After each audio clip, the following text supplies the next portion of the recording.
The November 15, 2006 meeting of the City Council is called to order. This meeting has been properly noticed and posted in compliance with the open meeting law.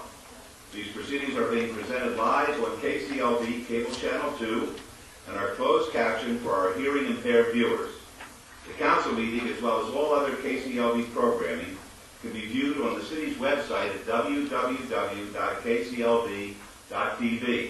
The proceedings will be rebroadcast on KCLV Channel 2 and the web the Wednesday of the meeting at 8 p.m.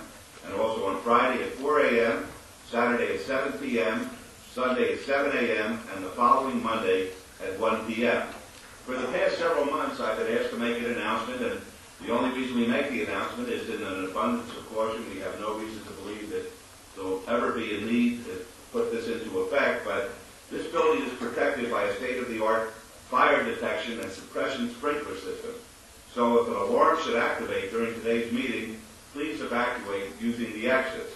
Once outside, assemble on the Las Vegas Boulevard side of the property, and employees of the city wearing safety vests or city marshals will inform you when it's safe to re-enter the building. As I say, there's no reason to think that anything's going to happen, but if God forbid something ever happens, we know what we're supposed to do. Before we proceed with the agenda, would everyone please rise for the invocation given this morning by Reverend Sidney DeLong, Religious Science, and remain standing for the pledge. And after the pledge, I'd ask the council to please remain seated on the dais for a presentation by the Nevada School of the Arts.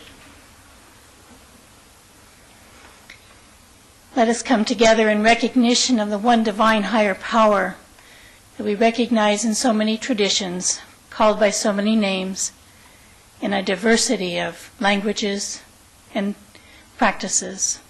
In recognition of that one higher power, we ask blessings upon the proceedings of this day, that each one who participates here be richly blessed by their own participation, that we are blessed in knowing our participation in our local government is our right and our privilege. We ask that our leaders are granted wisdom and intuition to proceed for the highest and greatest good of our community and its citizens. We enter this time of winter Thanksgiving and celebration, and we are feeling especially blessed for all of our bounty, for all that we have received, for the opportunities to give and to receive. We ask the blessings upon the participants in today's proceedings for the youth, for the seniors, for those in our community who are ill and injured, and for the caregivers who support them, for the schools, the students, and the administrators. That each participant who brings us joy, who celebrates in art and creativity, in wellness and beingness, feels the richness of our culture, our diversity, and our oneness. For all of these things, we are grateful and we say amen. I pledge allegiance to the flag of the United States of America and to the republic for which it stands, one nation, under God, indivisible, with liberty and justice for all.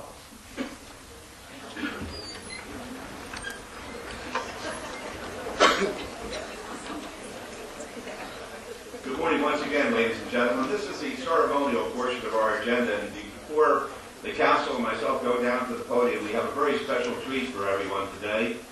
As you may know, the city acquired the old Las Vegas Elementary School, known as the Fifth Street School, which is located across from the United States Federal Courthouse.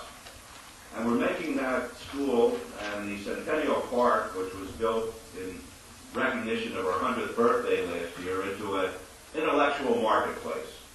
This is going to be a very exciting project for the people of Las Vegas because it's in the heart of everything that's happening in the downtown area. Folks walk by there all the time, and there's going to be an element that I believe is very exciting, and that is the Nevada School of the Arts will have a presence there.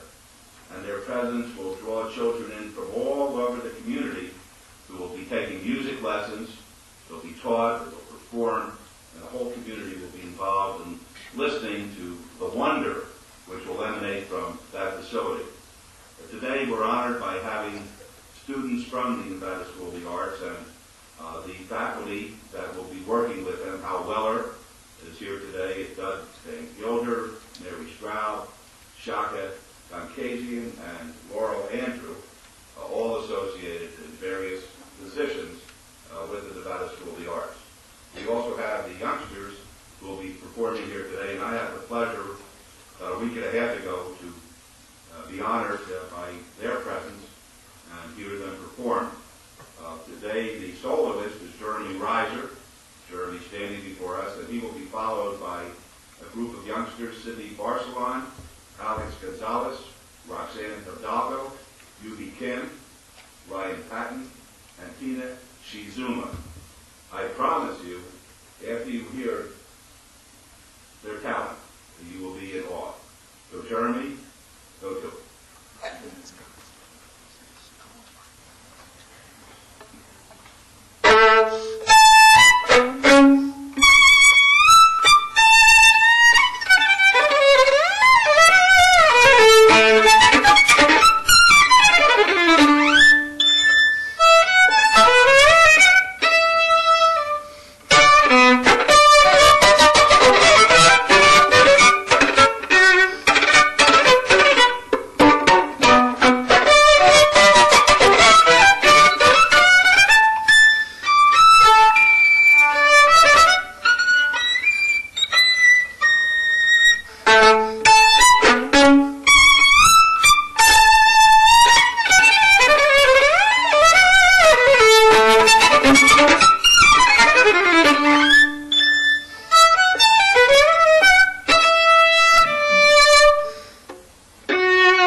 Good morning once again. It was remarkable sitting up there and watching the audience and seeing the youngsters look at the artists perform and in awe. And you were so well behaved, and it was terrific. And then to see the oldsters with the same kind of blank expression on their face. No, just kidding. Enjoying it as well. It's terrific. The Newcomers Club has joined us today, and we're very lucky because we have a great community here. And for our next item, we'd like to recognize the November 2006 Employee of the Month. And to assist in making this presentation, I'd like to ask the Director of Building and Safety, Paul Wilkins. Where are you, Paul? Is he here? Okay, Paul, join us up here, please, and the Director of Field Operations, Larry Hausness, to come up as well. And I'm pleased to announce that the November 2006 Employee of the Month is Kylie Hogue. Kylie?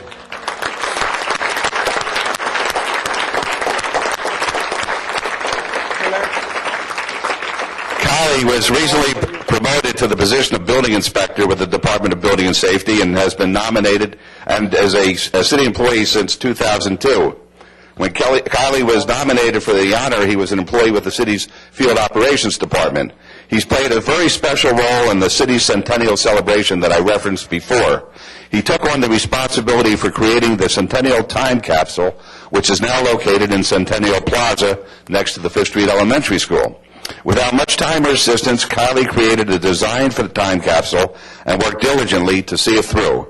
He was very detailed in his approach, making sure to consider the safety and protection of the capsule's contents. Due to his very thorough planning and use of available resources, Kylie saved the Centennial Committee, which is basically the city of Las Vegas, thousands of dollars on this structure.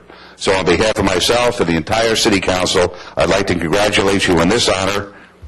Congratulations, Kylie. Great job. And then, Larry? Thank you, Mr. Mayor, member of the council. This is really a neat project. It was something that was assigned to Steve Ford and the Facilities Management Group, and Kylie was assigned to do the project. Just did an outstanding job in executing it. We always appreciate it when somebody from another department, Esther Carter in this situation, nominated Kylie. It always makes it special for us, one of our employees. Kylie's moved on and been promoted into the Building and Safety Department. We hate to see him go, but he's a real asset for the city, and that's the primary thing here. It is another great example of all the fine employees the city has. So. Thank you. I would just like to congratulate Kylie and thank Larry for letting us steal him. Kylie, go ahead. Your shot. I just want to thank everybody in the department who helped on the project. It wasn't just me. Esther Carter, she's the best thing. And that's about it. Okay, is Esther here? Esther, will you please stand? No, I'm trying to find your husband. Esther, will you stand? All right. Good job.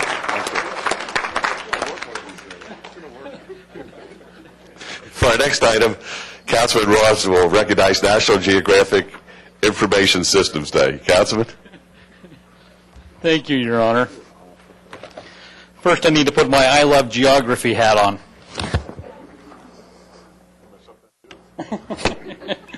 There's no secret that here in the city of Las Vegas, we have incredible employees who make sure the lights stay on and everything works for this city 24 hours a day, 7 days a week. It is my pleasure to recognize the Geographic Information, this day as Geographic Information Systems Day. Technology has become an integral part of our lives, and it is appropriate to recognize the advantages that it brings to us.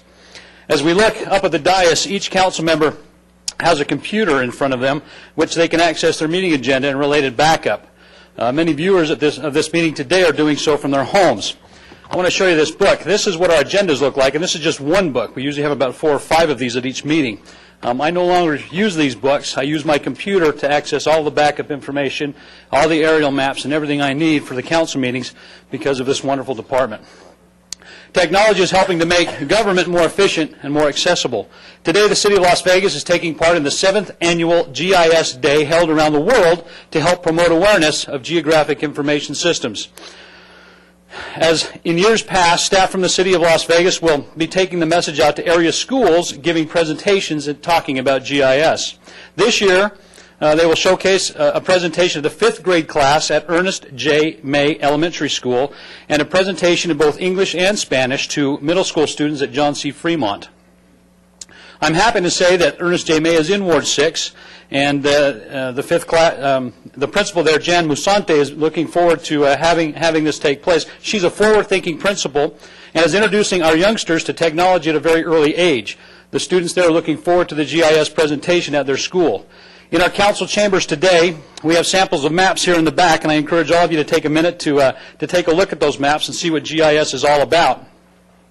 At this time, I would like to invite up to the podium Joe Marcella, Director of our Department of Information Technologies, and Richard Wells, our Senior GIS Analyst. You boys want to come up here? And I like my hat. Thank you very much. Good morning. Good morning. How you doing? Hi, Joe. How are you? I'm good. Good. Joe, how are you? Gentlemen, on behalf of the Mayor and the City Council, I would like to present this proclamation that proclaims November 15th, 2006 as Geographic Information Systems Day in the City of Las Vegas. Here you go, Joe, and I'm going to hand the mic to you, buddy. Thank you very much.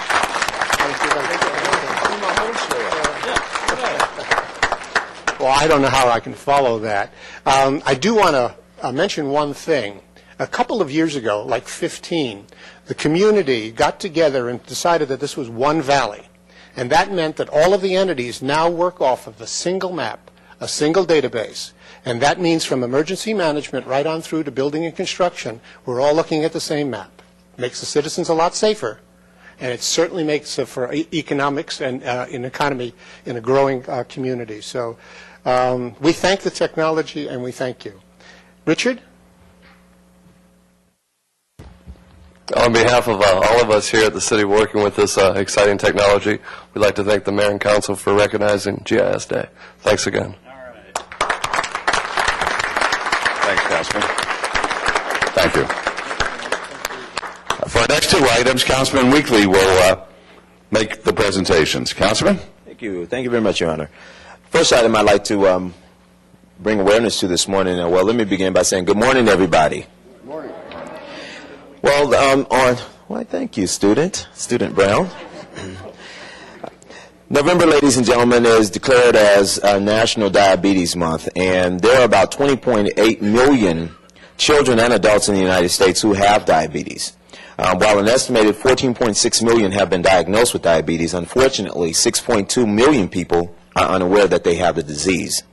Understandably, the risk well, I guess number one is to understand the risk factors, and we want to encourage everyone to go to the website www.diabetes.org for more information on diabetes. And to give us some more information here, we have the CEO of UMC, Dr. Lacey. Lacey, if you come on up, please, and accept this. I got it, Mayor. Thank you. I forgot. I didn't say your last name. Lacey Thomas, come on up. Goodness, you're such a micromanager. Goodness gracious. Hi, Dr. Lacey. How are you, Thomas? Dr. Thomas, if you'd please share some words with us about diabetes and accept this proclamation on behalf of our micromanaging mayor and the members of this council, we'd greatly appreciate it. Certainly. Thank you, Councilman. I have with me today Carol Rose, who's our diabetes educator at University Medical Center. At University Medical Center, the second diagnosis that we treat, the most frequent diagnosis, the second most frequent diagnosis, is diabetes. It is a disease that's permeating our community. And the way we combat that, in addition to providing treatment, is education. We actually right now educate over 250 residents a month in dealing with diabetes problems for their family members as well as themselves. We reach out into the community to make certain that this disease does not go unnoticed, because it is considered one of the silent killers. And we want to make certain that everybody is aware during this month, as well as throughout the year, that diabetes can be managed. It is not a death sentence, but it should be managed, and will help people go on with their lives and be more fulfilled. So we're thankful for the City Council, Councilman Weekly, for recognizing Diabetes Awareness Month in Las Vegas, as well as allowing University Medical Center, on behalf of all the caregivers in Las Vegas, to accept this proclamation. Carol? I'd like to just say thank you very much for recognizing UMC and the efforts that we're doing towards diabetes care. Thank you.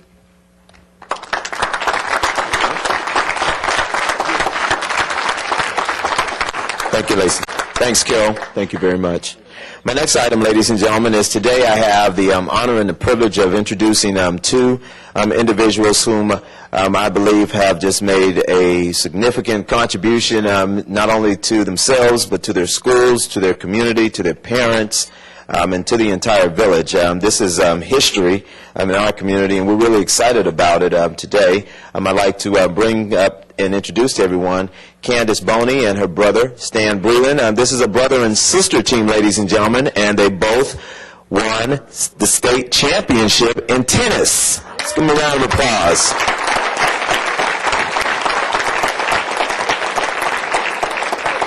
Candace started playing tennis at 10 years of age at the Andre Agassi Boys and Girls Club, and we do want to thank Andre Agassi and Perry Rogers and the entire foundation for bringing that program into our community. And this young lady here, she's just competed on a level that's just been absolutely phenomenal, and it's amazing. I was reading the article that on the same day she was playing in her singles match for state. Her brother was, I guess, on a court right over from her playing in his match as well, and just wonderful. I mean, I can go on talking about these two students here. They're amazing. They have great work ethics about themselves. I'm going to get a chance to go over to the Boys and Girls Club and watch the students work, and, man, they work extremely hard, and we are so very, very proud of the both of you. Their dad, Stan, is here. Stan, if you'd stand and be recognized. Stan, if you'd stand and be recognized, please. Their father, Stan Breland. Want to recognize their principal from Canyon Springs High School, Dr. Ronan Matthews. Their coaches, Coach Nordstrom. Coach, come on up here, Coach. Come on, Coach. Coach Nordstrom and Coach Dameron. How you doing, Coach? And their Agassi coach here. It's one of my favorite men in the world. How you doing, Coach? Good morning. Nice seeing you. Coach Blinken, come on up, please, if you will. And if any of you ever played ping pong, I play this guy in ping pong, and I've never seen a guy who can play ping pong holding a paddle with two hands. This guy is, other than my friend Chris Benzer out here, who's also a tennis and ping pong player.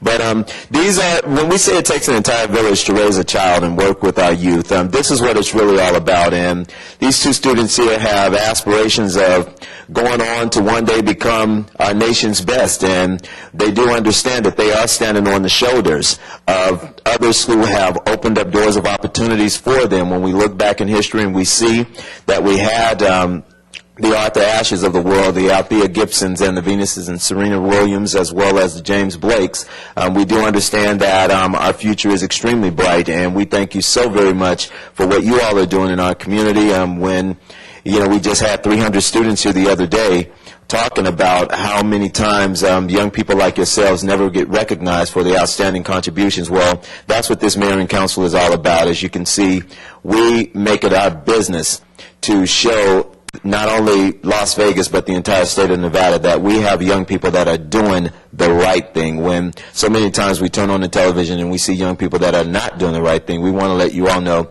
we're watching and we're paying attention and we're proud of you both. So congratulations to the both of you on behalf of the Mayor and City Council. These are some small tokens of appreciation from us. Candace, congratulations. Stan, congratulations. You guys like to say anything? Just imagine you're on CBS. Right now you're on Channel 2, but it's a start. Okay, first and foremost, we would like to thank Mayor Oscar Goodman and the City Council. We would like to thank Councilman Lawrence Weekly for coming out and supporting us and practicing with us while we were hitting. Oh, He won a few points, but he's okay.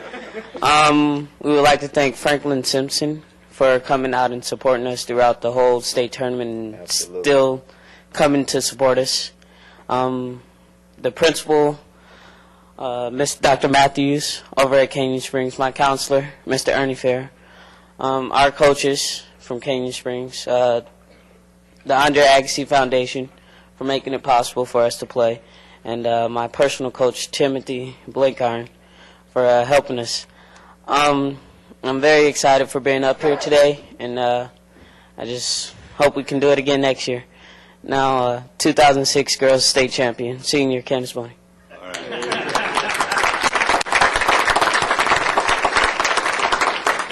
I would just like to say thank you to everybody for helping us to get to state, and thank you to Tim for making me such a good player, and thanks to my dad for taking us to state. Okay, thank you. Thank you guys very much. Thank you. Thank you very much. Great. Photo? Coach? Yes. Yes. Okay. Oh, yeah. We also blew you up some pictures here and got it signed by the mayor and council, so another gift for you. How's that? Okay, cool. Yeah. You guys want to come up here for a couple photos real quick, please? Okay. All right, cool.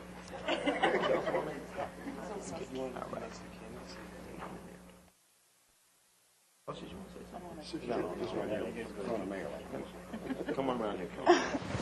We're short, Coach. There we go. Thank you. There, that's better.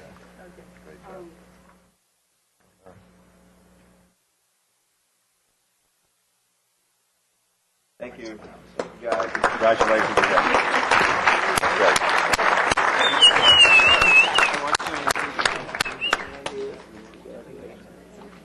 Thank you, Coach. Yeah. Franklin, where are you? Thank you, Franklin. Wherever you are, thank you. For our final item, Councilman Brown will recognize some folks from a local... Oh, okay, we're going to do it from the dais. I guess that's it from down here then. Let's head up.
Your Honor, if I may, we're being joined by the Mayor and City Council at Ruby Thomas Elementary School. And this council is familiar with the Gearheim City Council that comes and visits once a year.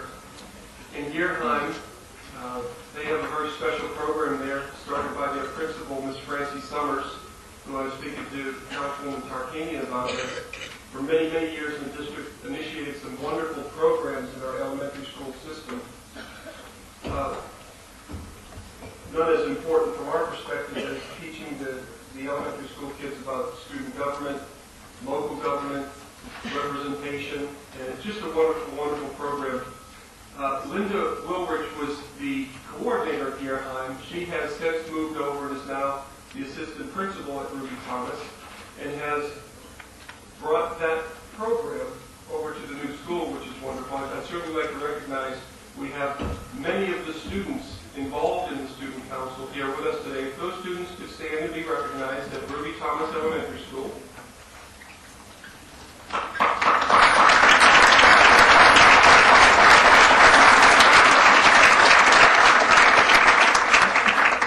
And our principal, Dennis Kubala, is he with us this morning?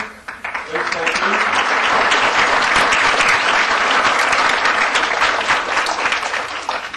It's always great when we say a pledge of allegiance to hear the students in the background give us all that vocal support.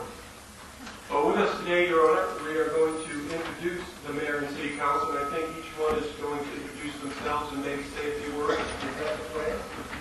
That is the plan, so we'll start off with the mayor, Nancy Valletta. Nancy, right in here, why don't you come over here, and there you go. Mayor Goodman, to demonstrate the life skill of problem solving every day as you solve the problems of this great city and city. Thank you for all you do for the city. We appreciate it. Thank you. Appreciate you.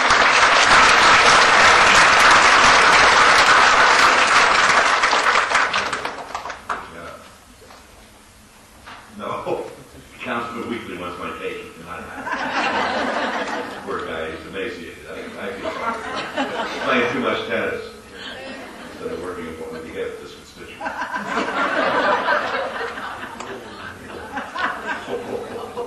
Your Honor, Yes. if I could, I'd like to introduce Christopher Ramirez, who is the Mayor Pro Tem at his school. Christopher? Mayor Pro Tem Reed, you demonstrated that school of effort because of your continuous effort to support many of the city's youth programs. In addition, you demonstrate effort to serve the citizens of Las Vegas. Thank you for all you do for our city.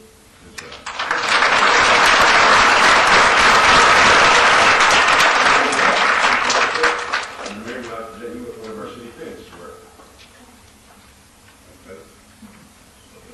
Thanks. Your Honor, it's my pleasure to introduce Councilman Nicholas Ortiz. Councilman Brown, you demonstrate the life skill of caring to all children and citizens of Las Vegas and beyond. In addition, you demonstrate the life skill of courage because you have the heart and soul to do what is right for all individuals in this great community. Thank you for all you do for us.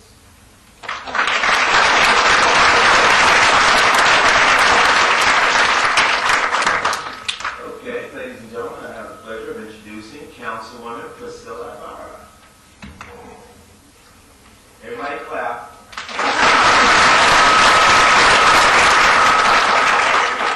Councilman Weekly, you demonstrate the life skill of friendship with citizens of Las Vegas because of your willingness to personally meet with the residents to listen to their concerns. Thank you for all you do for our city.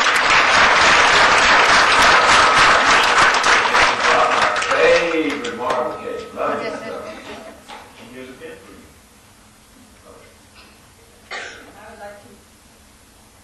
I would like to introduce Councilwoman Jasmine Avalos, a very intelligent, pretty young woman here in Ellis today.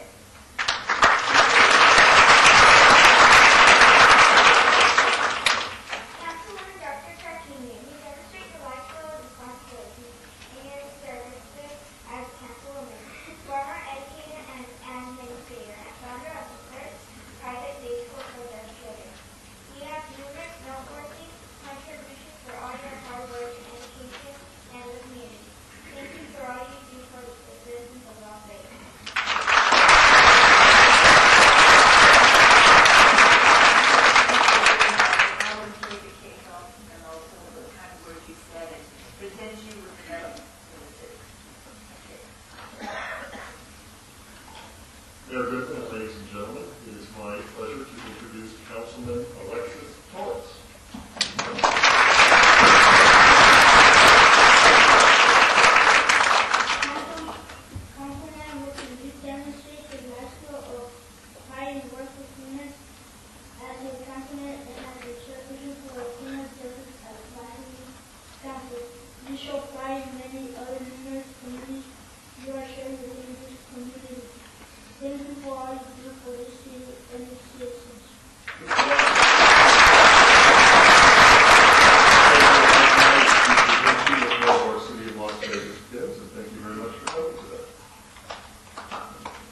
Councilman Carlos Cano, who is not with us today. I imagine he's home watching Channel 2 right now, seeing what he's missing. But I would like to reintroduce to you Councilwoman Priscilla Ibarra to speak on his behalf. Councilman Ross, you demonstrate the right skill of organization as you serve the citizens of Las Vegas and because you share so many worthwhile organizations. In addition, you are very active with the Scouts of America and Little League. Thank you for all you do for this great city.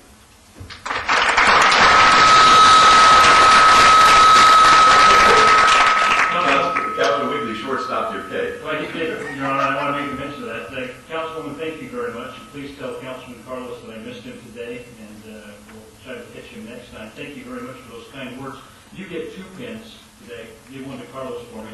And, Your Honor, Councilman Wigley did keep my cake. I am.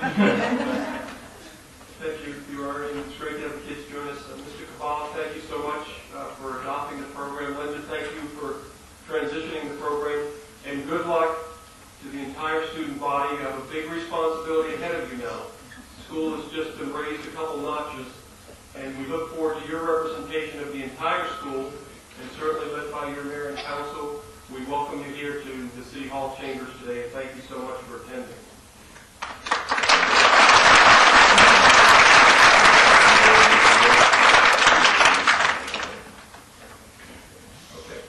All right, thank you very much. We'll call item number 11 now. Any items from the morning session that the council, staff, and/or the applicant wish to be stricken or held in abeyance to a future meeting may be brought forward and acted upon at this time. Mayor Burkett. Mr. Your Honor, we have consent item number 27, creation of one regular full-time customer service representative position for the insurance division, human resources, staff has to strike. Item 28 and 29, creation of legal technician 1 and 2, and administrative secretary position for the city attorney's office, criminal division, staff has to strike. And item 51 is work card, Tracy Lynn Ewing, measures S to hold that in abeyance until our December 6, 2006 meeting. And item number 52 is field work card, Claiborne Romaine Ellis III. Again, that's to hold that in abeyance until our December 6, 2006 meeting. Council members, are there any other items we need to report at this time? See the Your Honor, make a motion to bring the item forward to appropriate action, please. All right, let's vote, please. Opposed, please.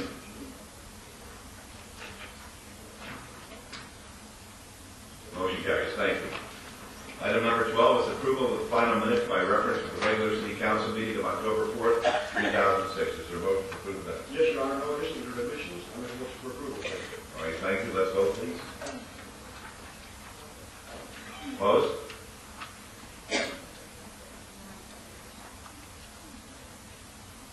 Motion carries. Thank you. Items 13 through 48 are on the consent agenda. They're considered to be routine. They're recommended for approval by the departments and may be enacted in one motion. Are there any items that the council wishes to bring forward at this time?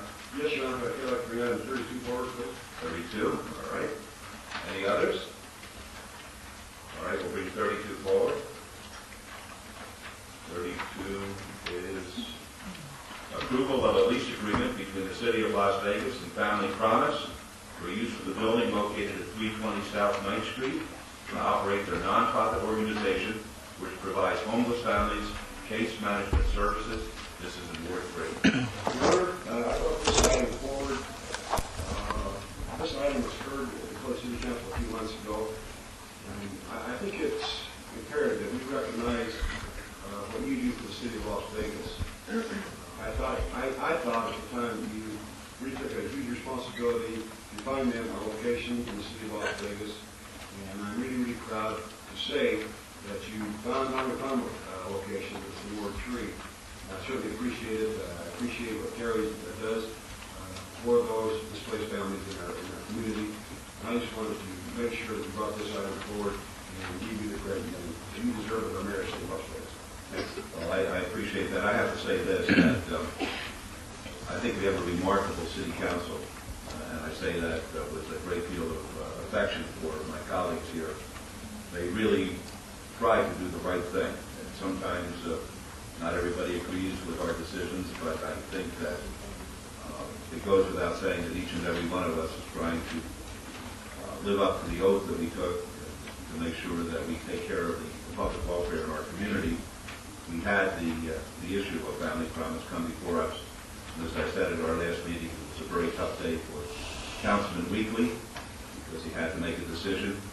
And at that time, when we potentially displaced Family Promise, we made a commitment to them that we were going to do everything within our power to make sure that they were going to have a home in the city of Las Vegas in order to perform the wonderful services that they do on a daily basis. And with Councilman Weekly's help, and his staff's help, and Councilman Reese's assistance, his acquiescence, we found your beautiful home. Councilman Reese and myself were meeting with the principals of many of the schools that are in this particular ward a couple of days ago. And we went into the wonderful building, which used to be the Baptist Church, which is now the Senior Service Center. And the yard of that building is your new home. It's beautiful, and it's going to be a very special place in the city, and I'm delighted that we were able to keep our word. Would you like to say anything at this time? Thank you. No. Again, Terry Lindeman's here, Executive Director of Family Promise, and I think she'd like to address the council. Thank you. I'm here today on behalf of Family Promise. I'm Terry Lindeman, and I have brought with me today a member of our Board of Directors, Imam Fatin Saifullah from Masjid al-Sabor on Morgan Street in Ward 5. We would like to honor you today, and it is a very special day, and I thank you for giving us this time. I've been especially impressed this morning by the children and about the word life skill that I keep hearing repeated, because that's what we're all about. We believe that it's easier to teach a child than it is to fix an adult, and I know you do too. We're tremendously grateful to our city council. You demonstrated the life skill of keeping your word, of honor and respect. You helped us out. You showed our city and all of us something that we need to see, and we want to continue to work together to solve the problems for homes for families. Our children in our network go to all of the city schools, and we were very fortunate this week to place a child at Hollingsworth with the principal, Mr. Doug Wilson. All of our principals treat the children like VIPs, and that's because the awareness of our city, of Title I Hope that makes sure that the McKinney-Vento Act is delivered across the board. I see school children here today. I see Three Square represented over here today. I see so many people that we believe are going to do positive things to make Las Vegas the best city in the world, but we're solving problems. So thank you, Mayor Goodman. We have an award for you. You're always giving other people's awards. This is a representation drawn by a child. And interestingly enough, our children always draw houses. And when we asked this child, what is this red thing hanging from the tree? You know, I thought it was an apple. And they said, no, that's my sweater. We can't afford a clothes dryer, but we've got a house. So we want to work with the city along with all the other nonprofits because we do this together. And children, you're learning that now, that we do this together. And we want to build transitional housing along with other nonprofits with you and make Las Vegas a place where everybody has a home. Imam Fatin would like to present this to you, but we're not sure how to do it. So should he just bring it to your area? No, I'm coming down to you. Okay. So he is going to call out your name, and we have one of these. And as it hangs in your office, please remember for the rest of your lives, we're grateful for what you did for us. You gave us an affordable day site, and it is going to be beautiful. And also remember that this represents the homes we need to build for our people who live at the poverty line, just above it, because what I found out when I went to the Three Square meeting is 37% of our citizens here access food, and they're working. So we really need to work hard to get these people into homes and get them fed. Thank you so much. Thank you. Thank you. That's it? Thank you. That's great. And I'm sorry, all of them say on there, grateful for the opportunity to continue our hospitality to homeless families. And it has heartfelt thanks to the Mayor, Oscar Goodman, and now, if I can call the Councilman, Lawrence Weekly. Come on down, please.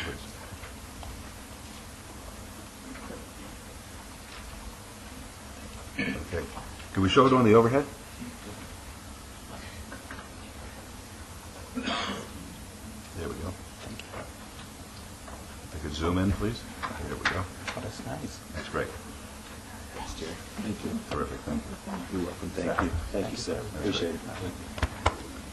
Thank you very much. Appreciate it.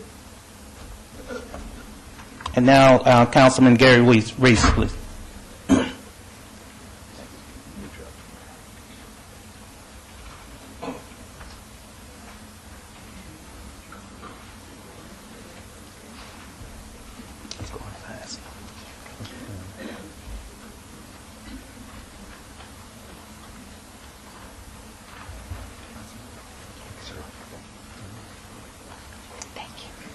Thank you so much.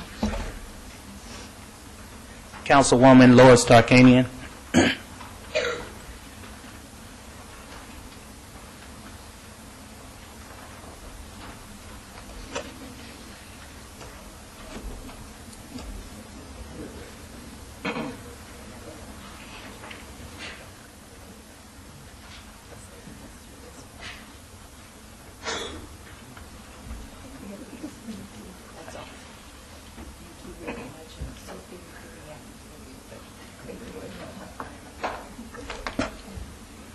Councilman Steve Wolfson.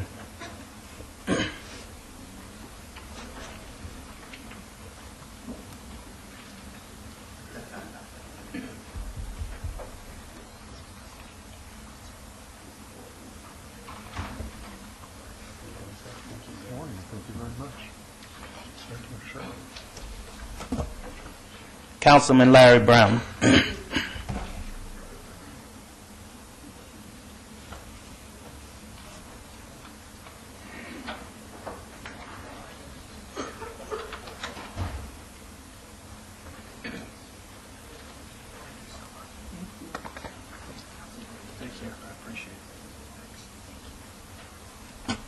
And last but not least, Councilman Stephen Ross.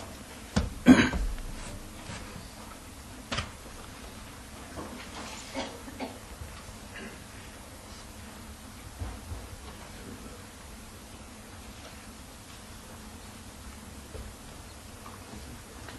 you so very much. Congratulations. This is all working out. Thank you very much. We appreciate it.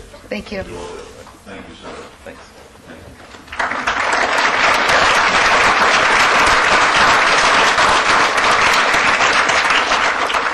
Mayor Pro Tem, the consent agenda, please. Yes, Your Honor. First of all, I'd like to make a motion to approve item number 32. And what we're to work with. Let's vote, please. Opposed? Motion carries. Welcome to Ward 3 is ready. And, yes. Your Honor, I'd like to make a motion to approve items 13 through 40 with acceptance 27, 28, 29, and 32 with all conditions, please. All right, thank you. Let's vote, please. Opposed?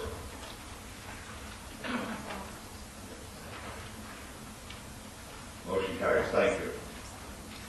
All right, there's been a request that we call item number 50. At this time, Dr. Selby, this is a report on the City of Las Vegas Diversity Initiative. Yes, thank you, Mayor, and I appreciate you bringing it forward. We have a couple guests who are with us today. I just want to give you a little background about what we're doing here at the city with regard to diversity. As everybody knows, the United States is probably one of the most diverse countries in the world. It's not just by race, but country of origin, language, physical ability, lifestyle, education, religion, and so many more items, just too numerous to mention. And we as the city of Las Vegas are kind of a microcosm of that. The diversity is very prevalent in Las Vegas. At a recent mayor's prayer breakfast, it was acknowledged that every religion in the world is represented in Las Vegas and practiced here. We know that close to 200 different languages are spoken in the Las Vegas area, making us linguistically one of the most diverse communities in the country. And we know that virtually every country is represented in southern Nevada, people coming from all over the world to make their life here. And we know that is evident just from the recent citizenship ceremony that was held here in Chambers, where 35 different countries were represented. So the city really is diverse, and our own population is diverse here at the city. We have a workforce that's changing, and in the last 5 years, Hispanic employees have increased by 8%, African American employees have increased by 15%, male employees have decreased by 4%, and Caucasian employees have decreased by 6%. So we're starting to see the city workforce population change as a result of our community change.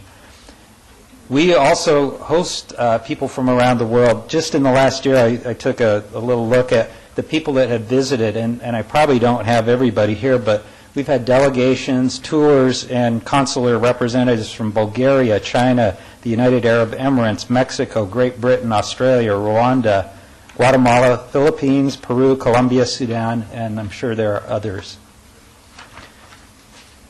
We cannot serve those we don't understand, and we cannot provide effective service if we don't make ourselves aware of and sensitive to the diversity of our community. Not only that, we can and we should capitalize on our diversity to build a stronger workforce and a stronger community with the capacity to grow, prosper, and adapt to the many challenges of a changing world. It was with these thoughts in mind that we initiated the city's diversity program, our diversity initiative.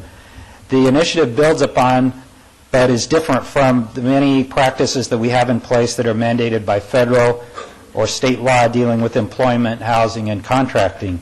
It's different in that it's voluntary. We're not being forced to do this. But in my opinion, it's essential to do what we're doing if we're to build a world-class city serving a population that's really a cross-section of the entire planet. Our approach is to engage the entire city workforce starting at the top with our executive team and working through the organization. Our focus is both internal and external. Since the council authorized the creation of a community outreach officer about 2.5 years ago, we've been busy doing both internal and external initiatives. But we've recently started some significant initiatives that are geared towards greater and more focused programmatic and cultural changes in the city. We've just concluded a citywide survey to assess the perceptions of our own 3,000 employees in our workforce on issues of diversity. How are we dealing with it as a city today? These results are being tabulated by an outside consultant as we speak. The survey was conducted in confidence so that employees could be honest and forthright with their responses. We've created a diversity committee that I chair. It has representatives from every city department on it, including many directors and senior managers. We recently took that group through 2 days of diversity training and became diversity champions. This is a training that we'll speak to a little later, but it really changed a lot of our attitudes about diversity as leaders in the city government. We've created a diversity newsletter to help get the message out, and I've charged each of our diversity champions that have gone through this training to provide a message on diversity in their newsletters and their presentations to their own workforce. And I want to thank a couple people, 3 people really, that have been instrumental in helping to move this forward. Clyda Enos, our Director of Human Resources, George Dorsey in Human Resources, and Ramon Torres in Community and Cultural Affairs Office.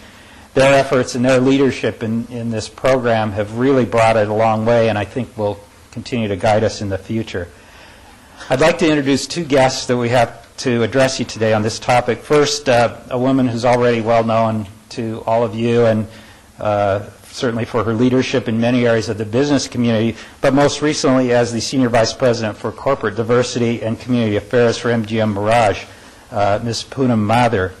With her today is Mr. Andre Berry, a principal and founder of the consulting firm of Guardian Quest, who came to our attention through our monitoring and watching what MGM Grand was doing and the fact that they had retained Guardian Quest as their diversity trainer. Mr. Berry is a retired deputy police chief. He's a lieutenant colonel in the Nevada Air National Guard, and he and his staff provided the recent training that's really energized us, and he's impressed us with the knowledge of the challenges that we'll face in a diversity initiative as a local government.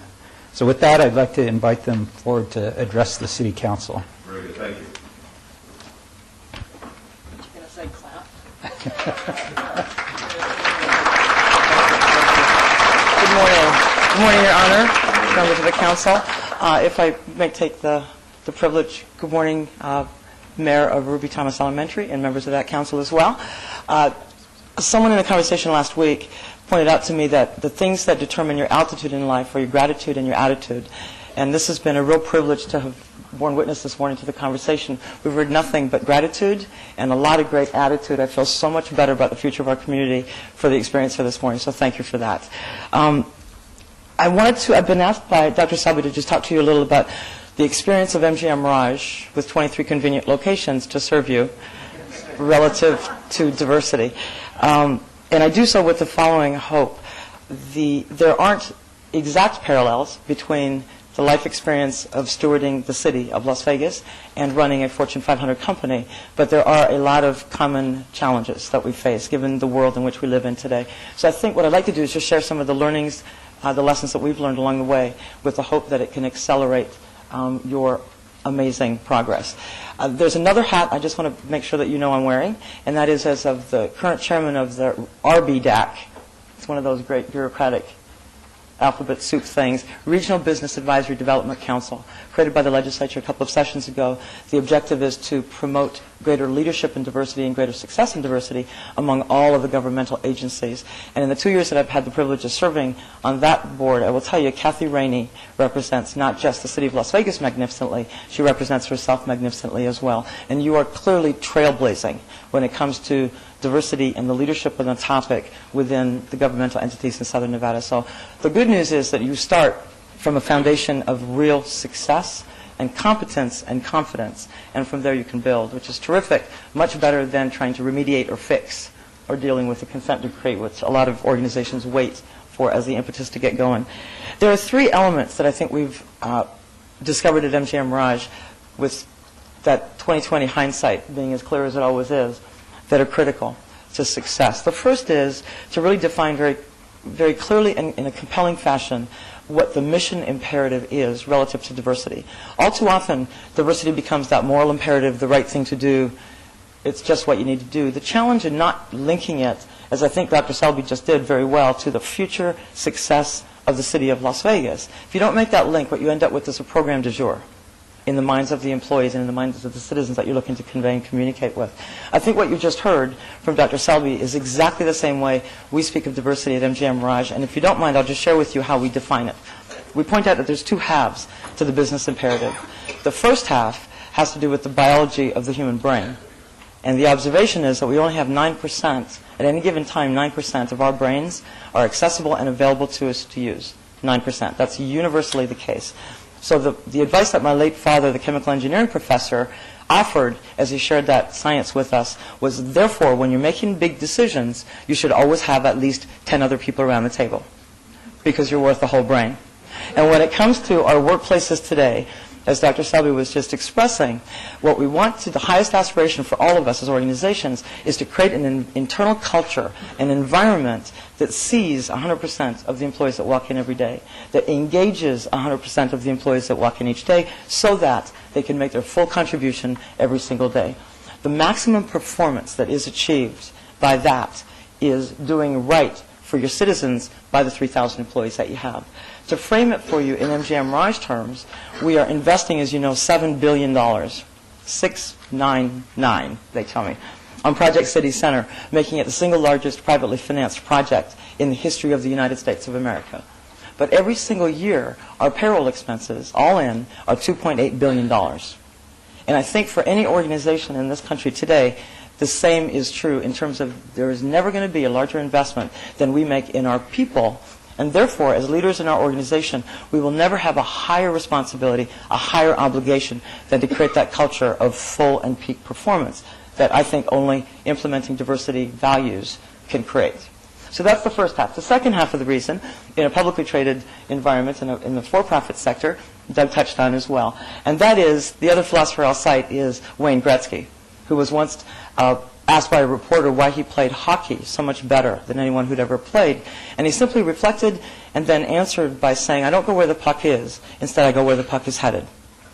In our business, where it's a very competitive marketplace, dynamic changes in who consumers are.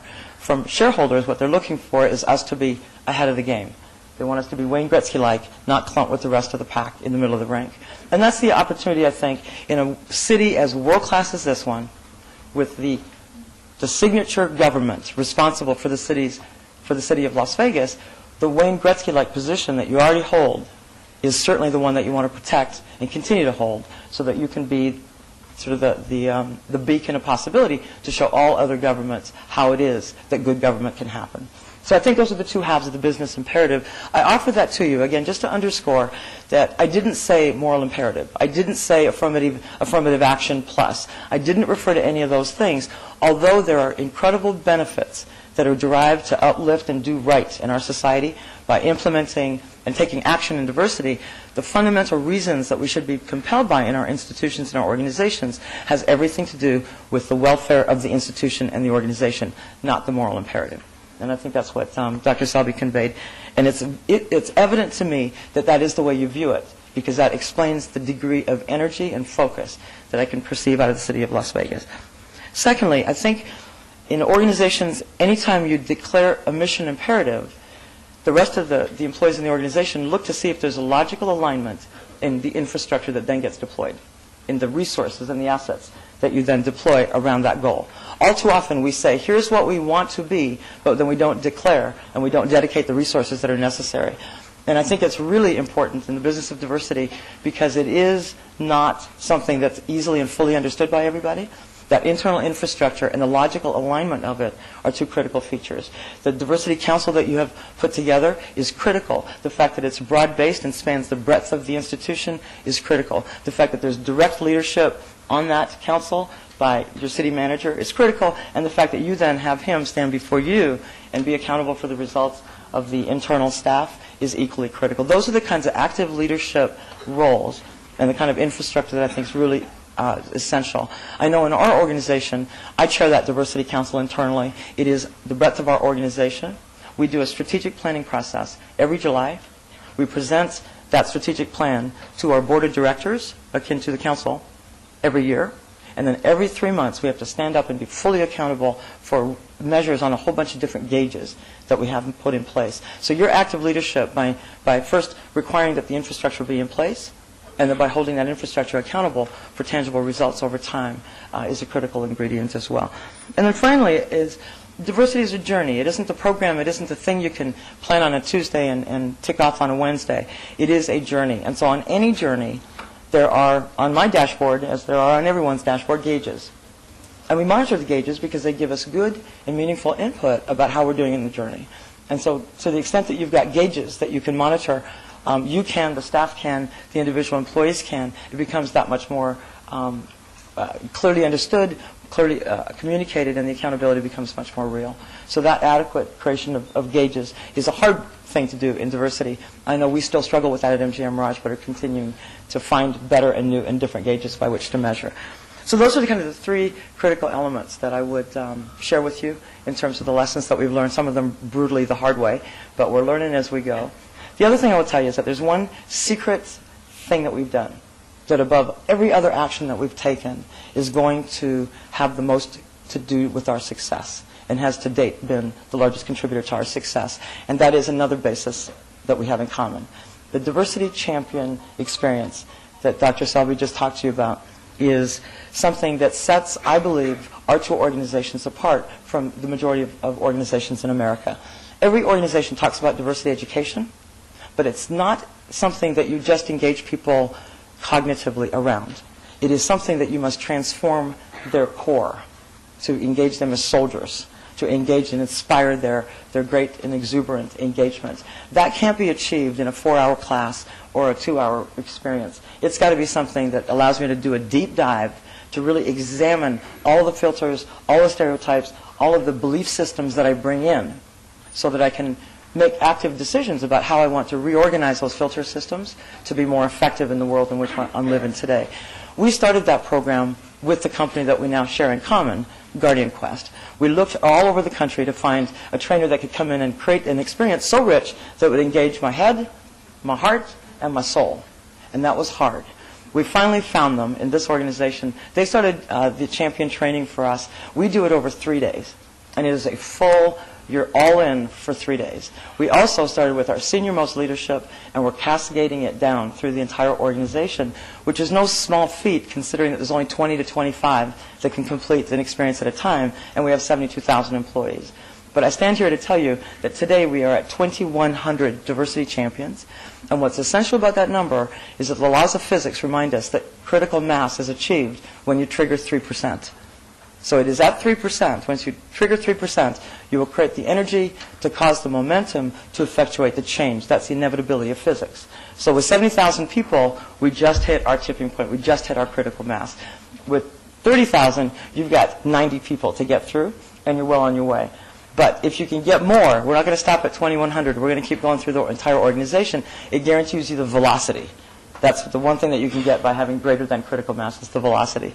What is so rich about this experience is that it transforms human beings. It doesn't just talk about an issue of diversity, because it's in a much larger discussion around values, character, integrity, passion, purpose. Those are the things that really count. Those are the topics into which diversity is intertwined. And that's what this 3-day experience does. I think this morning what Dr. Selby's got in mind is we've got 2 trainers with Guardian Quest. And I don't know how it is that you found time on your dance card to come over here, but I'm grateful for you that he found time on his dance card. And I think this morning, Andre Berry, one of the 2 principals of Guardian Quest, intends to lead you in just a short activity, yes? Yep. I'm going to do whatever they give you a chance to do. Yes, before you do it, though, we have a request to dismiss the students for Ruby Thomas. I think they have to go back and... Right, and we want to thank you all for being here today. You were perfectly behaved youngsters. Yes, they were. And it was wonderful having you, and I hope that you enjoyed it.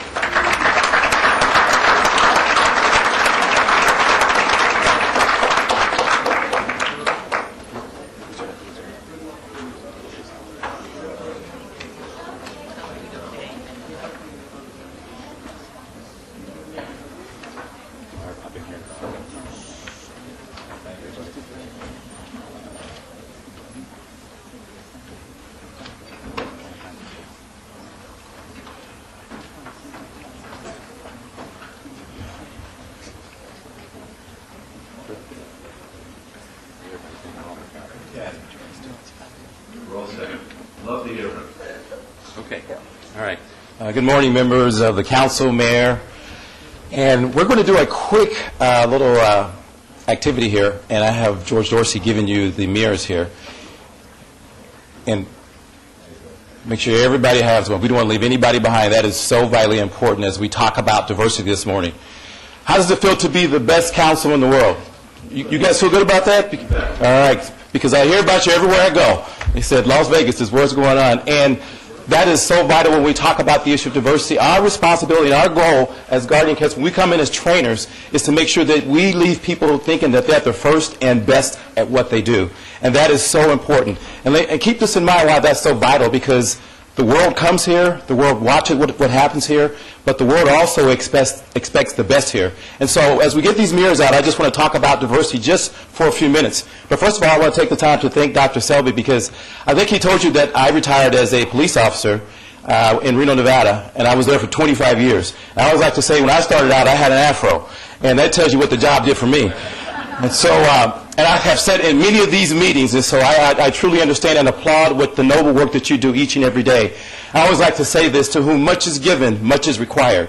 And so much sits on your shoulders. I was listening to the decision that was made by one of your council members, and it requires a lot of you. But also it requires that each and every day the citizens of this community expect you to do the best that you can. And when it comes to diversity, it means we must have the best and brightest talent working for this city, not just your external customers, but your internal customers. There was a landmark book called Beyond Race and Gender by Roosevelt Thomas. And he says we have to get beyond just thinking it's just about race and gender, and it's got to be more about talent. And that's what we talk about in diversity. But to start this off, all of you have mirrors that you're looking at right now, right? Yes. Okay, I'm just making, thank you for responding, Mayor. I really appreciate that. I think it's okay for the rest of them to talk to? All right. No, it isn't. Okay. Okay. Tight. I want you just to say this for me. Say Sawubona. Everybody say that. And all that is if you were in the Northern Natal and you greeted somebody, you would say Sawubona. And the response would be Sakona. So if you said to me Sawabona, I would say Sakona. And what that really means is I am here. In diversity, a person is a person because of other people. We invoke each other's potential by the willingness to see the essence in them.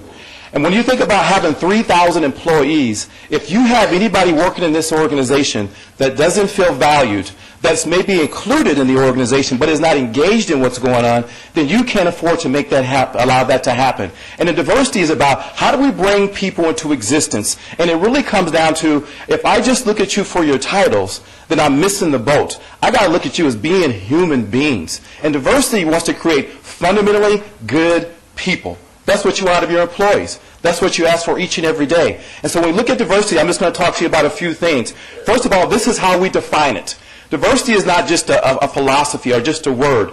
We look at issues of trust. We look at issues of engagement, issues of team building, issues of passion, heart, issues of value, of differences. Diversity is much broader. And when we bring people into a class, we want to shift their paradigm, shift their thinking, shift how they look at each other.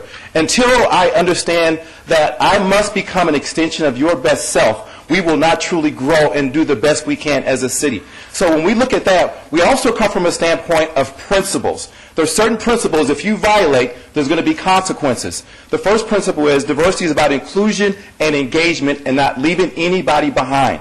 Now think about that. Everybody in this meeting today may be included, but are they engaged in what's truly happening here today?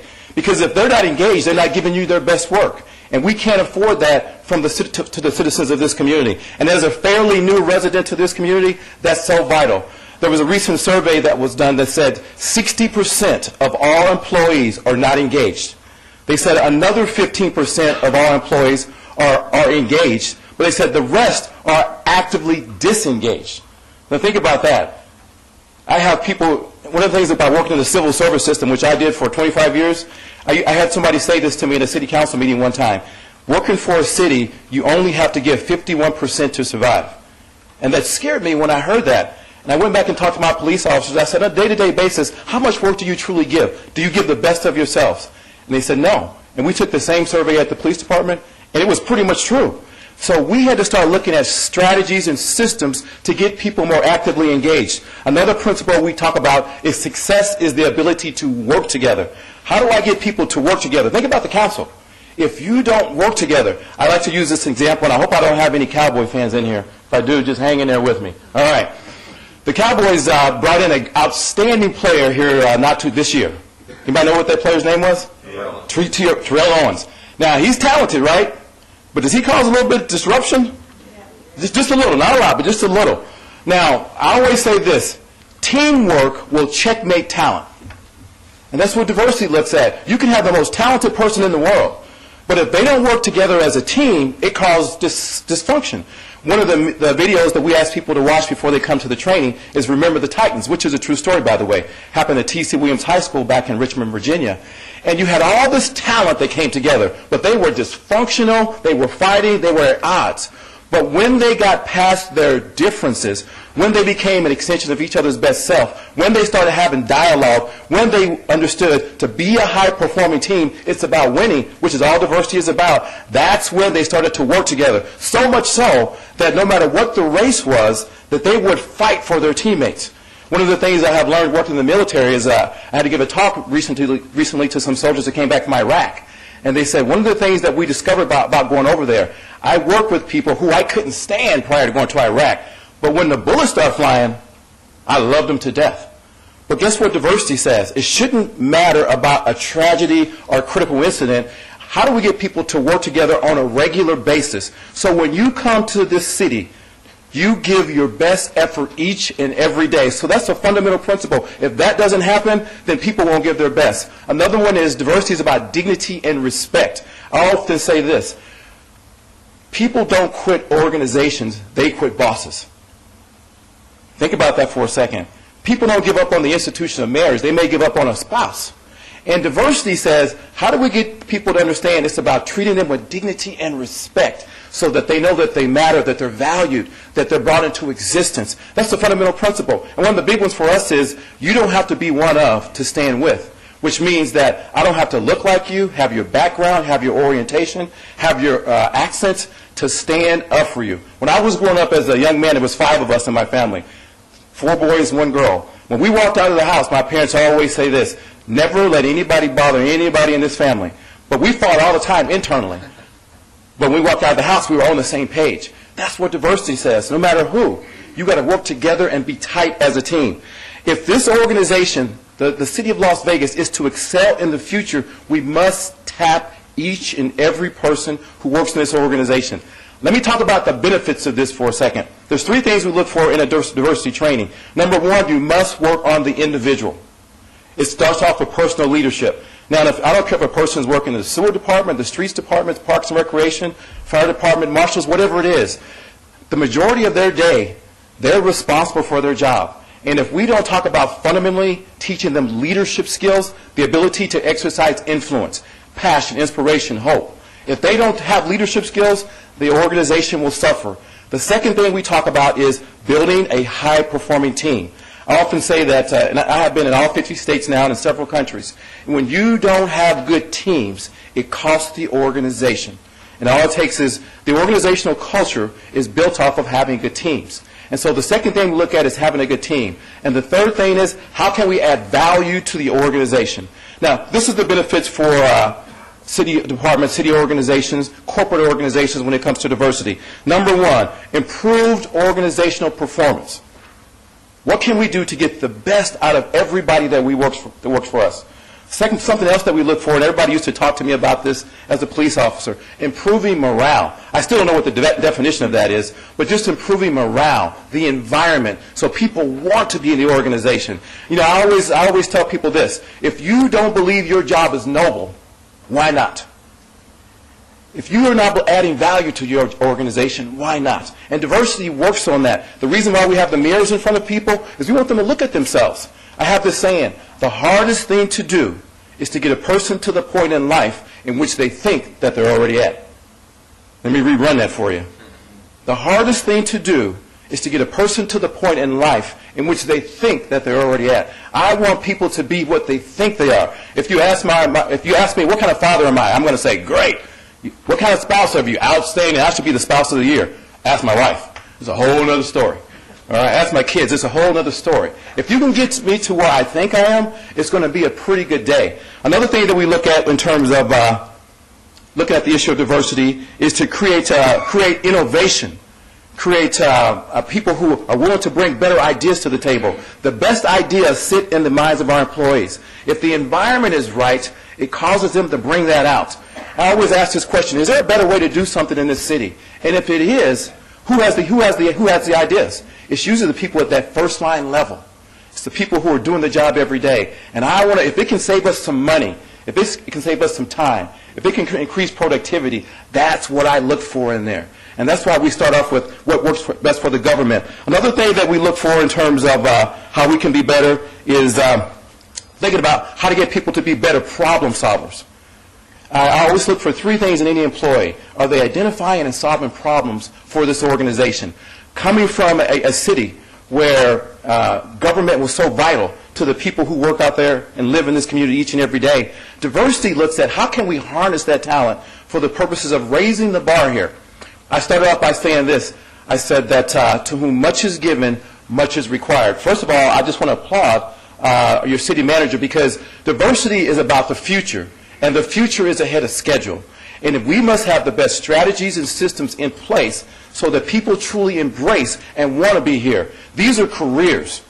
People spend a lot of time here. So we cannot dare to bring somebody in here and not get the best out of them. So diversity gets them to look in the mirror, to look at themselves, asking, where must I be better? And then the organization create an environment to give them the best opportunity to succeed. So when they leave this place, they have done their best work. I always say this, the world in which we were born is not the world we live in, nor is it the world in which we will leave. And now the world works here. Got it, amen, thank you. The world works here. when you heard the doctor was talking about who comes here, the different languages. Diversity is not about differences. Diversity is about looking at how you're developing the pipeline of talent development so you can get the best and brightest. And so this can continue to be a best practice for the world. I thank you for your time. I know I went very quickly through diversity. I just tell you this one thing, and I say this in all honesty. You have a great one right here, and you have great people right here, and I applaud you for all the things that you have done. Thank you.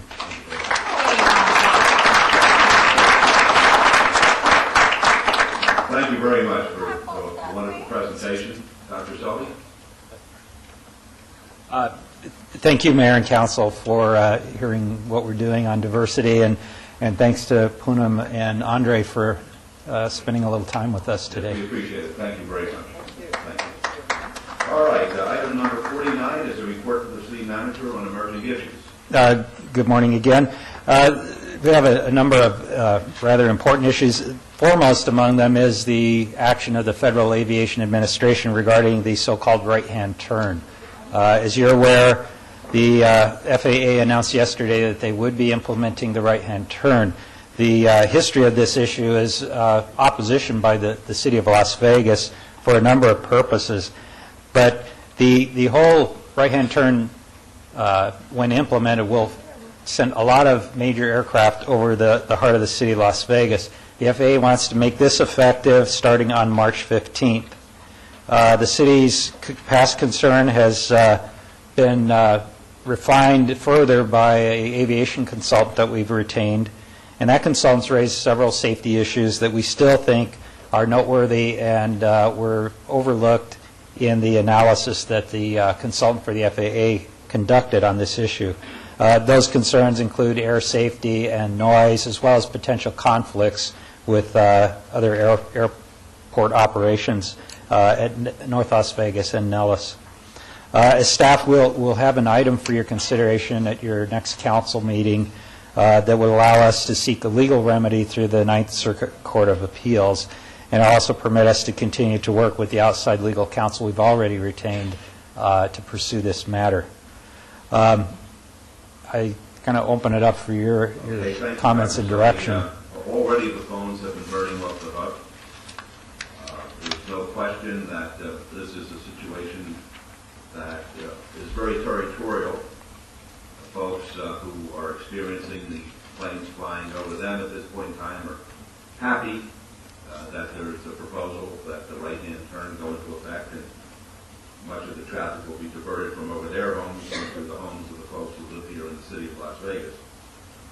As the mayor of the city of Las Vegas, I believe it's my responsibility to protect my constituents.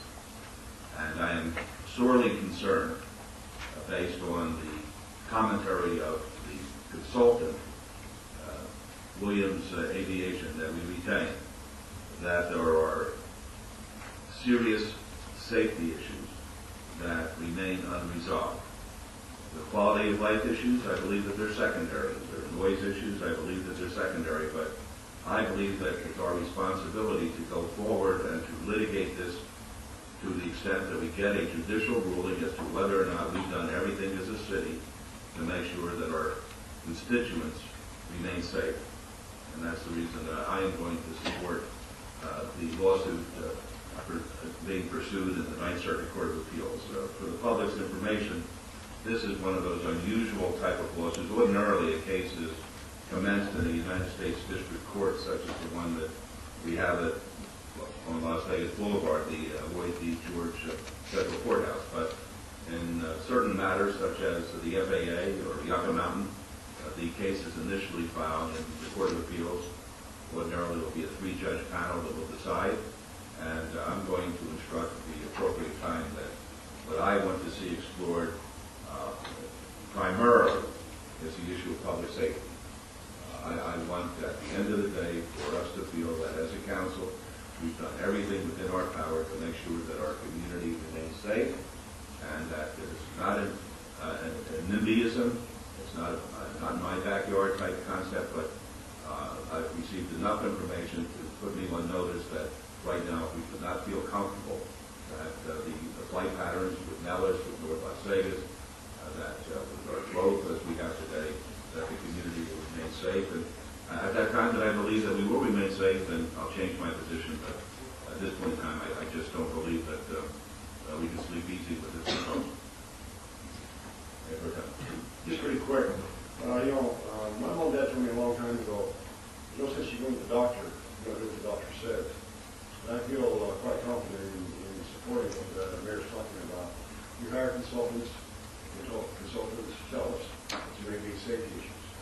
And so if we don't do everything we can possibly do to make our positions safe, there's no sense hiring consultants. And I think it's the safety losses here, so I'm sure we're going to support whatever the county decides to do.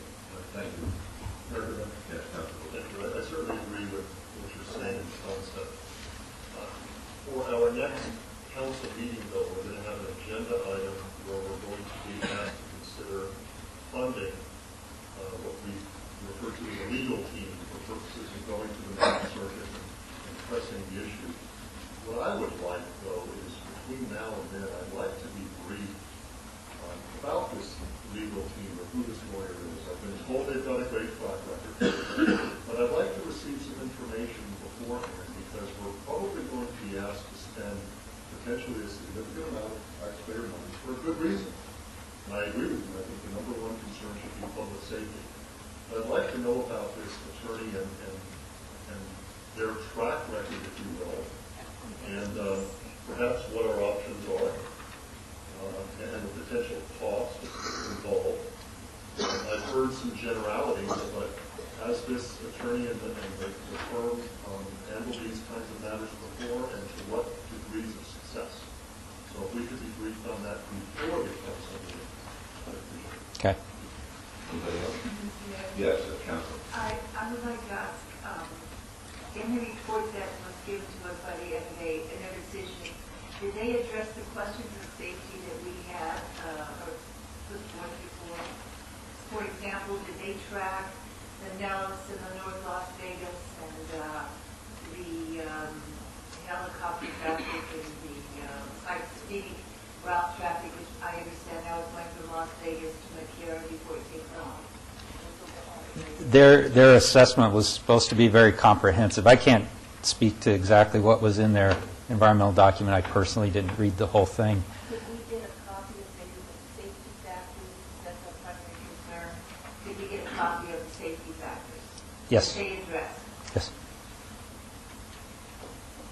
I mean, when I look out and I see three airplanes and a helicopter at the same time within my vision, it seems to me that's a lot of traffic overhead and a lot of concern for safety.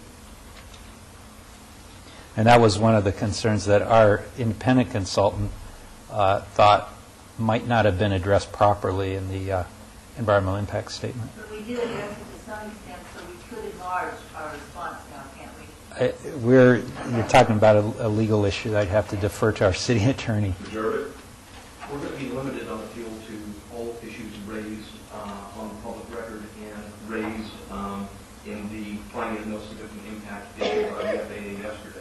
We're not at this point in time able to build a bigger record that already exists, so we're going to be litigating based on what is already in the record. Well, if we question the record of the safety and the numerous flights of different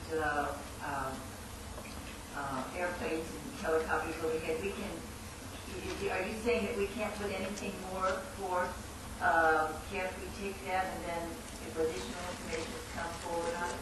I think that the issue has been preserved, and certainly we do believe that issues regarding safety with respect to Nellis Air Force Base and Norfolk Vegas Airport are preserved in the record. We can build on that if it exists in the record today, but we can't create a new issue on it. I know I personally mentioned each one of those at least twice during open meetings, so I'm just hoping that if additional information and our specialists can gain that, they can add it to what we already questioned.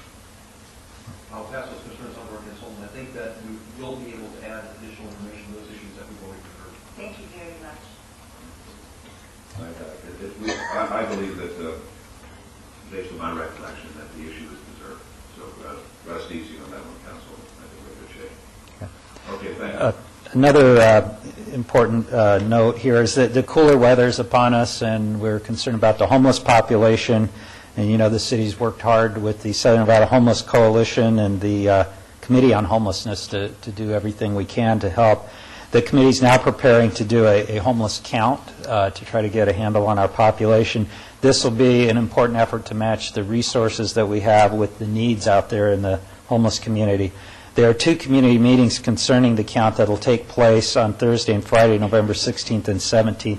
Anybody that's interested in being involved in this or just more information on the homeless count can call 455-5188.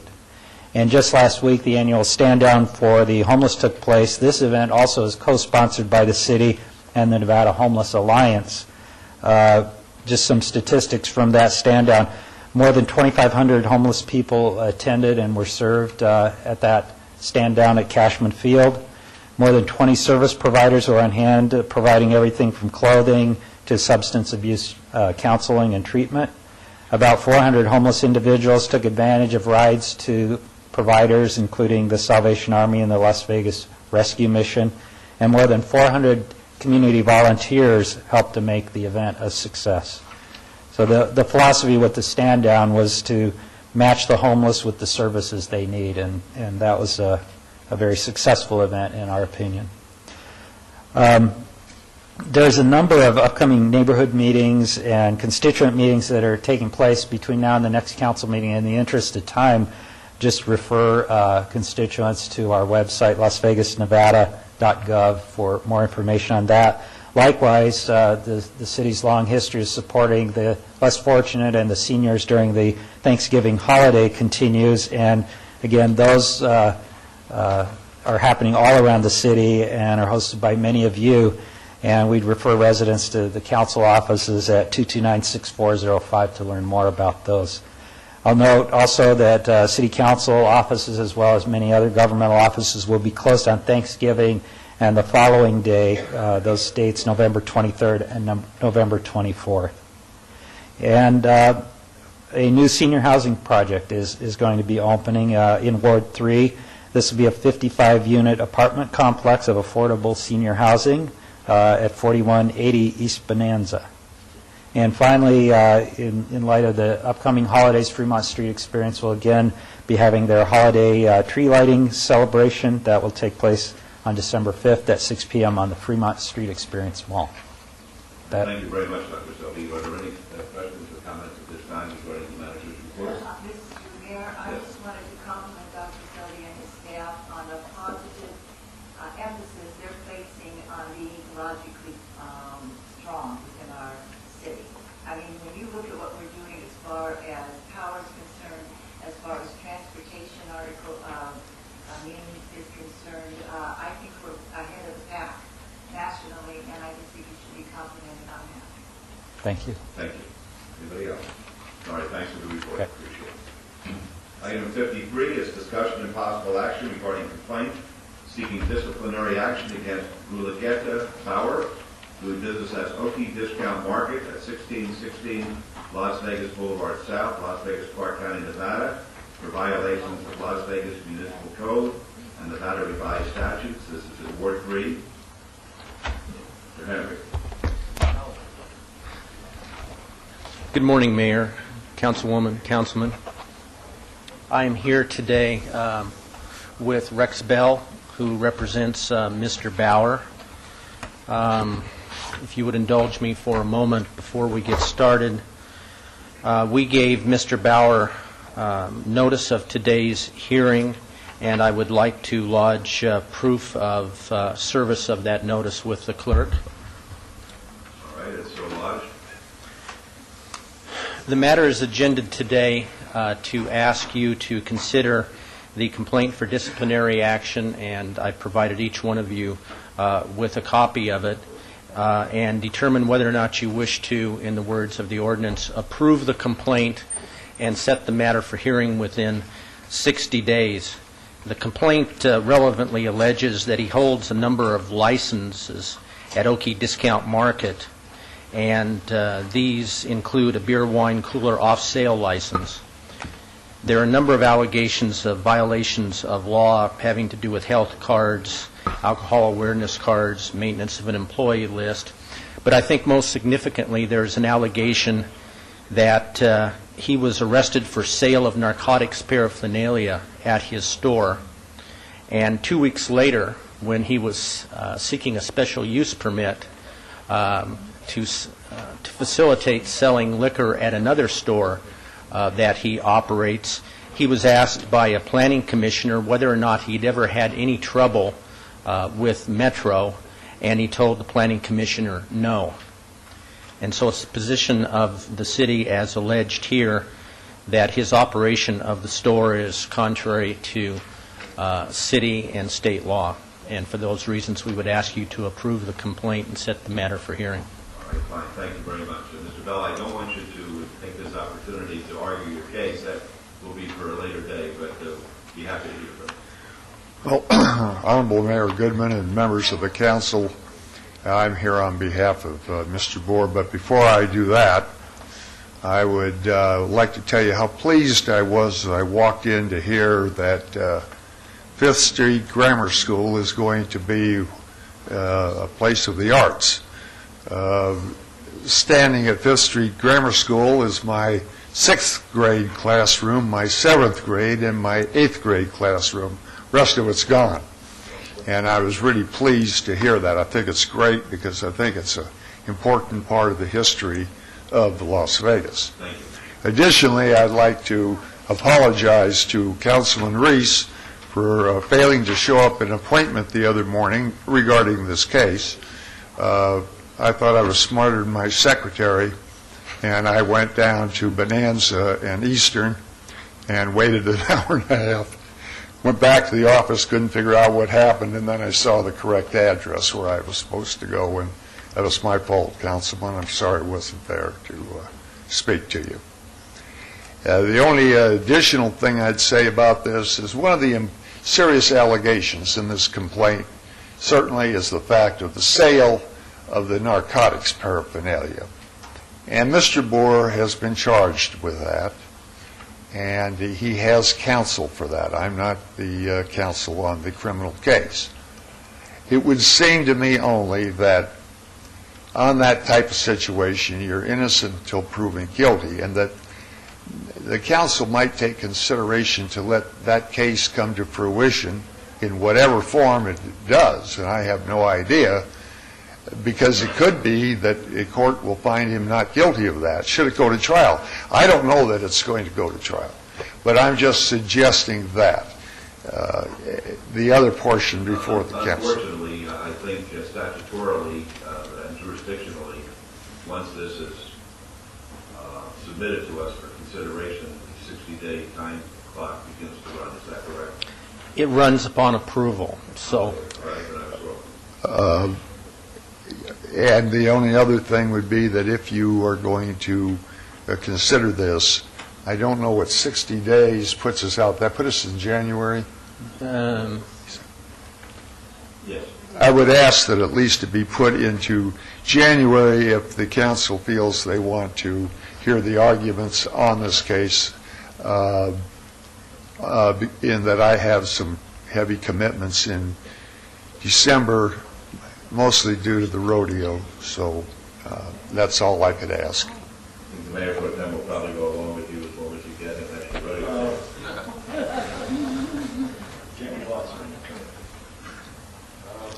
Your Honor, we have quite a few problems over this location as we speak. I certainly respect Mr. Bell and his position, but I would ask our council, if you feel it's enough time, if we have it in our second meeting in December, to hear this case. I can put the matter on before you, either the first or the second meeting in December, and I would inform you that I will be out of the country the first meeting in January. I'd like to set this order on, if I could, until our second meeting in December, which I believe will be December 20. Will you be able to be prepared for this? Well, yeah, I think I've got some problems being here. Prepared, yes. I'm prepared now, as prepared as I could possibly get for it. I just have a problem being here during the December meeting, so that's the only reason. How about if we gave you a time certain? Yeah, I mean, it's going to be a call. I'm going to have to do the best I can do in this matter. Are you better off the morning or the afternoon? Better off in the mornings. All right, well, we can give you time certain if that's the direction that the mayor presents. I'm just informed, Your Honor, by City Attorney Badger, he can The 20th would be take Mr. Kennedy's place on January 3rd. January 3rd would be more appropriate for you. We just talked, January 20th would be the better date. Oh, How about January 3rd? Does that make your life easier? oh, January 3rd? Oh, Your Honor, if yes. I got problems over there right now, and I don't want this we've got other businesses that are losing business because of this location, at this location. And I feel it's important to hear this as soon as possible. I understand, and I certainly respect that, Mr. Bell, I really do. And I appreciate I want that. to get this heard as soon as possible, so maybe we have it December the 6th. January 3rd or December the 6th? What's your choice, January 3rd or December 6th? January 3rd.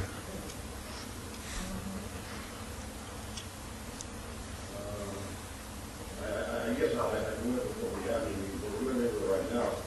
I just want to get the whole mess cleaned up as soon as possible. And I understand that, Councilman Reese, and I can assure you that between now and that time, not that that will change the view of yourself and/or the council members, I will do everything in my power to try to alleviate what's... Just for refreshing our memories up here, we asked that they hire a security company over there to monitor this, and the owner of the shopping center is charging the other tenants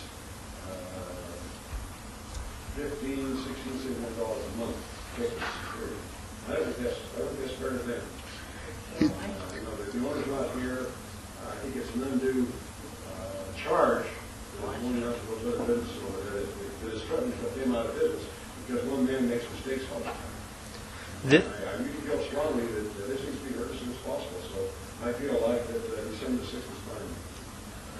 This is a matter that's come before you several times on temporary licenses with your business licensing manager telling you of problems before you finally issued a permanent license, and then, of course, the problems went on. Right, well, December 6th is before the rodeo, so at least it won't be tied up with the rodeo business. If you give you a time certain, let's say 10 o'clock, December 6th. That's a motion? All right, then. Would you... Yeah. All right, that's a motion. Let's vote on that, please. Opposed? Motion carries. Thank you, Your Honor. Your Honor, I'll lodge the original with the clerk. Very good, thank you. Okay, items 54 and 55 will be trailed to be heard this afternoon in conjunction with items 79 and 80. We'll move on to number 56.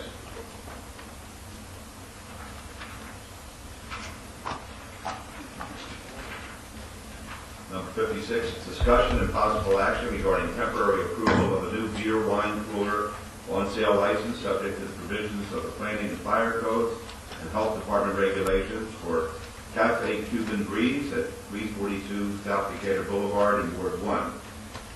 Mr. DiFiore.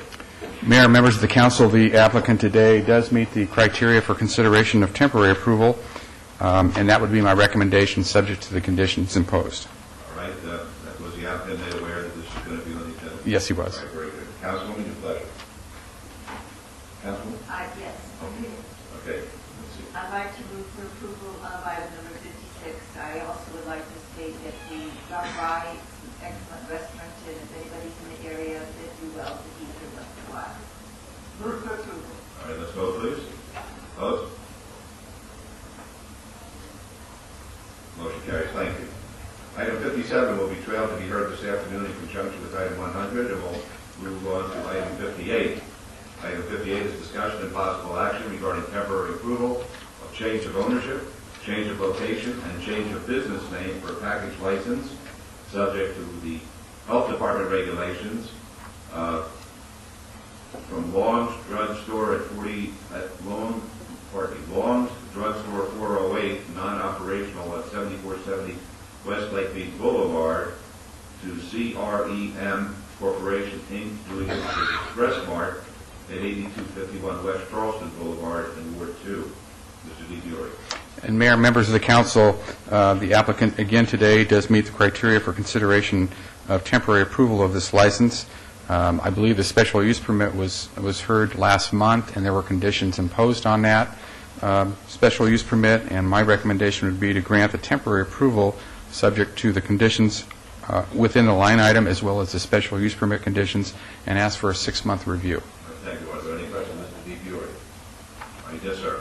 Yes, my name is Cristobal Santo. I'm the owner of Green Corporation, DBA Express Mart. All right. Are there any questions of the gentleman? All right, seeing none, Councilor Wilson. Good morning, Mr. Santos. Morning. We're prepared to move for approval with the same 6-month review, just to be consistent with what we did last time for a 6-month review. Is that acceptable? That's good. Yeah, that's my motion for approval with that condition. Very good. Let's vote, please. Vote. Motion carries. Thank you. Good luck to you. Thank you. Item 59 is discussion and possible action regarding temporary approval of a new supper club license. Gordon Beers Brewery Restaurant, 750 South Grand Park Boulevard, Suite 16. This is in Ward 2. Mayor, members of the council, I'm going to request an abeyance of this item. I thought I had done this administratively. The applicant's representative is not going to be able to be here today, so I'd request an abeyance to the December 6th meeting. All right, Councilor Wilson. All right, there's a motion to abate to December the 6th. Let's vote on that, please. Opposed? Motion carries. Thank you. Item 60 is discussion and possible action regarding temporary approval of change of ownership, change of location, and change of business name for a tavern license. The Saloon, non-operational, 450 Fremont Street, to Red Rock Bar, 1729 East Charleston Boulevard, Suites A and B in Ward 3. I see that Mr. Brown is representing the applicant, so I'm going to have to abstain because of a ownership, common ownership that is building on West Charleston that we have. I've made the record on this over 100 times. It's a stupid thing that I do, but until they change the law, I just have to keep on doing stupid things. So it's a Mr. Honor, would you yours? Mayor Pro Tem and members of the council, just a brief history before I describe the background of the applicant today. This location at 1729 East Charleston Boulevard, the previous tenant had a tavern license at that location. The tavern license at that location was revoked due to non-payment of alcoholic beverage license fees. That revocation took place June 2nd of this year. And I believe according to zoning standards, if the use is discontinued for a 6-month period, the use essentially has to be renewed or reapplied for through a special use permit through the Department of Planning and Development. The applicant today does meet the criteria for consideration of a temporary approval. I know he's undergoing reconstruction and remodeling at that location. My recommendation would be for a temporary approval subject to the conditions that are listed in the line item here, which include planning, fire, and health regulations. Mr. Brown, you read those? Yes. Good morning. Jay Brown, 520 South 4th Street, representing the applicants. The applicants are both present, and we understand and we're willing to abide by that. Mr. DePierre, so your recommendation would be then to approve the temporary license, and the council can consider on a temporary license a review up to 6 months, a 30, 60, 90-day review. I believe his intent is to open up for maybe a one-day period to keep the use continuing, but then to close it down and to continue the remodeling until he gets that complete, and then open up on a permanent basis. So based upon what his intent is, we can schedule a 60-day review of the license at that time. I met Mr. Brown. Is that what you're asking to do, is to open it for one day and then continue to remodel? That's correct. When the tenant vacated the premises, it was a mess, and we had to bring it up to code. He owns the property, so as you understand. So yes, that is exactly our intent. So we want to open it for one day. When do you think you would have business going on in there on a regular basis for hours a day, 7 days? Probably within probably 60 days. Why don't you give your name? I'm sorry, Alan Hamika, 2636 Mirabella Street. So you look to be open there in 60 days? Yes. Yes, correct. If you let us know, Mr. Brown, at that time, I would make a motion to follow staff's recommendation for temporary license of a 6-day review, a 2-month review after they complete open up review 60 days thereafter. Thank you very much. You've heard the motion, please cast your vote. Those opposed? Motion carries. Thank you. Item 61 is Park and Recreation Advisory Commission, the term of Michael R. Aker, which expires December 12, 2006. The recommendation is to reappoint Mr. Aker or appoint a new member to fill this seat. This is Councilman Brown's appointee. Council, what's your pleasure? I would move to reappoint, Your Honor. All right, that's the motion. Let's vote on that, please. Opposed? Motion carries. Thank you. 62 is appointment and reappointment of members of the Youth Neighborhood Association Partnership Program, which is commonly referred to as YNAP, Grant Review Board. The recommendation is for us to appoint the following. The adult representatives would be Donna Toussaint, and the youth representatives Corey Paris, Nicole Redford, and Linda Bears. Your Honor, if I could, Ms. Tarkanian, Justin Tarkanian has asked that we also appoint Vivian Kern to this board also. All right, this will include her with the appointments. And then reappointments, the adult representatives are Katrina Manzi, Minerva Gomez, Loretta Arrington, Robin Munier, Darcy Hayes, Dedrick Sanford, Tuesday James, and youth representatives Rachel Ware, Joseph Alexander, Alba Gonzalez, and Abigail Hudson. Is there... Oh, okay, Ms. Fisher, pardon me. I'm sorry. I'm sorry, I have no peripheral vision. I apologize. That's okay. Here, did you want to address us? Oh, no, Councilman Weekly asked me to come up, just in case there were questions. Yes. Okay, I have one question of you. Yes. What is that thing in front of Councilman Weekly? Okay. All right, we have a motion, please. I would follow a second recommendation with the addition of Ms. Kern. All right, let's vote, please. Opposed? Motion carries. Thank you. Thank you. Thank you very much. And thank the folks who will be serving. It's a wonderful, wonderful board. Item 63 is bill number 2006-63, adopts a new chapter 10.44A of the municipal code relating to solicitation. Mr. Chairman. I'll be happy to read it for the record, Your Honor. Bill number 2006-63, an ordinance to adopt a new chapter 10.44A of the municipal code relating to solicitation for related matters. I've come to the podium today because this bill and the bill that follows, we have a couple of people here from Fremont Street Experience that probably want to put a few things on the record, and there are probably some questions the council may want to ask regarding these bills. All right, may I suggest that we also read into the record bill item number 64 at the same time? We can. I'm going to have a different... I think it's probably good to read it in the record. It's going to take two separate votes. I'm going to have a proposed First Amendment to the second bill. Okay, very good. So, item 64 is bill number 2006-64, adopts a new chapter 11.68A of the municipal code relating to the city's pedestrian law. Did you want to make an amendment? what I'm going to do, Your Honor, is I'm going to first make a record on the solicitation bill, and then when I turn my attention to the pedestrian wall bill, I'll read it real quickly. Bill 2006-64, an ordinance to adopt a new chapter 11.68A of the municipal code relating to the city's pedestrian mall and privately related matters. The Ninth Circuit Court of Appeals, a little over 2 weeks ago, struck down two ordinances, one in whole and one in part, with respect to the city's regulation of the pedestrian mall, also known as the Fremont Street Experience. Before you today are two new bills that do not replace those laws which were struck down. These are laws that lay on top of those laws. The reason we structured it this way is to preserve our appellate rights with respect to any legal challenges that remain following the Ninth Circuit's decision. So the original solicitation ordinance and the original pedestrian mall ordinance are still on the books. This is version A of each of those ordinances. And I can walk through them very quickly. I'd like you to do that.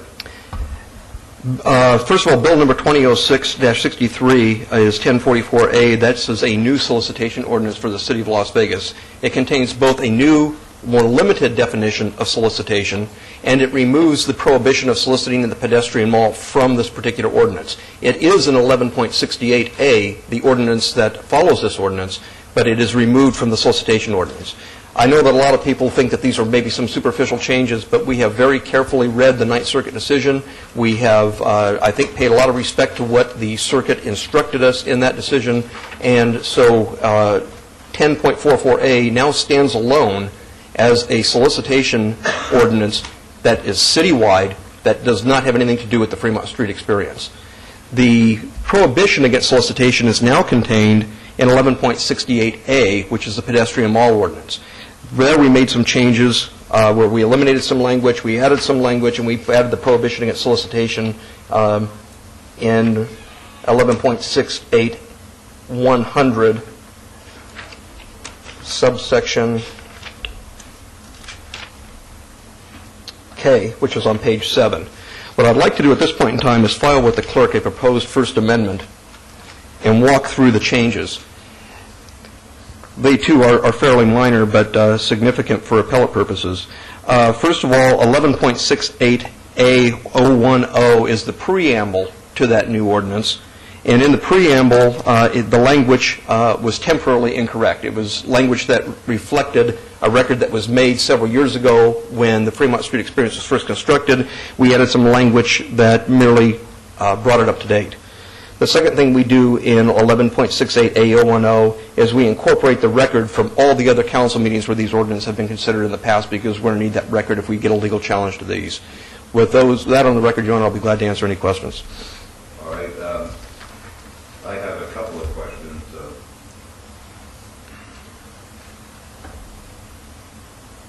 And a statement. The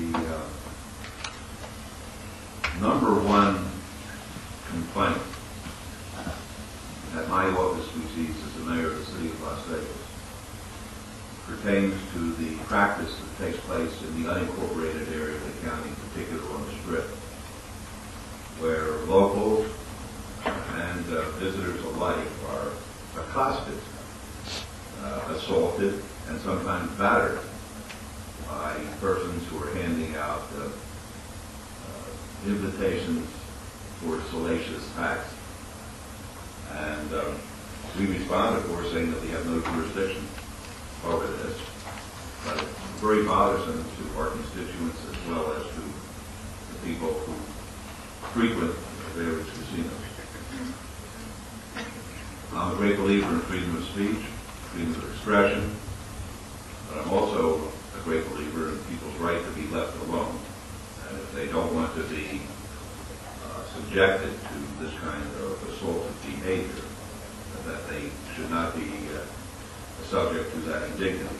Does this address that concern? It does. Tell me how. In two respects. Coercive solicitation, that is aggressive solicitation, is prohibited citywide, not just in the Fremont Street experience. So if the type of solicitous behavior rises to that level, it's a misdemeanor, it's prohibited by law. They'll be cited, they'll even be arrested if necessary, and we can handle it that way. Do we know why the county hasn't done that? I don't know if it's an enforcement issue or if it's a legal issue. I have had no discussion with the county as to what they do. All you have to do is drive down the Strip, and you see these people, they stick this stuff right in people's faces, and the people that don't like this, and they keep on putting it in their face. Mm-hmm. And if we can arrest somebody for doing that, I want them arrested. You bet. The other thing that you'll find in 11.68A is a restriction regarding mall advertising, and people that hand out literature that isn't for an immediate donation, for some immediate solicitation, may well be prohibited by that portion of the ordinance as well. So there are two ways that we approach this issue in the pedestrian mall. Well, those are my questions. Does anybody get that? Excuse me.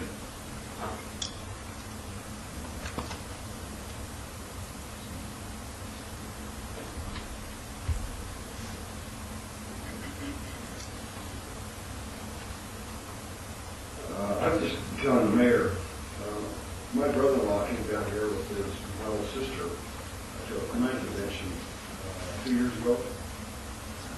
And they've got their old convention center on Convention Center Drive. My brother-in-law tried to protect my little sister. They was throwing some smut in her face, and she tried to refuse it, and the guy was trying to shove it at her. And to me, it was, from what my brother-in-law said, it was really disorderly what he was doing. And so he got confrontation with this guy, and the guy called him names, and called her names, and all this other stuff. And that's just, I know for a fact, you know. And I get probably 7 or 8 letters a day, I mean a year, commenting on the same type of behavior, and people write it to our offices, thinking that because we are Las Vegas and it happens in the county. And we try to, I write them a nice letter, tell them that this happened in the county, and this is what we're trying to do, and this is what we've done, and it is a real problem. And again, I respect people's rights too, but I also respect those people's rights that tell them, no thank you. And when they get abused, then it's wrong. Okay, thank you. Why don't you folks have a seat, and we'll call on you at appropriate time, please. Thank you. All right, why don't you have a seat? Good. I assume that there are some folks who want to be heard on this, so let's put a 3-minute timer on, and we'll hear from those who want to be heard.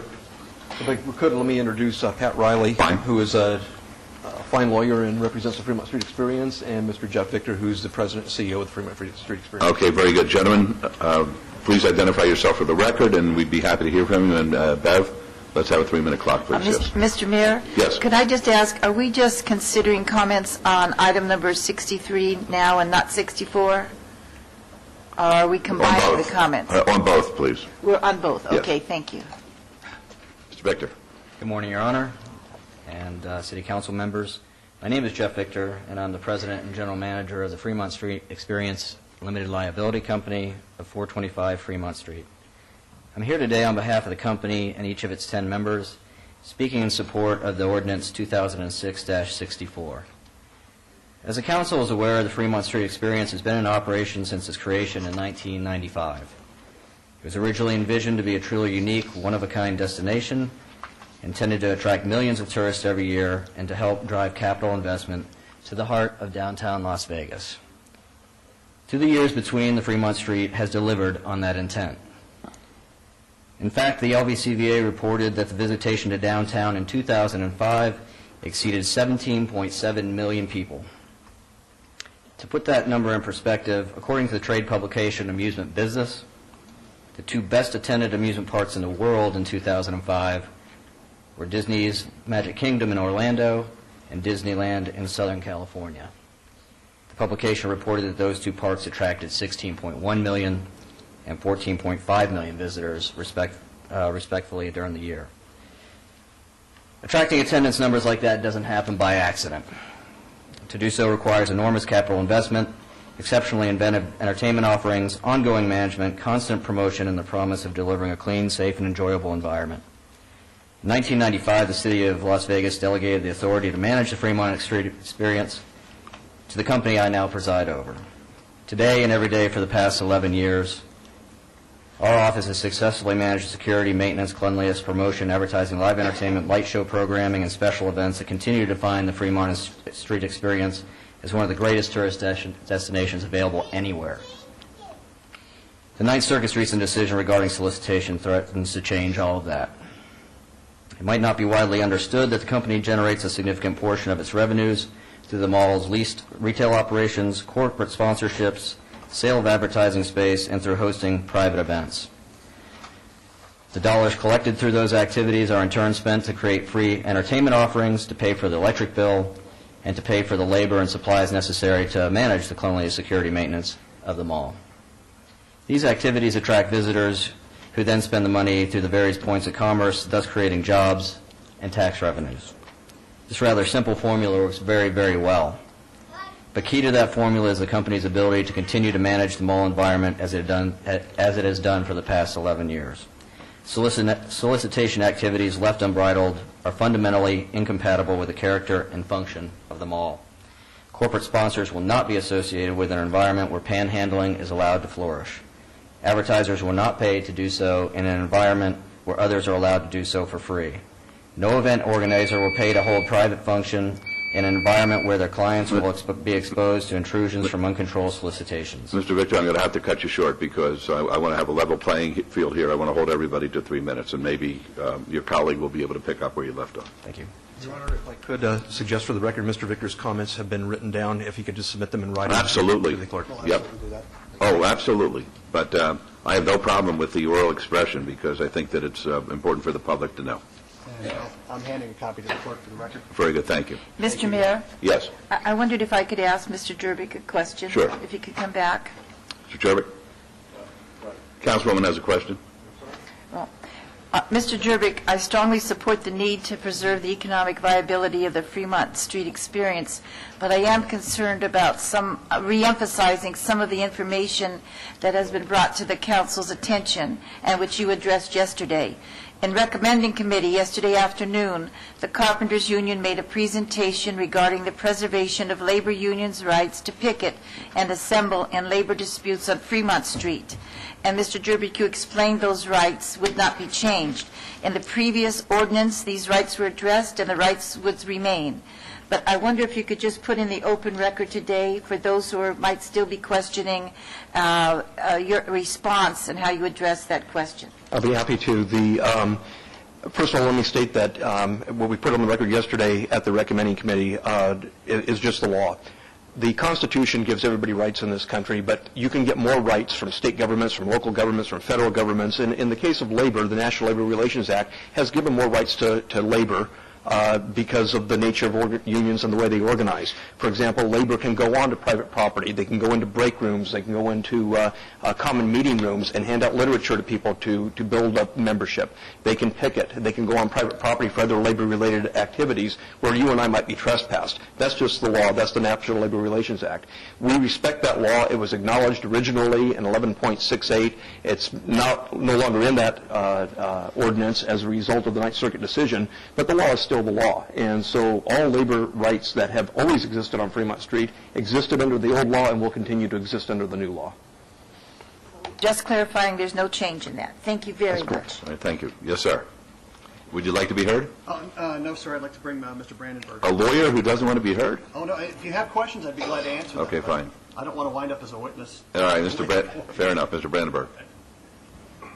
That was a very nice affair that we had yesterday. Yesterday was the 100th anniversary of the Golden Gate Hotel, and there was a wonderful ceremony that took place at the corner of Main and Fremont. It was the first location for a gaming house in Las Vegas that wasn't in a tent, and it's been successful ever since that time, and I appreciate the fact that we celebrated it yesterday.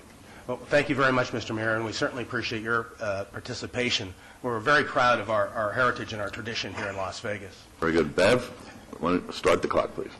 My name is Mark Brandenburg. I own and operate the Golden Gate Casino at 1 Fremont Street, Las Vegas. I'm here to speak in support of the ordinances.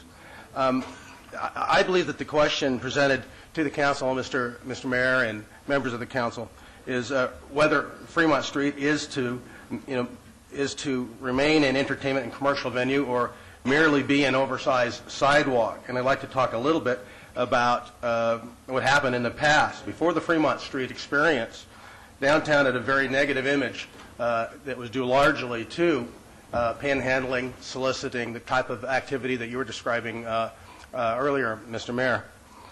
Very detrimental to our commercial and tourist interests here. Research from UNLV showed that we had a very strong perception by the public, visitors and locals alike, that was negative as a result of those particular types of activities. My personal experience at the Golden Gate simply affirmed those concerns. We had complaints from customers when they would walk up and down the streets before the Fremont Street experience and encounter that type of activity, and more particularly on special event occasions when we would close the street, try to put a band or some type of entertainment on the street. What we found is we had created a magnet for that kind of activity. You put a band on the street, there'd be a crowd in front of the band, and next thing you know, you had people diving into the crowd with various types of commercial solicitation, whether it was to sell cheap jewelry or whatever the case might be. And again, it was a problem for our guests. It made it very difficult for us to put on special events. And so early in the 90s, when the changes in the industry brought the downtown casinos together to try to find out what we could do to improve things downtown, to create an attraction, to create our own volcano, was the metaphor that we used in those days. I have a very specific recollection of having been the new kid on the block, sitting around the table with the likes of Steve Wynn and Bill Boyd, Jack Binning, and others that were trying to come up with something creative, something innovative to really help downtown compete. But the premise for anything there was, they said, no matter what we come up with, we have to control the environment. It's not going to do us any good to create a dynamic attraction if all we're doing is creating, again, another magnet where we're going to bring thousands of people downtown that's going to attract all kinds of solicitors that will come down and interfere with that experience. On the Fremont Street, people aren't just trying to get from one place to another. That's not the function of the street. It is an attraction. It is an entertainment and commercial venue. And when you have that type of solicitation going on and people are trying to either watch a show overhead, it's just as if you're sitting in a movie theater and you're trying to enjoy yourself and you're sitting there with your wife or your kids and you're interrupted with that type of act and you're being solicited. I'm sorry, but... if you have any written remarks, we'd be happy to consider those. I thank you for your time. Thank you very much. Anybody else, please? Mr. Peck. My name is Gary Peck. I'm the Executive Director of the American Civil Liberties Union of Nevada. I'll be succinct because I'm not going to adjudicate issues that obviously, inevitably, are going to be adjudicated yet again in federal court. Here's what I would say. First of all, I am astounded at the presentations today. First of all, the Executive Director of the Carpenters Union sits on my board of directors. I think he understands free speech, understands it well. I'm astonished that what we have read into the record again is the same sort of statement about labor having more free speech rights than everyone else. It's black letter law. The black letter law that was reiterated by the Ninth Circuit is you can't do that. That's A. B, we're right back where we started. Free speech is bad for business. Because it's bad for business, we need to control the environment and squelch free speech. That argument went nowhere at the Ninth Circuit the first time. It's not going anywhere at the Ninth Circuit this time either. Thirdly, this is not a case about smut peddlers. It may be politically expedient to frame it that way. The plaintiffs in our case were the Unitarians, the Shunda High Network, the American Civil Liberties Union of Nevada, the Progressive Leadership Alliance of Nevada, and a number of other nonprofit organizations and individuals whose free speech rights were violated as a result of that ordinance in the same way they'll be violated as a result of this ordinance. So it's sort of obfuscation and hiding the ball to pretend that that's what this law is about. Then lastly, I just have to say I respect the members of this council and all the good work that they do. But let's get real. Government always says when government passes laws that violate people's free speech rights, no one cares more about free speech than we do, but. And this is a classic example of that. In a city that touts itself as a sanctuary of free speech to the world and the country, and a city that just christened a faux Liberty Bell, I think this action is embarrassing, I think it is shameful, and I think the federal courts will see it for what it is. I think any competent attorney could read the new ordinances, see that in light of the Ninth Circuit ruling, these new ordinances are as unconstitutional as the old ones, and it is unfortunate that the process has been little more than a charade, a recommending committee yesterday, a final vote today, no opportunity for meaningful input, new amendments introduced. This is all charade. It's all theater. It's going to pass probably unanimously. It's going to be back in court, and that's too bad. And I've heard from representatives of the city attorney's office, gee, who cares? We don't have to pay the legal fees. Fremont Street will pay them. You ought to be concerned about the Constitution, not just the legal fees. Thank you. Thank you. Tom McGowan, Las Vegas resident, concerned about the Constitution. I'll address both items 63 and 64 taken together, and I'll require less than 2 minutes. Depending upon the context of their usage, the terms solicitation and panhandling are similar, but neither coincident nor interchangeable. All advertising is solicitation, and an attorney who pleads in a court of law is engaged in solicitation. But panhandling is a means of expression indicative of a state of indigence or impoverishment, and is an inalienable right guaranteed secured by the First and 14th Amendment to the Constitution of the United States. Any city attorney, deputy city attorney, or member of the city council who thinks otherwise doesn't know what he's talking about in plain English. In the classic motion picture Our Man Godfrey, during the Great Depression, William Powell said the principal difference between a derelict and a man is a job. Panhandling is an effect, but not the cause. Instead of criminalizing poverty, create good-paying full-time jobs and more affordable housing. And remember one thing, the biggest panhandlers of all are politicians and bureaucrats. I can prove that anytime you're ready. How many pedestrian malls are there citywide? And which pedestrian mall does this subject bill apply to? And if not all of them equally, why not in light of the 14th Amendment to the Constitution? These are very simple questions. They are probably not too challenging for this august body. You can start anywhere. Go ahead. Okay, we'll receive those remarks. Anybody else, please?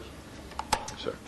Your Honor, council members, my name is John Vino. I represent some of the Fremont Street Experiences retail merchants, and we just really wanted to express not so much the legality issues that you're dealing with, but hope that everybody keeps in mind the reality of what Fremont Street is, and I think we all agree in its essence is an entertainment venue, and we invite people down to visit Fremont Street, to see our overhead show, and to visit our to see our free concerts. And I feel we have an obligation, more so, that requires a certain level of security and safety when for those that visit us. Our biggest issue is safety. I've watched the evolution of Fremont Street in the early times. People would come down and ask, is it safer to visit? Is it safe to bring our children down there? And I really believe it would be a travesty if we regressed back to a different level. Fremont Street does have a great mix of people on a daily basis, a nightly basis. It's an enclosed atmosphere. It makes us different from the Strip. Unfortunately, like everywhere else, sometimes people visiting don't come down with good intentions. And with the number of people that we have visiting on a daily basis, we just wanted to ensure that the policy on an ongoing basis is able to handle the procedures necessary to deal with the issues that we have, and continues to allow Fremont Street to create a positive experience, but more than anything continues to provide the safety and benefit of not only the visitors but for the people that work down there. Thank you. Thank you. Anybody else like to be heard? Good morning. My name is Ted Russell. I'm a resident of Las Vegas. The Fremont Street experience is a real treasure. So much of the impetus and the force for revitalizing downtown has emanated from the power of the very quality organization Fremont Street Experience Incorporated. I offer a more moderate view.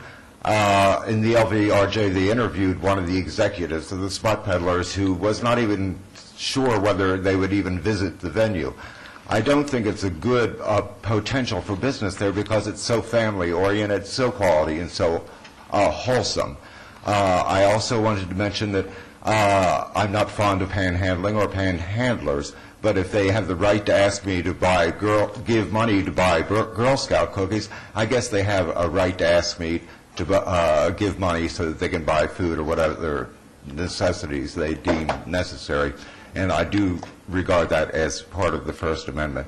Again, I think we need to do everything in all diligence to protect the Fremont Street experience, But again, I don't see any potential for smut delivery there. Thank you so much. All right, would anybody else like to be heard on this? All right, thank you very much, folks. Mr. Jervik? I can just make some closing comments, Your Honor, and then allow the council to vote on these. It probably won't make any difference what I say at the podium because people tend to have very strong feelings on one side or the other about these kinds of ordinances, and I understand why. I do want to put on the record that we have been really diligently trying to follow the direction of the Ninth Circuit Court of Appeals in their recent decision regarding the Fremont Street experience and crafting these ordinances. I know cynics will say otherwise, but that I can tell you from the hard work that we put into it in my office, working with outside counsel as well, that there's a sincere effort to craft ordinances that we believe will... I'm sorry. No, I was going to ask you to, if you can, I don't know whether you're prepared to do this, to go through the history.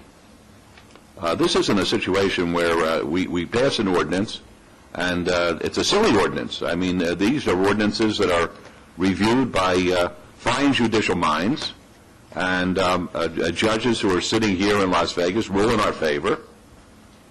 There are appeals.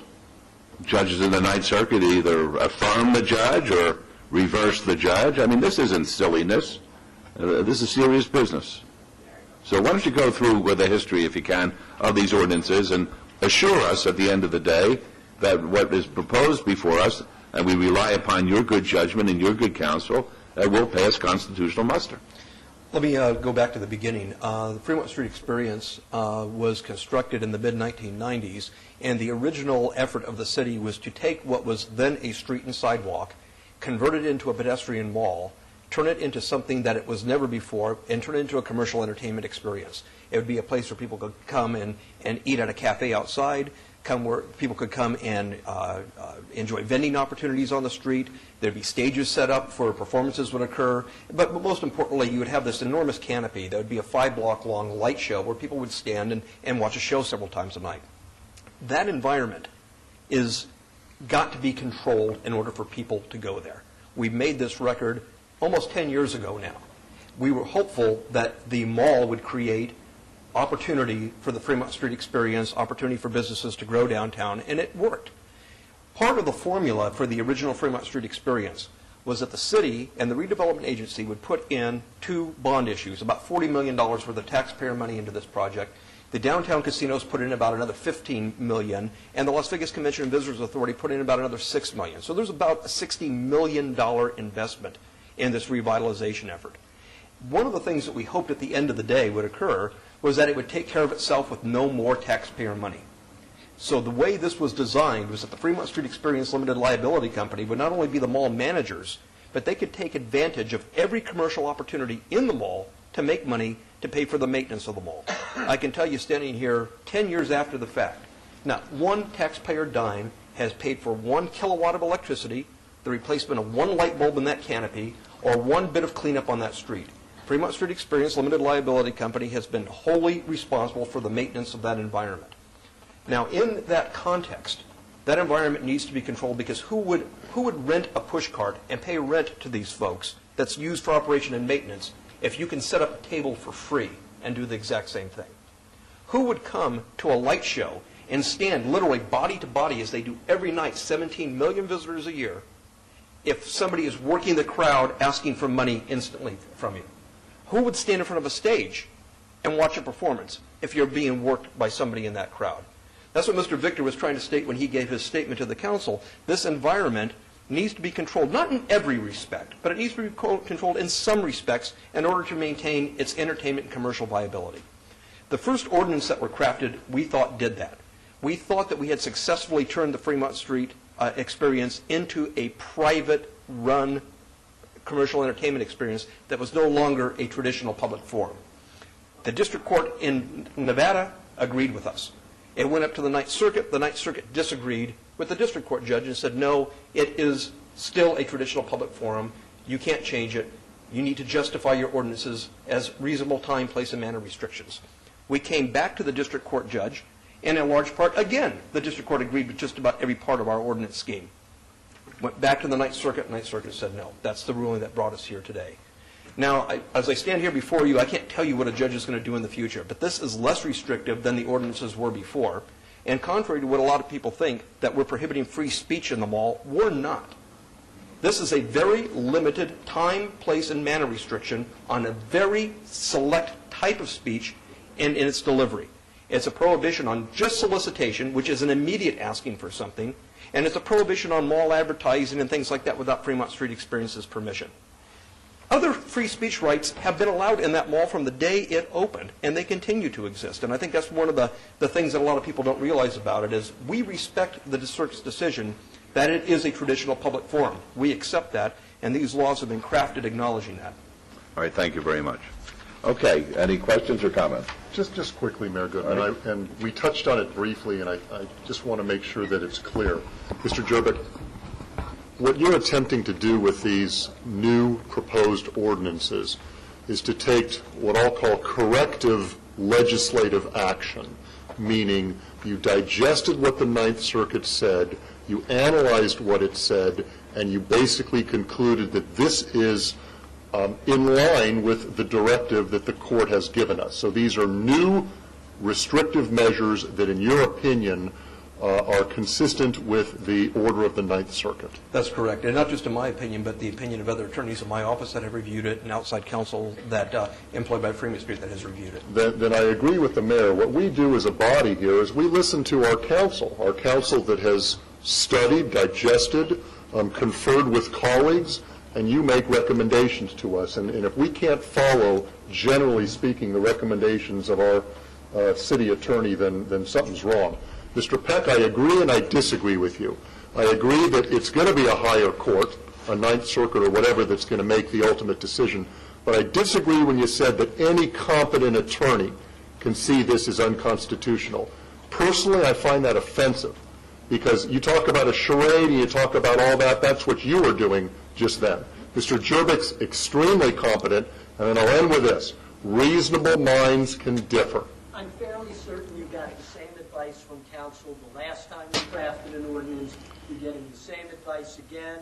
I can assure you this law will be struck down, and I can assure you it will be struck down for exactly the same reasons. All right, thank you. I'm simply saying we listen to our counsel, and then we... All right, thank you, Mr. Peck.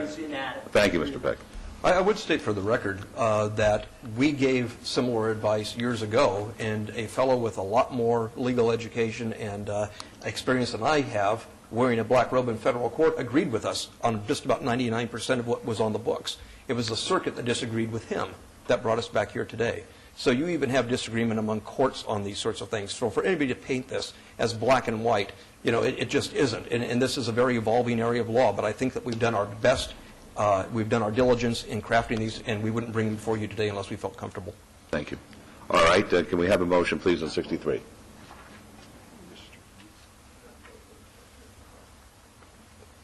Councilwoman?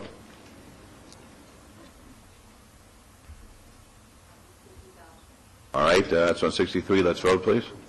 Post. Motion carries. Thank you. And on 64? Move for the adoption. As First Amendment? As first amended, that's correct. As first amended. All right, let's vote. Post. Motion carries. Thank you. Thank you. And I would, for the record, the ACLU prepared some written statements. I asked that it be filed with the clerk and made part of the record. Is that discretionary on my part? Probably. No, it's in the record.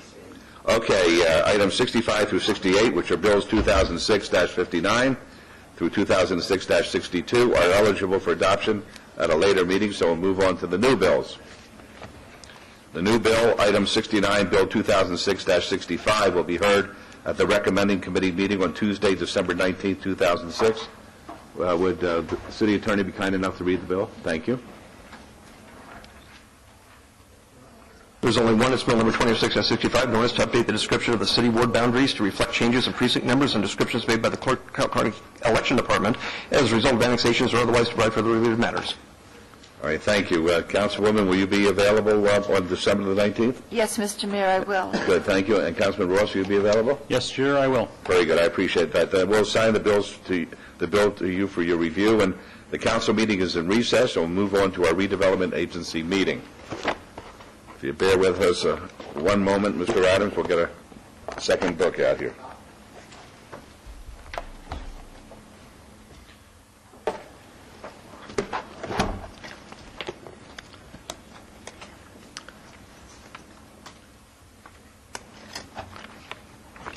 Okay, the redevelopment agency meeting of November 15, 2006 is called to order. This meeting has been properly noticed and posted in compliance with the open meeting law. Item number 3 is approval of final minutes by reference to the regular redevelopment agency meeting of October 4, 2006. May I have a motion to approve the Yes, minutes? Your Honor, no additions or deletions. I make a motion for approval of the minutes, please. Thank you. Let's vote, please. Post. Motion carries. Thank you. Before you start, Mr. Adams, there were a group of folks who were here earlier who were sort of milling around, and I suggested that they take a seat. Are they going to appear, or does anybody know? Yes. Yes. Okay. I just want to make sure that nobody feels they're being excluded. All right. Thank you, Mr. Adams. Item number 4 is abeyance. Item discussion and possible action regarding an estoppel certificate to MidFirst Bank concerning the owner participation agreement dated October 16, 1987 with Westar Charleston Associates. This is in Ward 3. Scott Adams, Director of the Office of Business Development. At the last RDA board meeting, I brought before you a matter regarding approval of an estoppel certificate concerning the sale of a property at 1270 Burnham, that being the sale of an apartment complex to a new owner. The estoppel certificate was requested by the bank that's financing the transaction.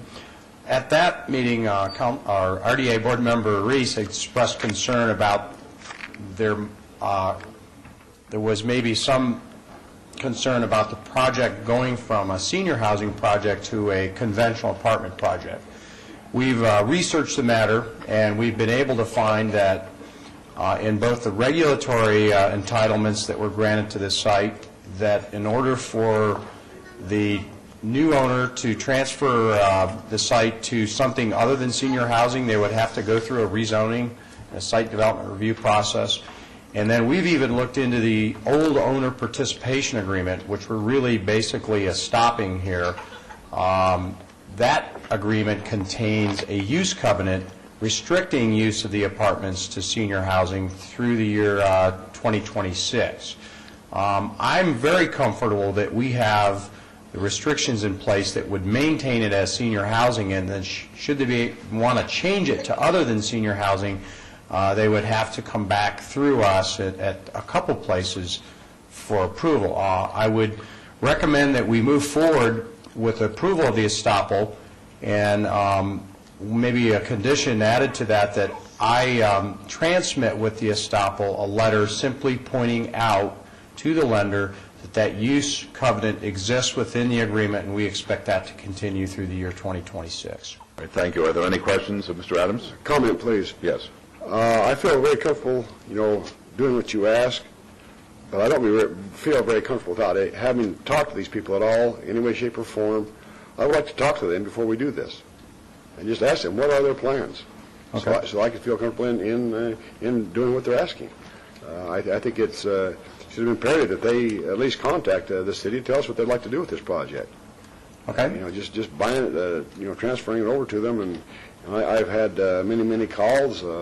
I've got letters that are very, very long. I got people over on Section 8 housing that are concerned about, there's talk about they're going to be asked to be leaving. This is just an example here. I've had probably 15 or 18 calls in my office of people being, that have lived there for 15 or 18 years being asked to move. I've had conversations with some of the older managers of this complex that say that they are going to try to take it into a come one, come all apartment complex, and I don't feel like that's the right thing to do. So I would like to have them present at one of the meetings when we do this, so that we can ask them these type of questions, put these things on record. We'll certainly, we can certainly convey that to the owner and ask that they contact you and be here at. I make a motion, Your Honor, to hold this in abeyance until our December the 6th meeting, please. All right, that's the motion. Let's vote, please. Post. Thank you. Motion carries. Thank you. Thanks, Scott. Sure. All right, this is the time for citizens' participation. Public comment during this portion of the agenda must be limited to matters within the jurisdiction of the redevelopment agency. No subject may be acted upon by the redevelopment agency unless that subject is on the agenda and is scheduled for action. If you wish to be heard, come up to the podium and give us your name for the record. How many people plan to speak during this portion of the meeting? Okay, then we'll put a three-minute time clock on. That's fine. Be happy to hear from you. Tom McGowan, Las Vegas resident. In preface, has anybody on the dais ever heard of an alcoholic pilot? Don't respond to that. Successful redevelopment depends upon effective address and resolution of the following issues, including, among others, homelessness, the Annapolis, the Downtown Entertainment Overlay District, the Arts District, high-rise development, public mass transit, and the FAA's right turn flight paths over the city of Las Vegas. You were told about this long before, many, many months ago. You had opportunities to address this and resolve it then, but you haven't done that. All of those issues and more will be resolved completely and permanently following the municipal elections in 2007, in which I'll be a candidate for election to public office as mayor of the city of Las Vegas, Nevada. Don't all applaud at once. Sit tight, but guaranteed I'll be there, and I will address and resolve these issues completely and permanently. Thank you. Okay, would anybody else like to be heard now?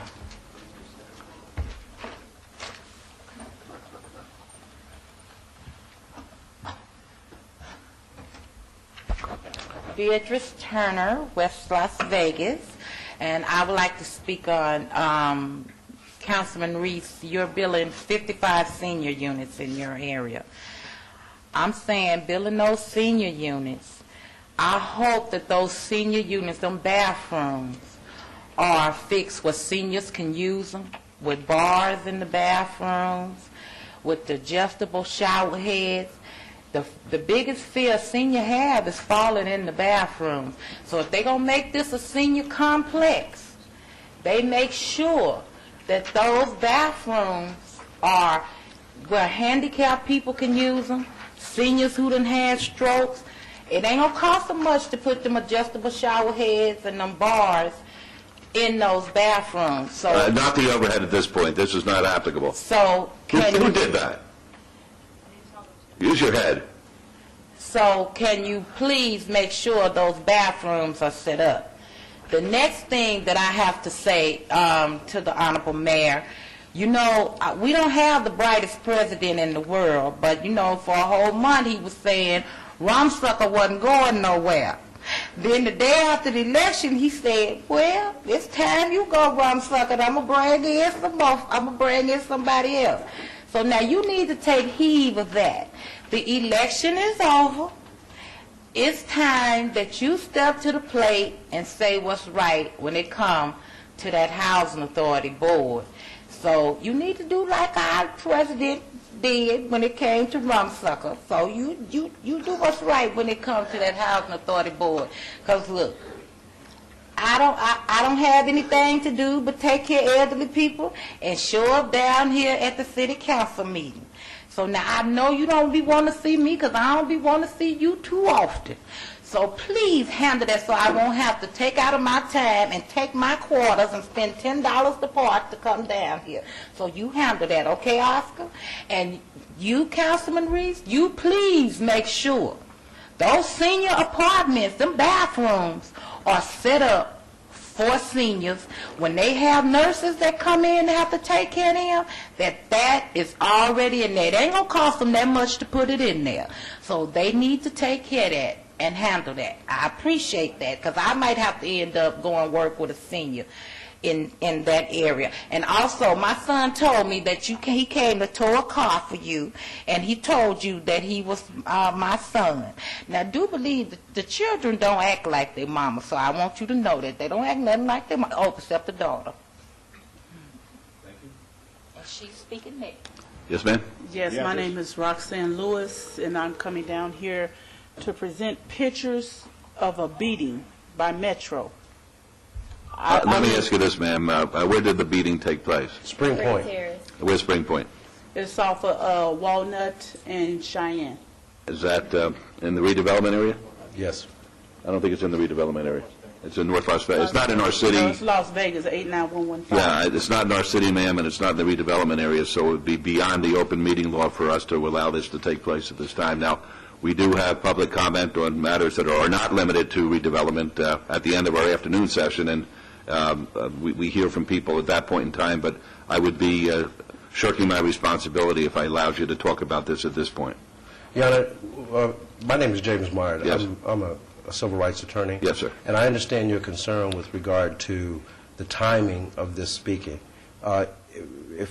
Hopefully, the City Council, by approval or recommendation of the mayor, could actually allow them just 3 minutes to talk about... I can't under the open meeting law, sir. If I could, I would certainly consider that, but I'm not allowed to. It's mandatory. It says must be limited to matters.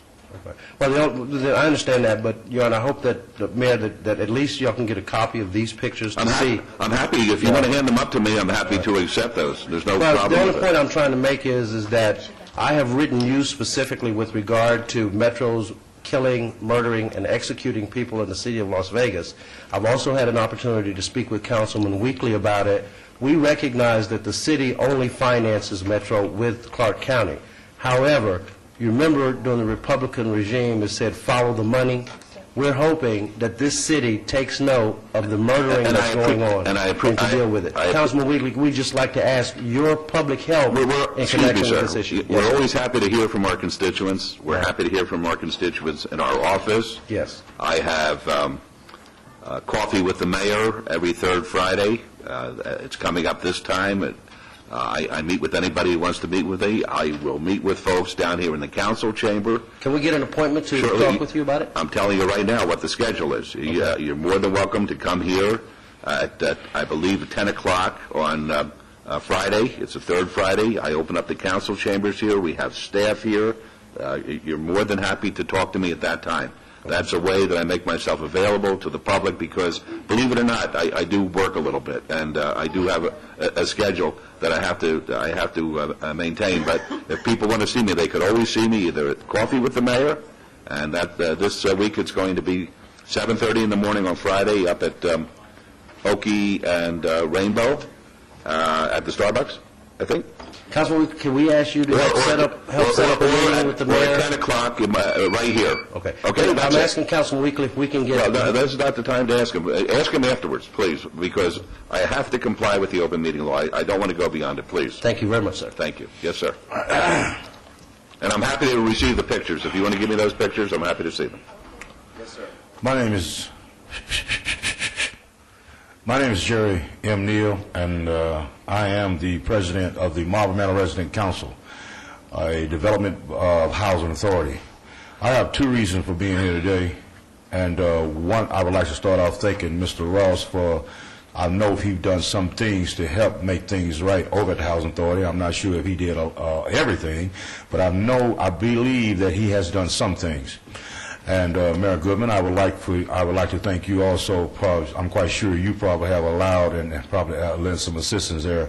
And I don't know about my brother Weekly over there, but anyway, I'd like to thank him too because I think he may have done some things to try to make things a little better in public housing. Yet we are still faced with issues in public housing that needs to be viewed and looked at. In particular, we are dealing with the finances for redevelopment in public housing. The main issue I'd like to address first is redevelopment as far as a grocery store in and on the west side of Las Vegas, Nevada. There is a belief among the residents and the voters in West Las Vegas that the reason we don't have a grocery store there is because of hidden agendas and contractors and people who have special interests in obtaining the land that's located in and around the West Las Vegas area.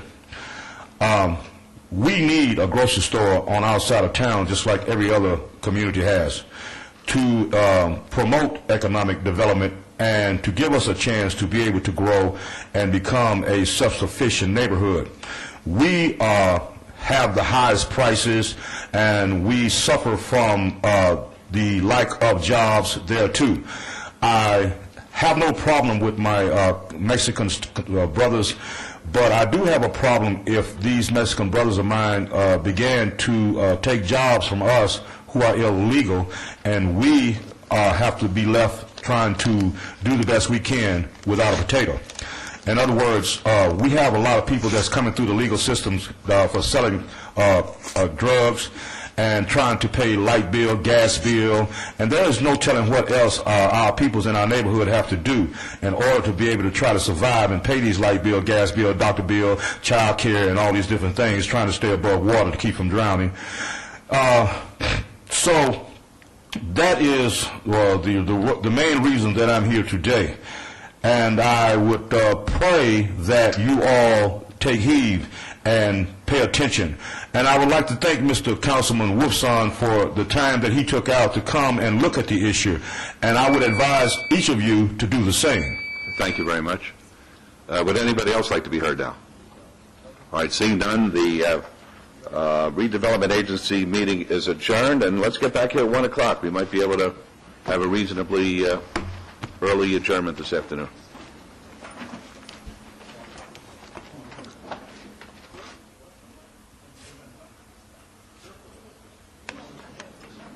Do they want this back, or do they want to leave these with me? They want to leave them with me? Have you asked them that? You have? All right. All right.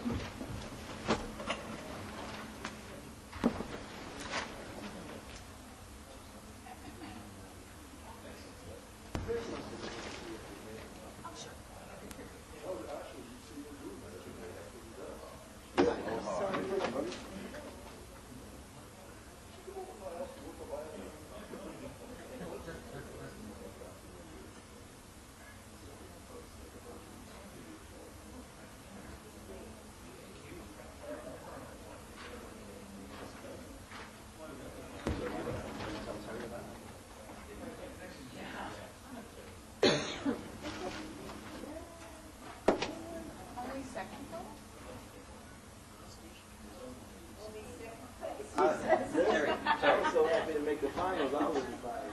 Yes, yes.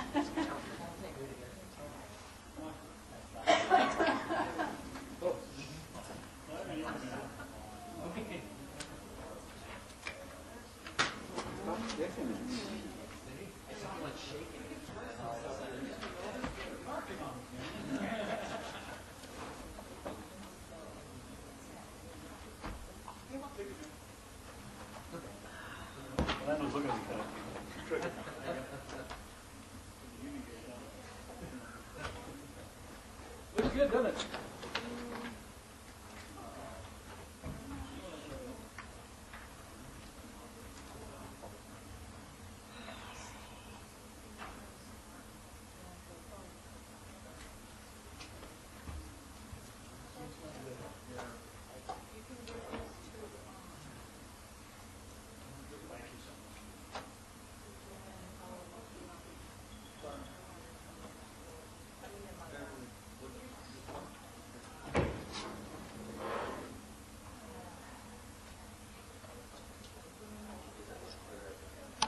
Still thinking it'll get there. I don't know. It's like all of a sudden we didn't have any. John, are you in the back? Dan, is John, the IT guy, still in the back room back there? Boss's monitor went out.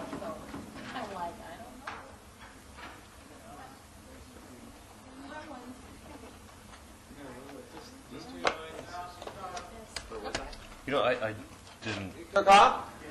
Okay. I didn't mark the date on it yet. If you could, I just don't have a pen with me. I'm trying. Cool. 15 today. Okay. I'll have another one for you later. Thank you much. Okay.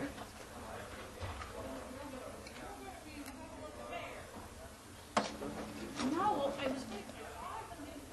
And I picked up two cars. I picked to see what they were, and I knew what those people were. Down below, underneath, too, see what's They screw that in.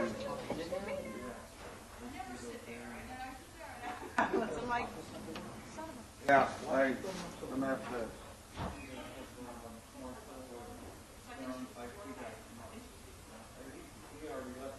What I'll do is go next door and have him. So is it, which monitor is this?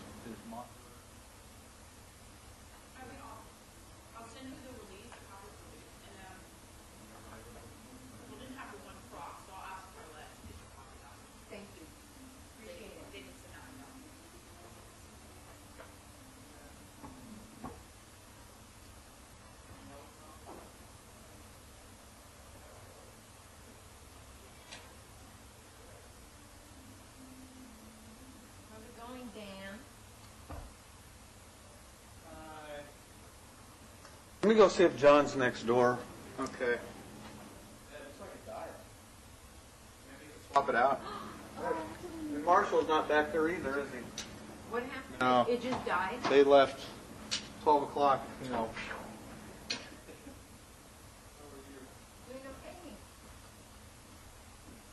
Saw your man on TV not too long ago. Oh. Having fun. He's at that. Is he at that hazmat thing all week? Yeah. Yeah. Can't even talk. Yeah.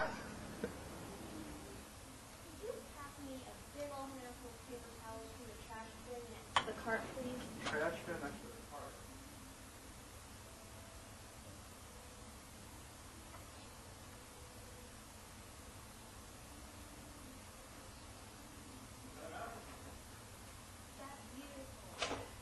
You got a spill?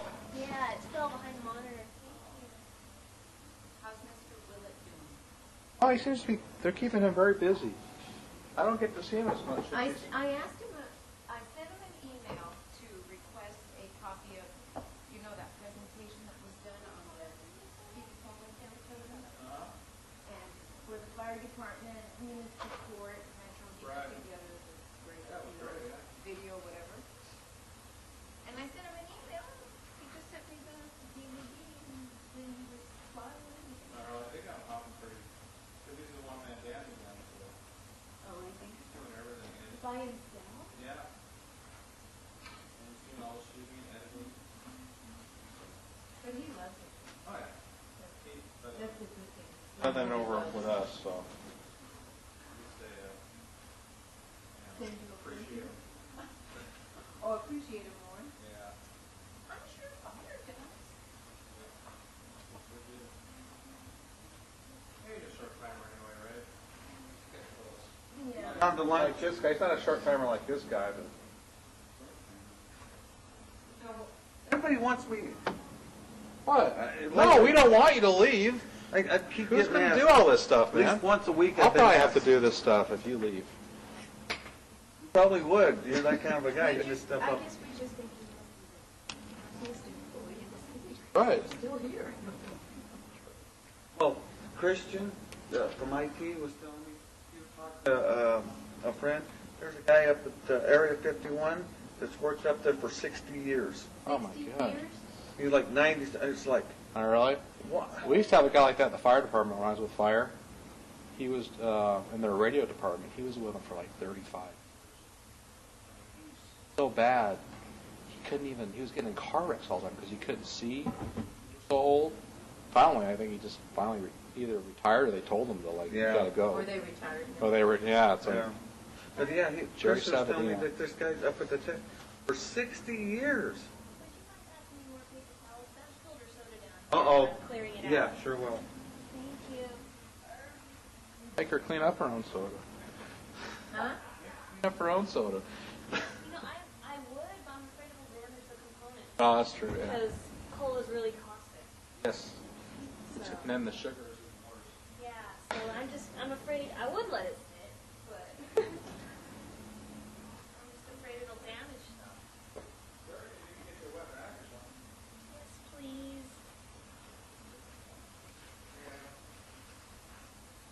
Oh, there's a lot of stuff. Another pen.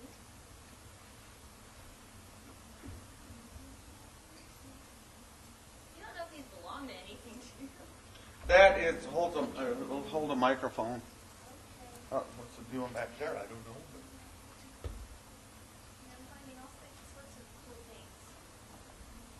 And I never pull it out, so it's.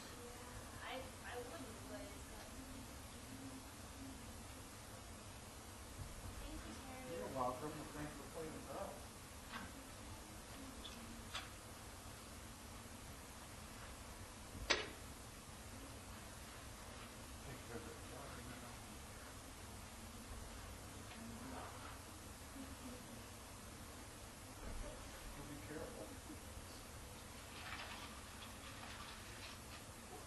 Cleaner smells good. What is it?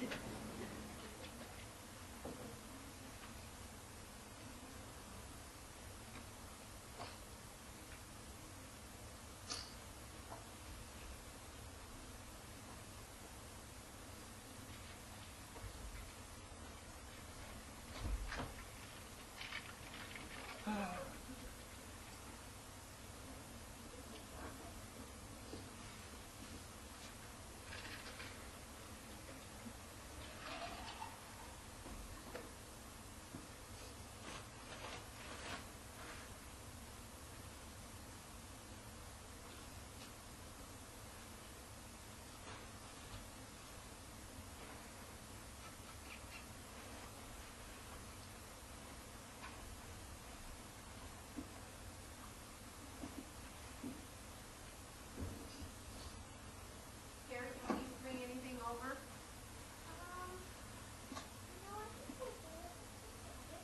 Thank you. You know 6364 is a transcript, right? Right.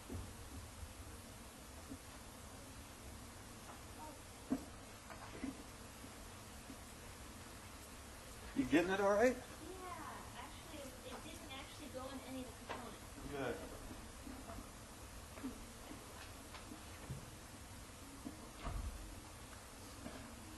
It's just, that whole no liquids around Okay. Well, everybody else takes vacation during council. I'm gonna take a vacation during the council meeting. What do you think? Would that freak them out or what? 'Cause I threaten them all the time. They say, "No, you're not." See you, have a good time. You too. You getting it all right? Got it out, but getting it back in there. What's that? Here's the whole council. There you go.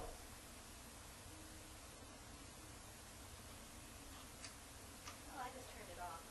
I'm like, when did it shut?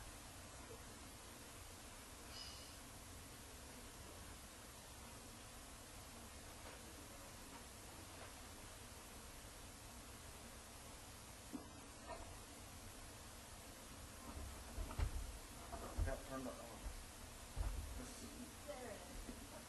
This is right in the. Okay, there you go. This box kept getting in your way.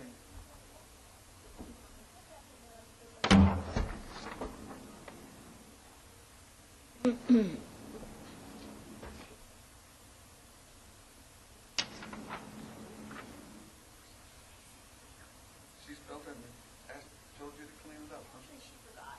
Oh, So I just kind of wanted to see if it worked okay. yeah. I'll just leave this housing issues. Just set those back there. We won't tell her why. Yeah, really.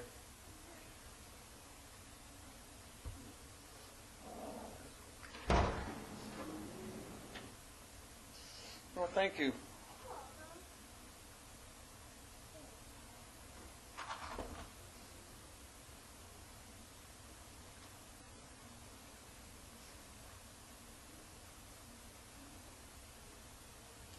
Do you need anything else today? Huh? Do you need anything else? No, I got it. Thank you.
my job.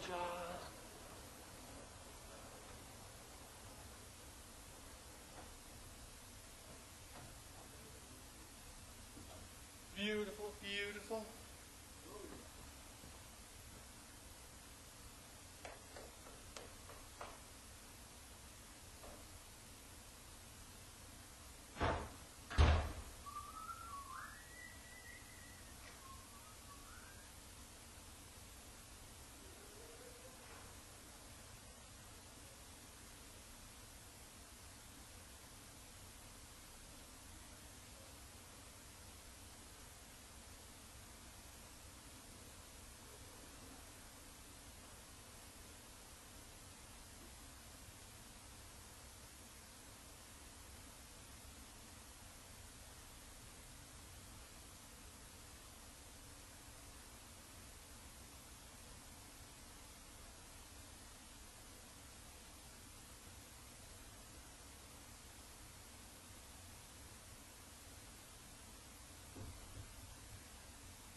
last day, so I'm going to be doing the PowerPoint now. Okay. Yeah.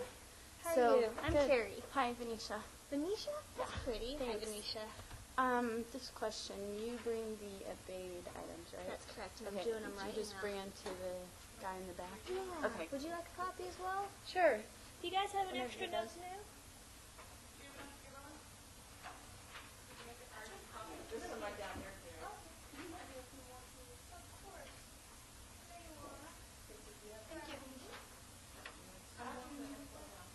Yeah, just go into the back. And there's two in the hallway. So just go into the back conference room. Just go through these doors.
I think it's just as cold in here as it is out there.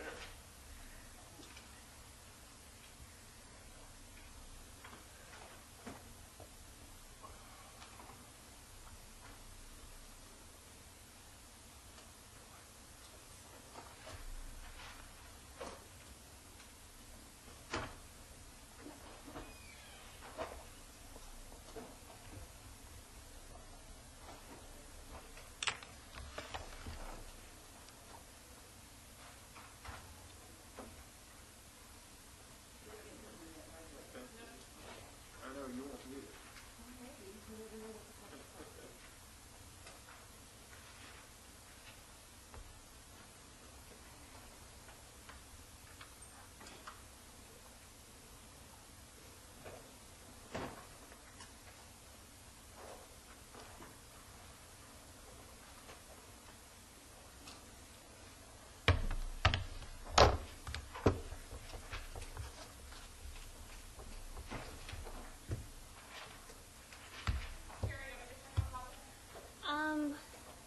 The regular's ready, and I prepped the decaf if you want to do that.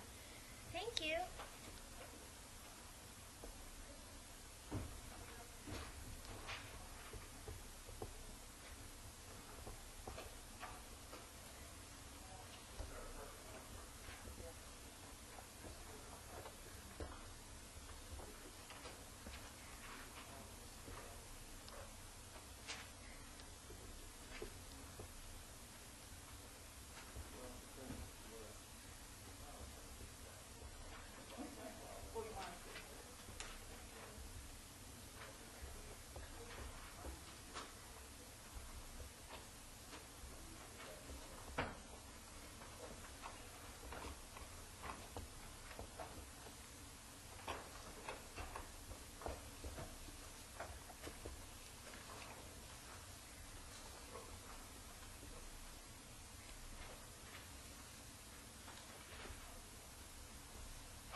that's why my boyfriend won't go out of the TV. So he makes me Makes you look too old. Hello. How are you? Reasonably well. How about yourself? Morning session. I didn't watch it, so I can't say. Have you? Okay. I was going to say on the conditions, where I'm going to ask that we obey this again, just for a period of time. I just got the appraisal yesterday. I think what I need to do is sit down with my client, walk through that, get that worked out first. As I was talking to Jim the other day in our meeting,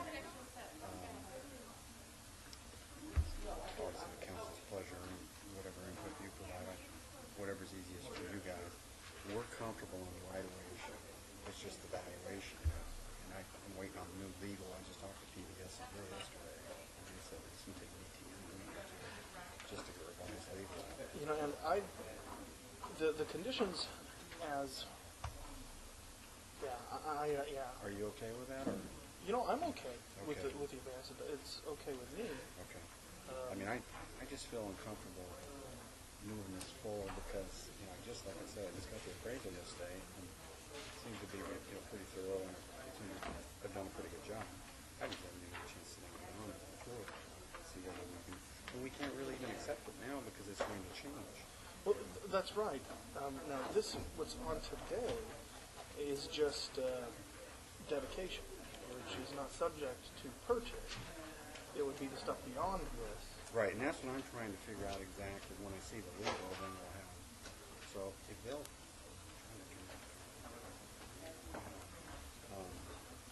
You might want to. Go figure this out. But is yours the same as mine? It is. Isn't there a thing over here on the to side? turn it off or to mute it? See that little speaker there? You tap the little speaker. Tap the little speaker. Now I can't do it. If you tap the little speaker, you can set it to just vibrate or off. Is yours locked? Oh, you need to unlock it first. It's got this yesterday. It is. It's amazingly fancy. And then just set it to vibrate or off. Perfect. And just don't forget to unset it or. I like it though. How do you like it? I love it. I use it a lot. Yeah, because when I'm on town, I email all the time on my BlackBerry. I did reset some of the keys because some of these buttons you can assign them to what you want. And like whenever you open something and it gives you this little OK button, this X button, that's the only way you can get rid of it. Oh, yeah. And so I've reassigned my camera button to be the OK button. Oh, that's a good idea. Because I hardly ever use the camera, and if I do, I'll start it from the menu. So that's a great there's idea. a way to do that. If you want to do that, give me a call and I'll tell you how to do it. Or next time we get together. I'm almost never do.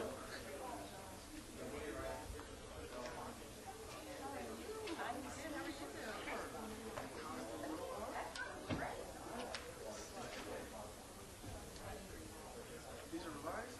I know that Lenny loves to get them if they don't already do them. Well, I already, yeah, I've got the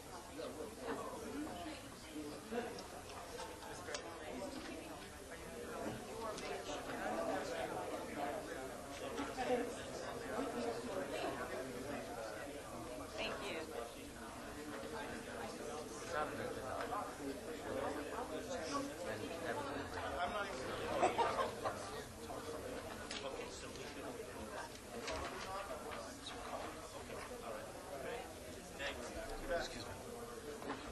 I've got a couple items that I'm going to ask to be abated again. Should I just wait till they call it and then come up? Is that how you're going to do it? Okay, because I know she got it on the board, but I didn't get a chance to. No, it's not. I didn't get a chance to send it over.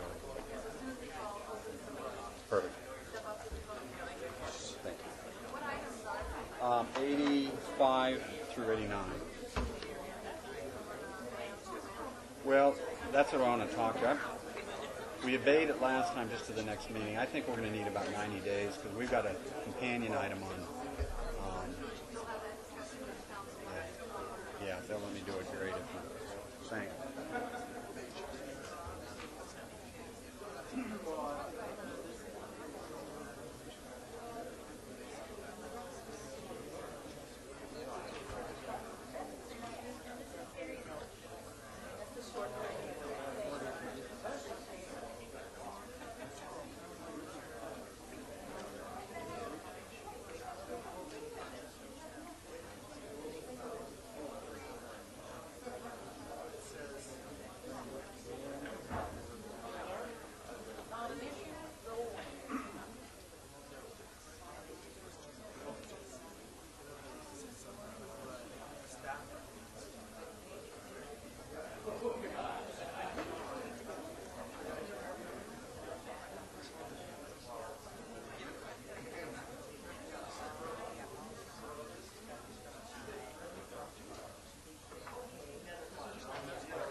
Good afternoon, ladies and gentlemen. Thanks for your patience. We appreciate it. Item number 70 is any items from the afternoon session that the council, staff, and/or the applicant wish to be stricken or held in abeyance to a future meeting may be brought forward and acted upon at this time. Mayor Pro Tem. Thank you, Your Honor. We have item number 73 as a public hearing to consider report of expenses for recovery costs for abatement at property located at 4401 Corey Place. Staff's asked to strike. Item 90, 91, and 92 is rezoning 14344, variance 15323, and site development review 14353. Walkfeld LLC. The applicants asked to table. And items 93, and 94 is a rezoning 15031, site development review 15030 at 3100 Mead LLC. Rezoning site development plan review for conversion of two existing storage buildings to a light manufacturing facility approximately 300 feet north of Mead Avenue and 980 feet west of Rancho Drive. The applicants asked for that in advance until our December 6, 2006 meeting.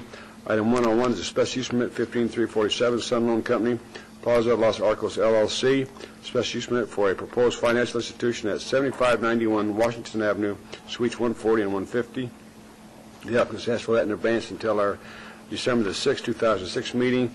Item 102 is a site development review 15747 Twin Lakes Baptist Church, site development plan review for a proposed church house of worship at the northwest corner of Rainbow Boulevard and Westcliff Drive. Councilwoman Tarquini has asked that to be held in advance until our December 20, 2006 meeting. And item 116, special use permit 16483, Pond Pace, Decatur Real Estate Holdings LLC, appeal of the denial by the Plan Commission for a special use permit for a pawn shop located at 1940 North Decatur Boulevard. The applicants asked to withdraw that appeal. Council members, are there any other items we need to report at this time? Yes, Mayor Pro Tem. Yes. Mr. Grossbeck is present. Thank you. Thank you, Your Honor. Council members, good afternoon. Robert Grossbeck, 5820 South Pecos. Your Honor, with respect to items 85 through 89 regarding the applicant Don Ahern, as you know, I represent him on these items.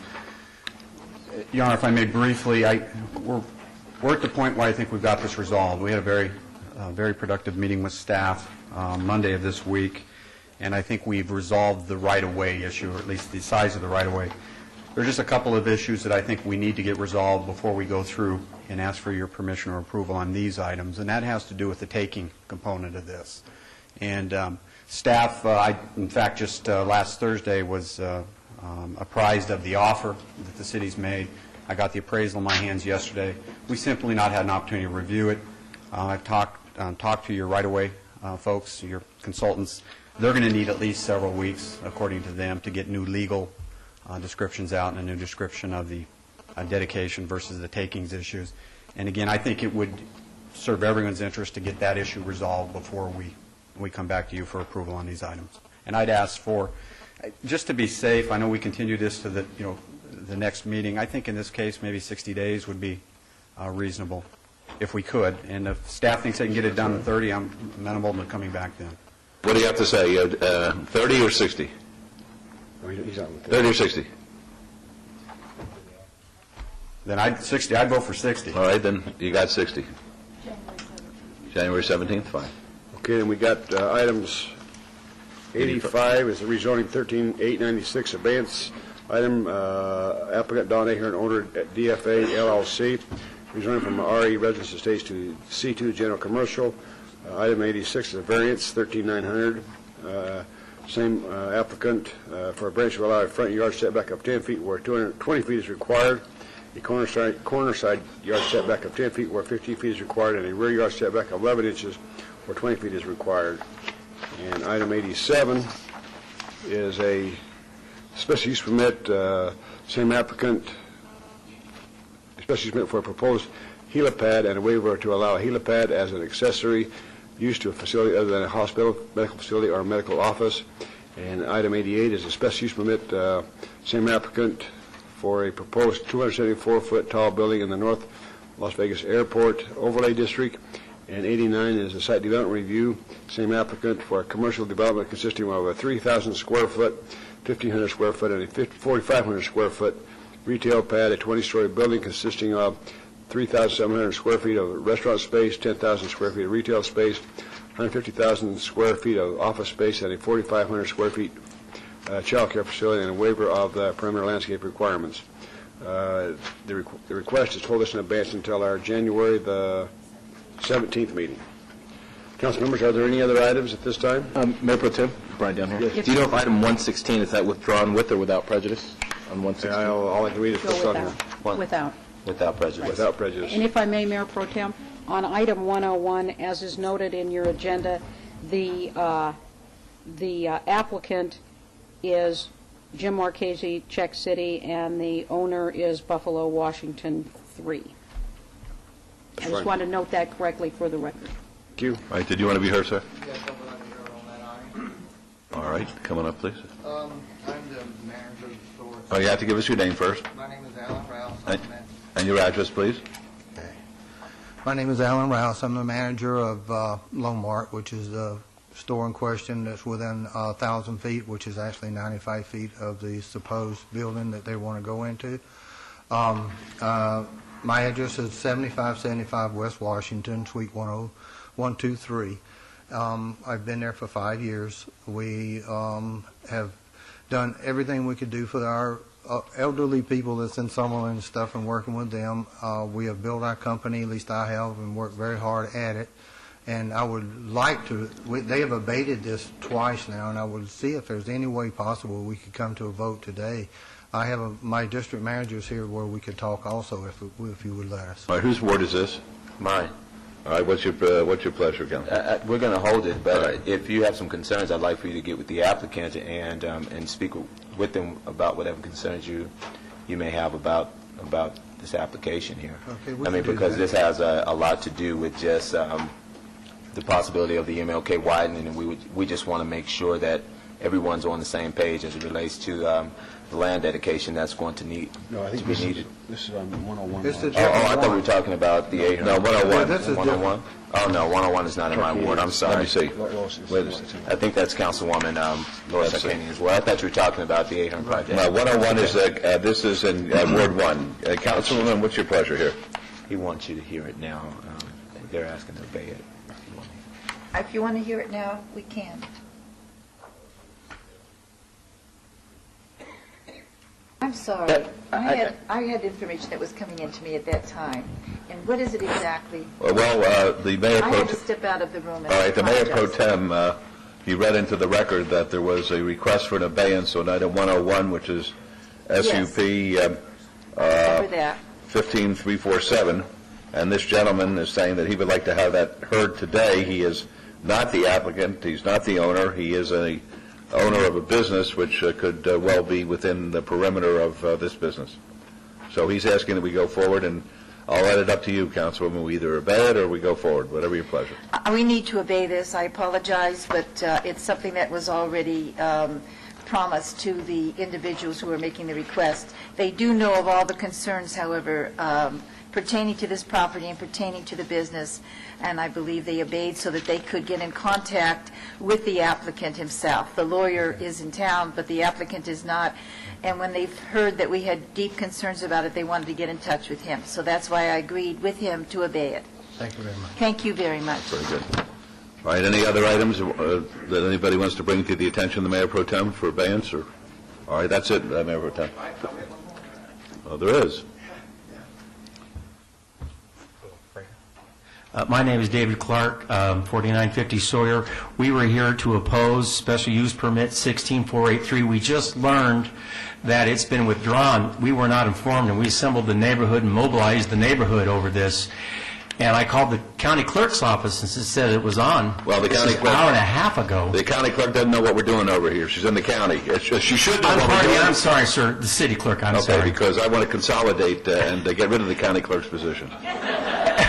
Your Honor, this is Lawrence Weekly's ward. Yes, Are sir. you familiar with this? Yes, sir. And I received several faxes from your neighborhood and had spoken with the applicant about this and had him to submit a letter to the city clerk's office to withdraw this application of appeal, and they have found a new location. And I do want to say, just as it relates to you all being inconvenienced, I apologize for that, but this particular pawn shop will not happen in your neighborhood. So I want to thank you all personally for the letters, but I do want to apologize for the inconvenience, and this issue here is going away, and so y'all don't have to worry about it. Well, I was going to pass this around. These are all the payday.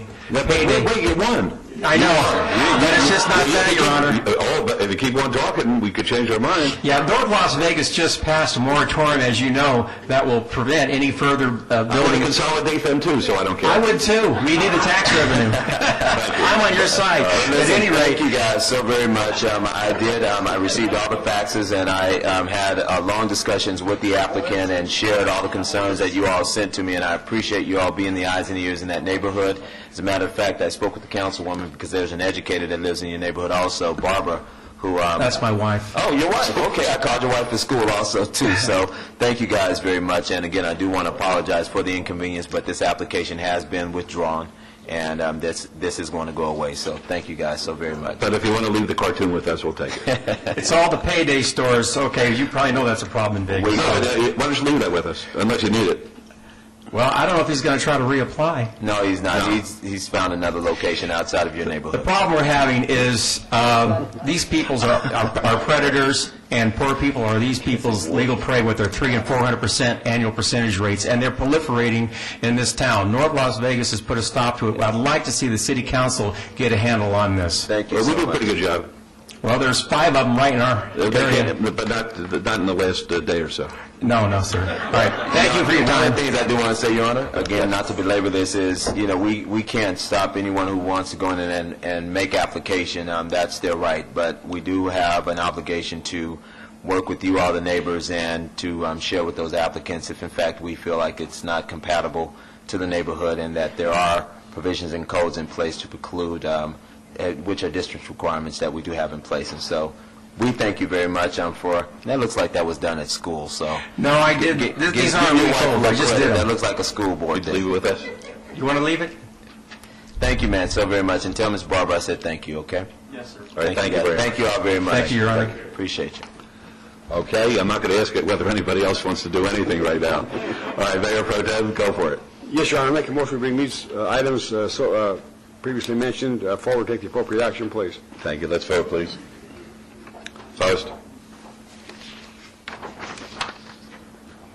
Motion carries. Thank you. Okay. Item 71 is a public hearing to consider the report of expenses to recover costs for abatement of vacant or abandoned building and assess civil penalties located at 2700 Brienza Way. The property owner is Scott Griffiths, and this is in Ward 2. It's a public hearing which is now declared open. Good afternoon, Mayor and Council. Devin Smith, Manager, Neighborhood Response. Purpose and background of this is the condition of the property was a public hazard and an attractive nuisance. The Department of Neighborhood Services declared this property in violation and started legal notification. When no corrective action was taken nor an appeal filed, the Department of Neighborhood Services hired C&H Construction, LLC to remove all trash, debris, refuse, waste, litter, all vegetation, dry, dead vegetation exceeding 8 inches in height, clean the swimming pool, and post no trespassing, no dumping, no vehicle signs on site. To date, there have been 6 inspections conducted on this location. The value of the property based on the sale of October 2003 was $268,000. The recommendation is that the City Council approve the report of expenses in the amount of $1,851.85 in order that the above charges be filed and recorded against the property, constituting a special assessment and lien.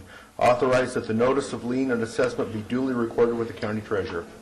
It's a beautiful property. I don't know how anybody could let it get that way, but any questions of Mr. Smith? Folks, is Scott Griffiths here? All right. It's a public hearing. Would anyone like to be heard? Seeing none, we'll close the public hearing. Councilman Wilson. Thank you, Mayor Goodman.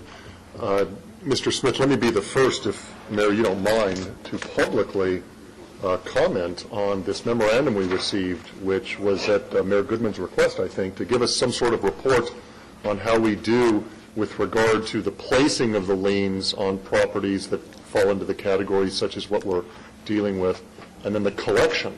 And without going into a lot of detail, there's an 85% collection rate, if I could use it that way, and that was pretty impressive and pretty remarkable. So good work, and hopefully we'll continue the good work. Thank you. Secondly, on the video, I didn't see a lot of views of the surrounding properties, and I think that that's important so that we can get a real full flavor for what a homeowner like this does to their surrounding neighbors by letting their property get into such terrible condition. So please, in the future, try and pan that camera a couple of houses, or maybe even 3 or 4 houses each way.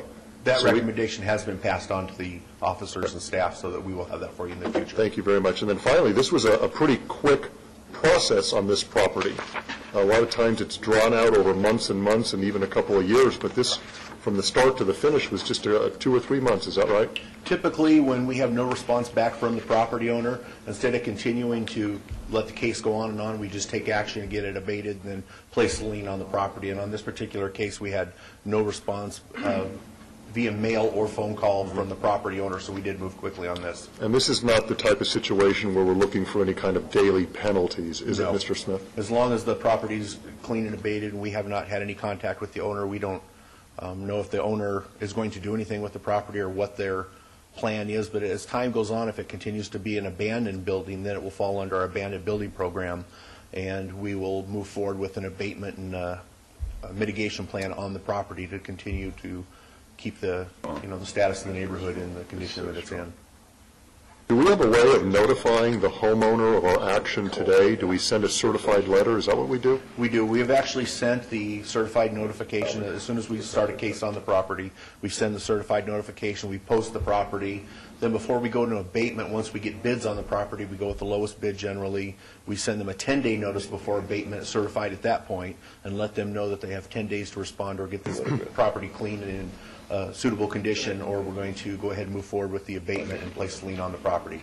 And then after today, when whatever the council's action is, we will send them another notice, just let them know on this date and time that this action was taken on the property. Now, we haven't received responses, though, to date from our notices to this homeowner. Is that right? So we send them the last notifiable address. We post the property. Like I said, we make any phone calls we can. At this point, we're starting to move forward when we get these type of situations, is trying to do research and find out who the mortgage company on the property is to see if we can get some type of action response out of them. Okay, thank you. My motion is for approval consistent with staff's recommendations. All right, let's vote on that, please. Opposed? Motion carries. Thank you. Item 72 is a public hearing to consider the report of expenses to recover costs for abatement of vacant or abandoned building and assess civil penalties located at 3705 San Joaquin Avenue. The property owners are Walter and Shirley Merkel. This is in Ward 1. It's a public hearing which is now open.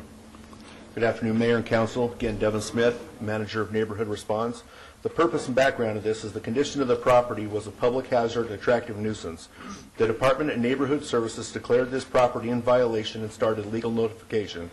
When no corrective action was taken nor an appeal filed, the Department of Neighborhood Services hired Weaver Construction, Inc. to board and secure the structure to the City of Las Vegas specifications, remove all trash, debris, refuse, waste, litter, all vegetation, dead, dry vegetation exceeding 8 inches in height, repair the fence, gate, and post, no trespassing, no dumping, no vehicle signs on site. To date, there have been 21 inspections conducted at this location. The value of the property based on the sale of May 2005 was $150,000. The recommendation would be that the City Council approve the report of expenses in the amount of $6,113.50 in order that the above charges be filed and recorded against the property, constituting a special assessment and lien. Authorize that the notice and lien of assessment be duly recorded with the County Treasurer. All right, thank you very much. Are they Walter or Shirley Merkel here? All right, I don't see them. Would anybody like to be heard on this? All right, any questions of Mr. Smith before we call upon, we close the public hearing? All right, we'll close the public hearing. Councilwoman? Could you just repeat for me the amount of penalties for cleaning up and everything came to what, and what were the civil penalties? The abatement that's owed to the contractor is $4,212. The inspection and reinspection civil penalties would be in the amount of $1,950 for a total owed of $6,113.50. And was your recommendation that we can give all of the full civil penalties in this case? The civil penalties that have been assessed on our behalf are ones that have actual inspections have been made, but at your request or your option, there could be civil penalties from 8/23/06 to 9/16/06 for a total of 28 days. All right, I move that we be consistent with what you have proposed of the $6,113.50. All right, that's the motion then. Let's vote. Post. Motion carries. Thank you. All right, we'll go on to... Thank you. Have a wonderful Thank you very much. And once again, thank you for compiling that material. Councilman Wolfson made a public statement about it. We should go into a little more detail. He indicated that we've recaptured 85% of what we've assessed, but this is a pretty impressive figure. Since 2001, the city has placed liens, as you've heard us do today, when these abandoned or vacant or rundown properties in the amount of $1,040,000 in round figures, and we've recaptured $887,000 since that time. And that's pretty darn good, because the way we get the money is we put a lien on the property, and then ordinarily when the property is sold or disposed of, then we get our money that we have advanced plus the interest on it. And that's a pretty impressive that we haven't forgotten that we have these in the mill. So thank you very much. And I'd like to make this a matter of public record. May I get handed to the clerk, please? Thank you. Thank you. All right. Items 74 and 75 are on the consent agenda. They're considered to be routine. They're recommended for approval by the Department of Planning and Development. May I have a motion to approve the consent agenda items 74 and 75, please? Yes, John, we need to have item 75. I think there's an added condition. Mr. Anderson wanted to make a comment on 75. All right, I better read 75 in the record then. It's EOT 17487, the applicant, the City of Las Vegas, the owner's Bureau of Land Management, request for an extension of time of an approved site development plan review that allowed a city park on 13 acres adjacent to the west side of Cliff Shadows Parkway, approximately 660 feet south of Alexander Road. This is in Ward 4. Is that what you were trying to bring to my attention? Very good. Mr. Anderson. Yes, if I may, I'd like to suggest the addition of the following condition. Original condition number 6 of SDR 4823 shall be revised to read as follows. Construct half-street improvements, including appropriate overpaving if legally able, on Cliff Shadows Parkway and Alexander Road adjacent to this site, concurrent with development of this site. All existing paving damaged or removed by this development shall be restored at its original location and to its original width, concurrent with development of this site. Required off-site improvements may be phased at the discretion of the city engineer. And as the representative of the applicant, I would agree to that condition. All right, thank you very much. That's a self-serving declaration, if I've ever heard one. All right, so with that in mind, we'll amend the consent item 75, and we'll have a motion on the consent agenda, please. With those corrections, John, make a motion for approval of the consent calendar, please. Thank you. Items 74 and 75. Very good. Let's vote on that, please. Post. Motion carries. Thank you. Item 76 is a time certain item. This is SDR 16267. It's going to be a public hearing. The applicant is Newland Communities. The owner is the City of Las Vegas. Request for a site development plan review for a proposed mixed-use development with 17 development parcels on 61.57 acres adjacent to the northeast corner of Grand Central Parkway and Bonneville Avenue. This is in Ward 5. This property is now known as Union Park officially. Mr. Adams. Good afternoon. Scott Adams, Director of the Office of Business Development. Let me apologize on behalf of the entire Union Park team, which includes the OBD staff as well as Newland Communities, for the miscommunication at the last meeting. We had an entire package that went to Planning Commission. We started in on the design guidelines, and apparently that will be coming back to you for consideration at a later date as an amendment to the Centennial Plan in the form of an ordinance. So you've each been given copies of the design guidelines. Those will come back to you at a later date. What you're considering today is simply consideration and approval of the master parcel plan for the 61 acres or Union Park. And here to present that parcel plan is Rita Brandon with Newland Communities. Very good. Ms. Brandon. Good afternoon, Mayor Goodman and council members. Rita Brandon, Newland Communities, 2090 West Sahara. Could we please put this overhead on? I think it's a little more illustrative. All right. There we go. Thank you. What you see before you is a parcel plan for the 61 acres, known as Union Park, and it represents a subdivision of this 61 acres into 16 development parcels, as well as 4 open space parcels. You'll see in the yellow which is primarily the yellow, is the development parcels, with the green parcels being the open space parcels. The gross acreage of the development parcels is 49.12 acres. Of that, 6.9 acres have already been committed to the Ruvo Brain Institute as well as the Smith Center for the Performing Arts.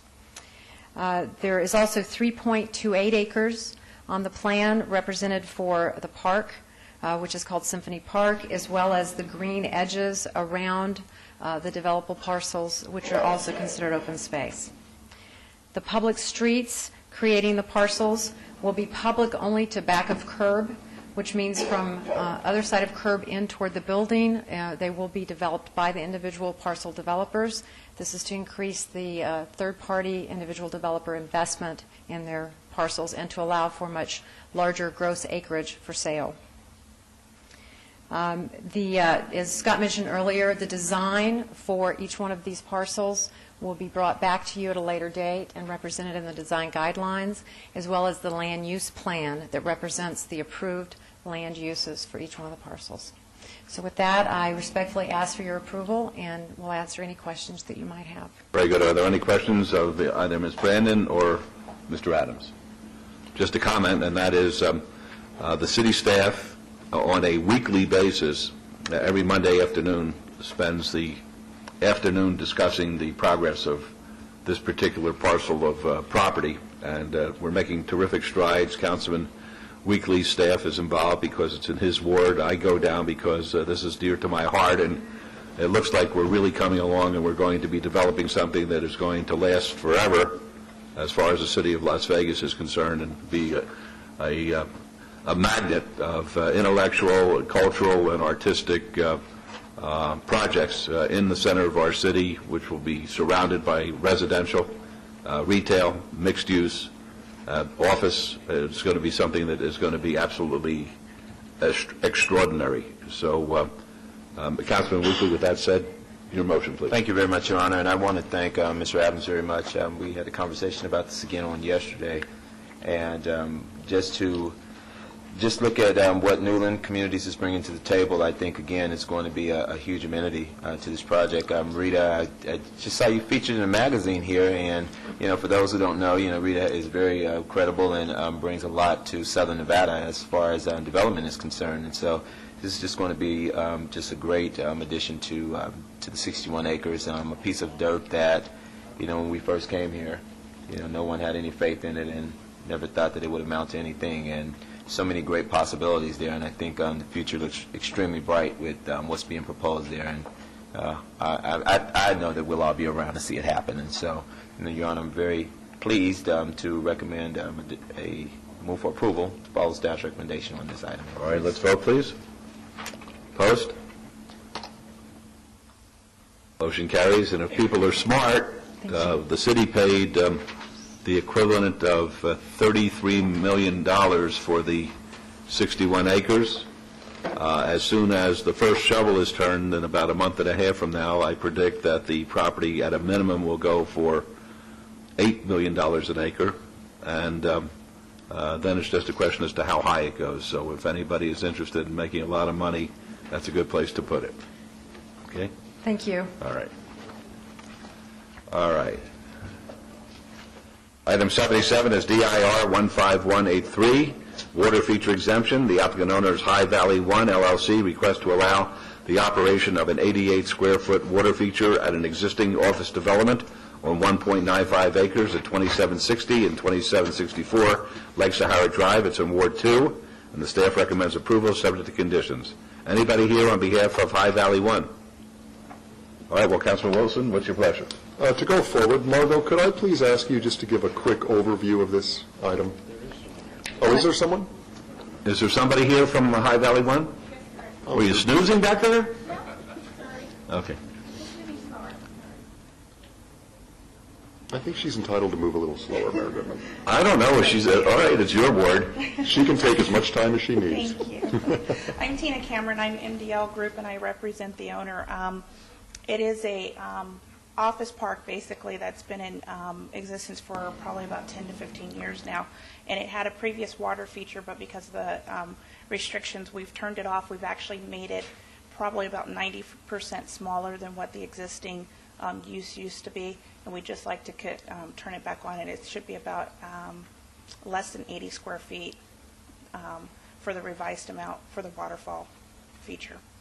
All right, thank you. Councilman? Thank you very much. Margot, this meets with staff's approval? Yes, sir, it does. Okay, thank you. My motion is for approval. All right, let's vote, please. Opposed? Motion carries. Good luck to you. Thank you. Case 78 is SUP 16488. It'll be a public hearing. The applicant is Marcus Grizzi. The owner is Boca Fashion Village LLC. Request for a special use permit for a proposed supper club at 608 Rampart Boulevard in Suite 4. This is in Ward 2.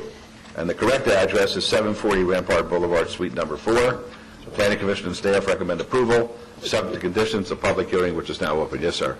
Hello, I'm Marcus Grizzi, the applicant on this restaurant for zoning for our supper club, and I want to thank the council and the mayor. You've helped me several times in the past with some projects, and this one I met with the councilman in my ward, and he was very helpful, and so I just want to say thank you. And I've had the privilege of having a restaurant, Italian Steakhouse, in Summerlin area for 5 years, and dealt with the greatest people in the country. So now I'm expanding and going forward. I thought you were going to quiz us on what kind of a restaurant it was going to be. If you turn around to the camera, please. Turn around. All the way. All the way. Okay. There you go. Okay. No, I don't have the name on the back of my shirt. Okay. But this is a little. I wore this for a little bit for a hint that it is going to be an Italian seafood restaurant, and we're going to have a really cool concept. One of the most fun places to hang out, and I've successfully ran a supper club license, with full liquor here for 5 years. So I'm looking forward to it. We're going to show movies of the scenes from the movie Casino over and over again to entertain people. I vote in favor of this. Okay, that's great. Are there any questions, Mrs. Grizzi? All right, folks, a public hearing. Would anyone like to be heard? We'll close the public hearing then. Councilman. Mayor Goodman, you were in that movie, weren't you, Casino? Over and over and over again, yes. Do you need to abstain from this? No, I do not, because I want to tell the public, every time you watch it, I make 13 cents. This allows me to keep my day job. Marcus, this is a great addition to Ward 2. I'm really excited. We need more good restaurants in our area, and this just isn't a good restaurant. This is going to be a great restaurant. I'd like you to take 30 seconds, though, and tell us with a little bit more detail what you're doing with the movies again. Not the casino, just... Yeah, actually, it is. There's some truth to that statement. We are going to have a concept that I started a long time ago in South Florida, and bringing it here to the entertainment capital would be great. We're going to show like classic movies and play a little bit of older Motown and disco from music and entertain people. And every half hour or so, I'm going to take the food is going to be the first thing the statement that we make, and me as an owner and a chef coming to the tables, talking to people like I do, and really breaking the chain to say, because everything around there usually is chain driven, and I'm a restaurant owner that actually deals personally with everything. And then every half hour, the music will get lowered, and a scene from a particular movie is going to come on. And we pick those movies, a lot of gangster-type movies and things that I have to do with things like that. And it'll be a scene for about 30 seconds where the volume's really high. Everybody will look, and they'll remember Joe Pesci doing something crazy or something like that. I said not Casino. Stay away from the movie Casino. Oh, he's in plenty of movies. The Raging Bull, I like that one. And so we're going to have fun. Just have fun and lighten it up and just have fun with people, entertain them in a different way. Sounds great. Yeah. Terrific. Councilman? Fantastic. My motion is for approval. Let's vote, please. Opposed? Motion carries. When are you going to open? I hope when I get through the building department here, probably in February. Good. Shoot for February. Right, good luck. Okay, thank you, everyone. Thank you. Thanks. 79 and 80. 79 is SUP 16515. It's going to be a public hearing. The applicant is Hennessy's Tavern, Inc., the owner is Fremont Street Experience Parking Corporation. Request for a special use permit for a proposed liquor establishment, a tavern, and a waiver of the 1,500-foot separation distance requirement from another liquor establishment at 425 Fremont Street, number 210. This is in Ward 3, and it's going to be heard in conjunction with this morning's session item number 55, which is discussion and possible action regarding a new tavern license subject to provisions of the planning and fire codes and health department regulations for Hennessy's Las Vegas, Inc., doing business as the Brass Pint at 425 Fremont Street, Suite 210, Ward 3, of course. And the companion item is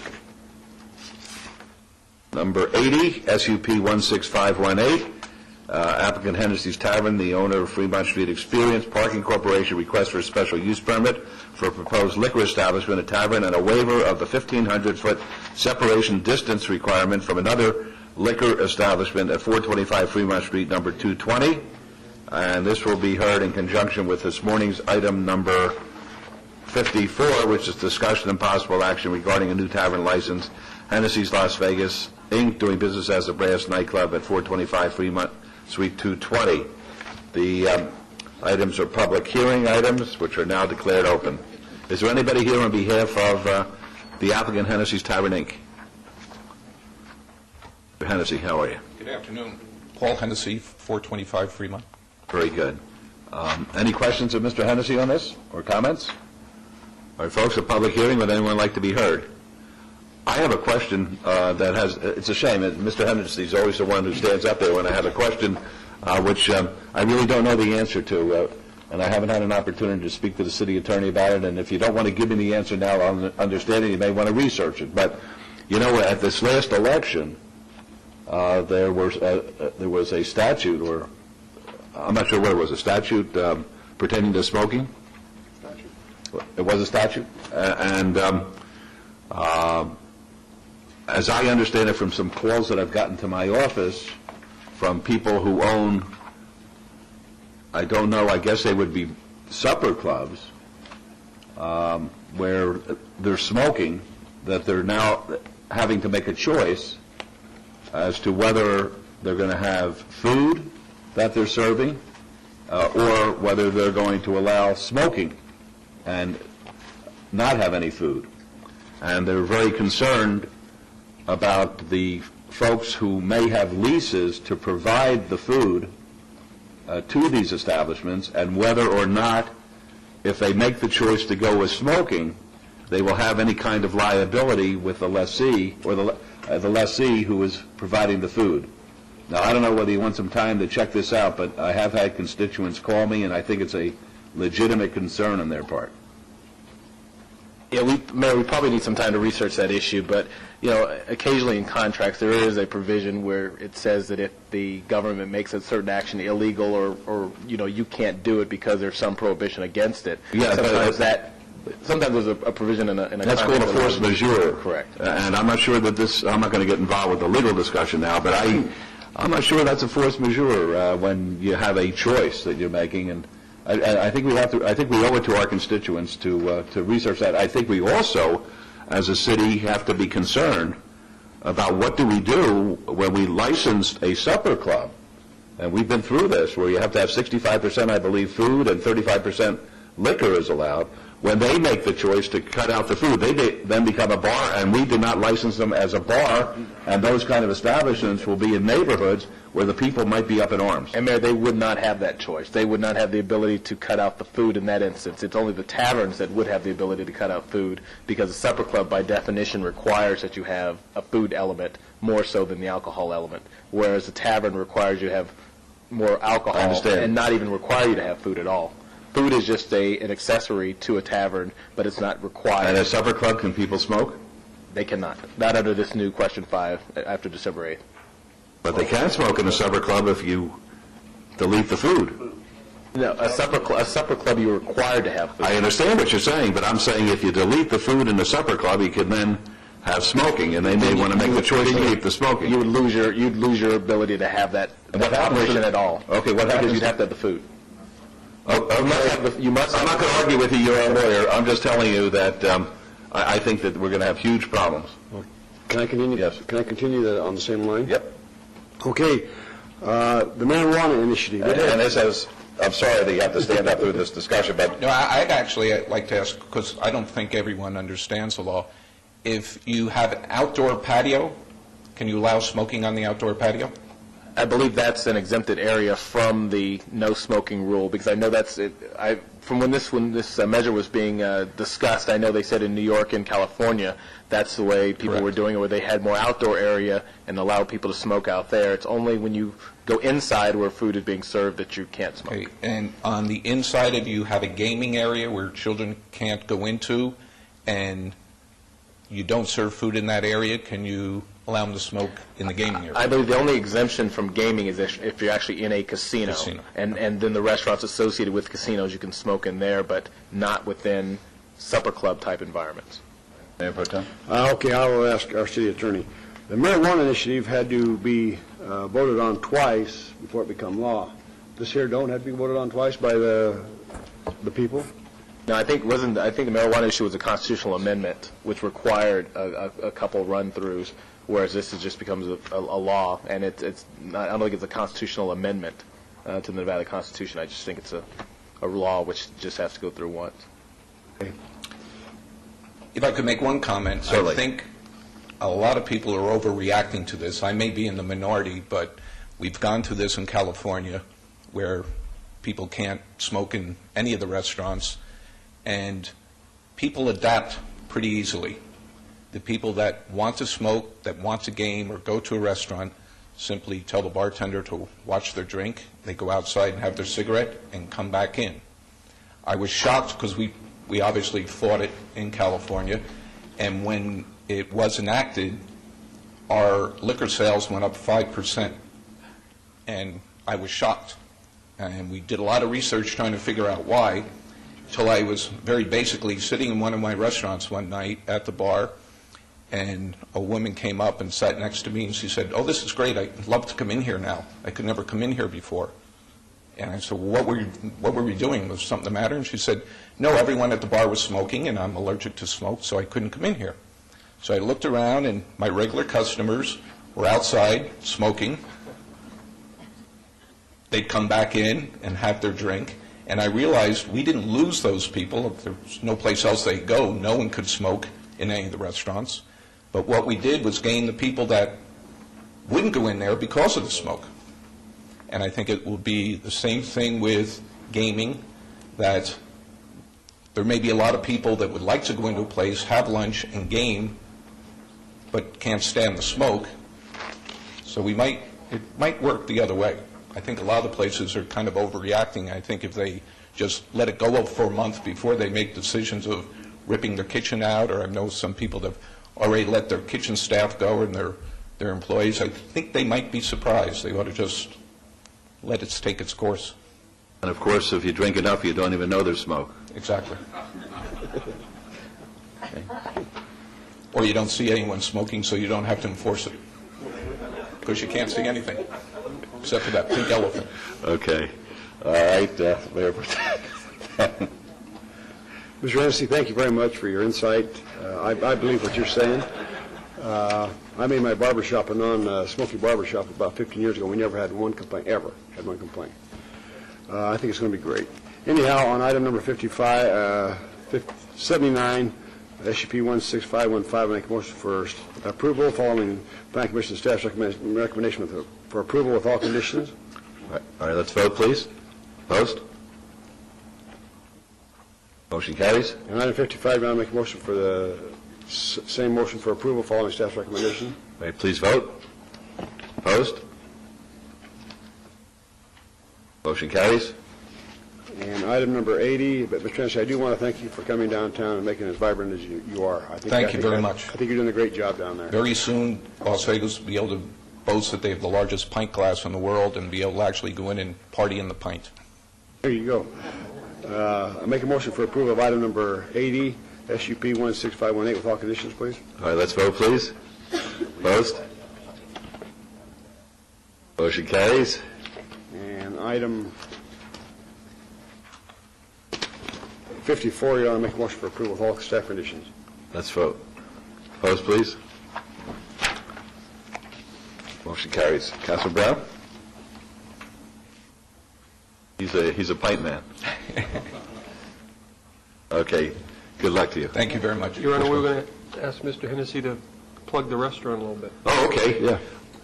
Well, there'll be two restaurants. There'll be a nightclub and a regular entertainment place. So on the left side, within the pint glass, will be lounge music, piano music, singers, old Vegas type, and the other will be more of a nightclub with dancing, full bands.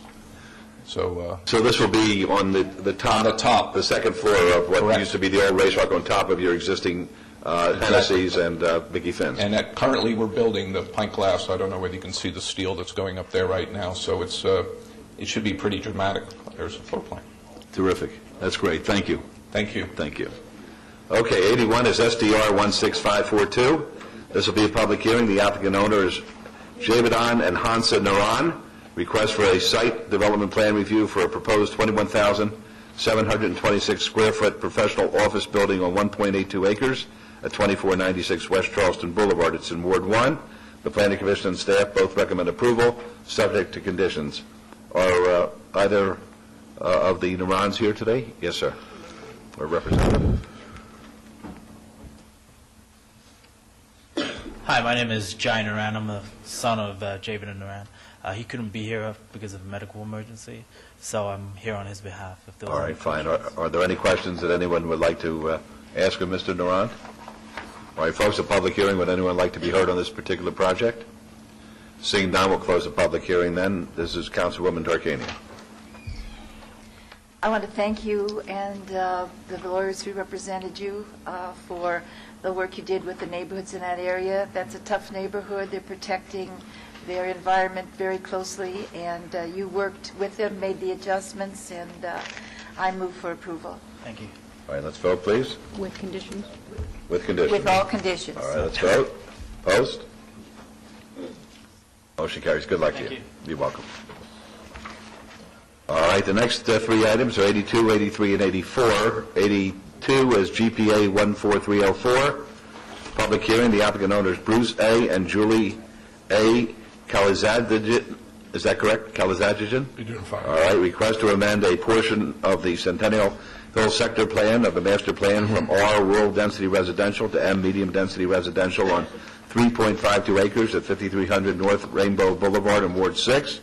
The staff recommends denial. The Planning Commission recommends approval, subject to conditions. It'll be a public hearing. 83 is ZON 14308. Applicant owner is Bruce A. and Julie A. Kalizagian. Request for a rezoning from RE Residence Estate to R3 Medium Density Residential on 3.52 acres at 5300 North Rainbow Boulevard. The staff recommends denial. The Planning Commission recommends approval, subject to conditions. And 84 is SDR 14306, the same applicant owner. Request for a site development plan review for a proposed 68-unit condominium development and a waiver of perimeter landscape buffer requirements on 3.52 acres at 5300 North Rainbow Boulevard. The application is now 36 units. The staff recommends denial. The Planning Commission recommends approval, subject to conditions. These are public hearings which are now declared open because of my conflict owning a piece of property with Mr. Brown on West Charleston. I have to abstain, so I turn it over to you, Mayor Pro Tem. Thank you, Your Honor. Mr. Brown? Good afternoon. Jay Brown, 520 South 4th Street, representing the applicant. With me this afternoon is Mike Anderson, who's the applicant's architect and consultant. This is an infill piece of property at 5300 North Rainbow. As you've heard, these three items come to you with recommendations of approval from the Planning Commission. We've had 2 neighborhood meetings. This matter has also been heard by the Planning Commission on 2 separate occasions.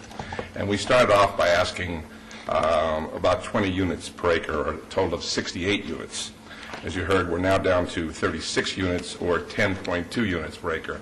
We heard the neighbors' cries and concerns, and they were right. And we worked with them as best we could. We also heard the admonition of Councilman Ross about the density that we had. We think we've significantly reduced it. Frankly, it's been reduced in half. We know we haven't made all the neighbors happy, but we've sure tried. Mr. Anderson will take a few moments and show you the present design review, which we think protects the neighbors even further. Good afternoon. Mike Anderson, 921 American Pacific Drive, Henderson, Nevada. Can everybody hear me up here? Okay. Basically, this property fronts on Rainbow Boulevard. We have a single entry that will be gated with no physical guard at the gate, but it will have basically accessed through the keypad. The remainder of the site is secured around the perimeter. Basically, what we've done is we've pulled all of our units to the interior of the parcel. All of the units, with the exception of one, all of these units here are single-story buildings. We've put the two-story buildings into the center area. We've created an open court in the middle of the parcel here with a pool, the clubhouse, and a condition that the Planning Commission had, or a requirement that the Planning Commission had asked for was an interior playground for the children. We are going to incorporate that in the central core area. Again, this is the two-story unit on this east end of the parcel. We are 70 feet back. I have submitted to the Planning Commission and the planners our setbacks, and we're underneath the 3-to-1 setback from the residential areas. Again, we are excessively over-parked on this site because we have pulled all the buildings to the interior. We have 111 spaces where 69 are required. So I'm here to answer any questions that you may have. And just one other item, too. We pulled all the trash enclosures into the interior of the parcel also, so they're away from the perimeter neighbors' lots. Thank you, sir. Are there any questions of the applicant? Hearing none, this is a public hearing. Anyone wish to speak on these items? Come forward, please.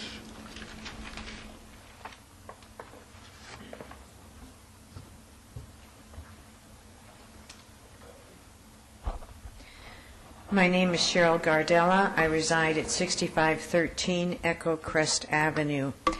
I'm not an eloquent speaker, so I am going to read my comments.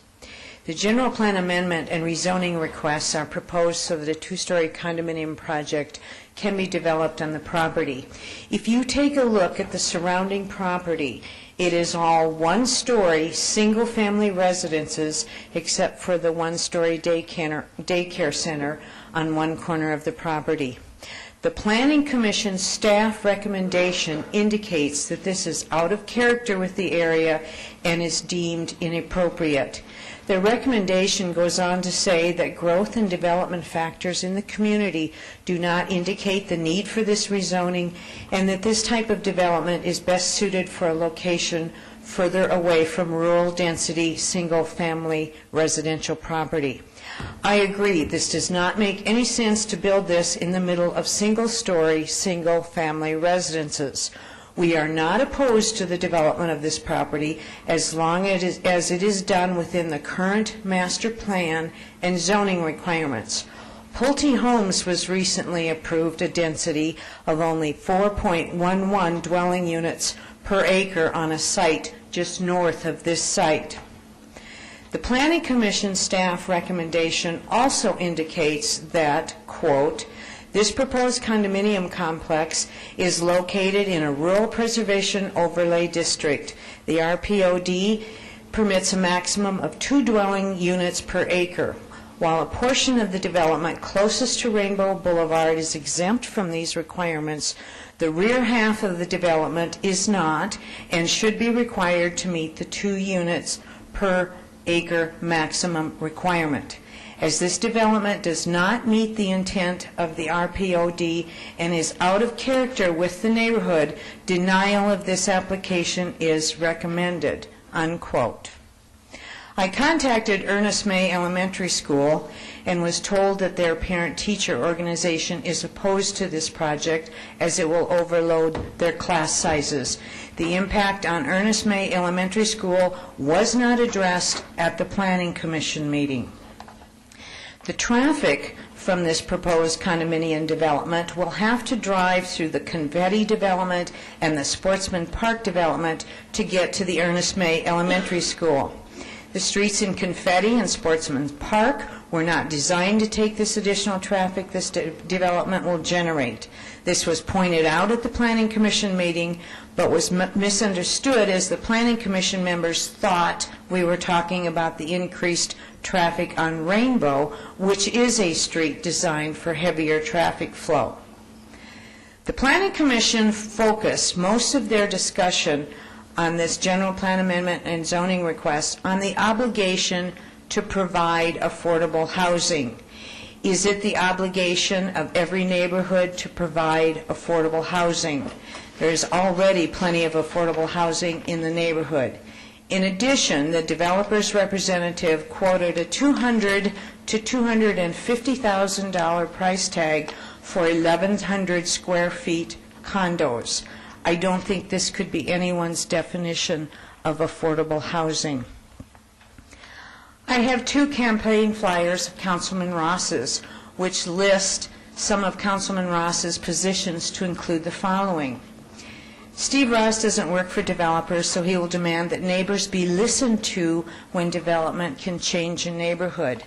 And also on another flyer it says, elected representatives need to have the courage to stick with the master plan and not change the character of neighborhoods.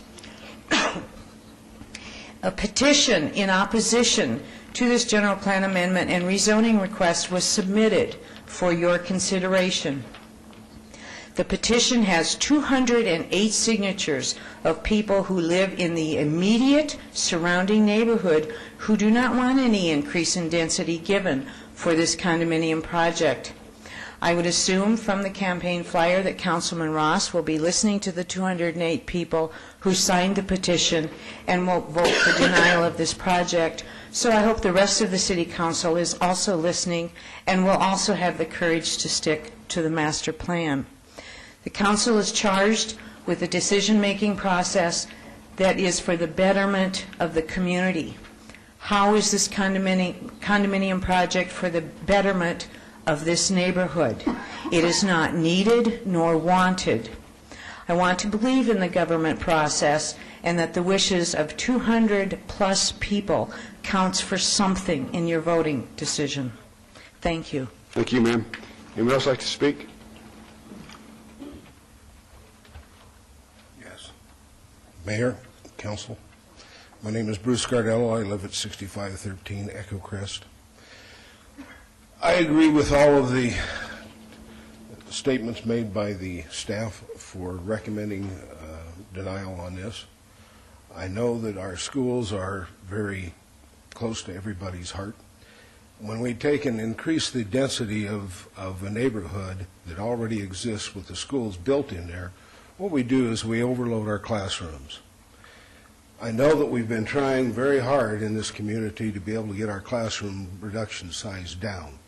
When we do this, we overload our classrooms, and there is no way, even if we have the money in the budget to be able to take and reduce classroom sizes, that we can do that because the physical ability on the property is not there.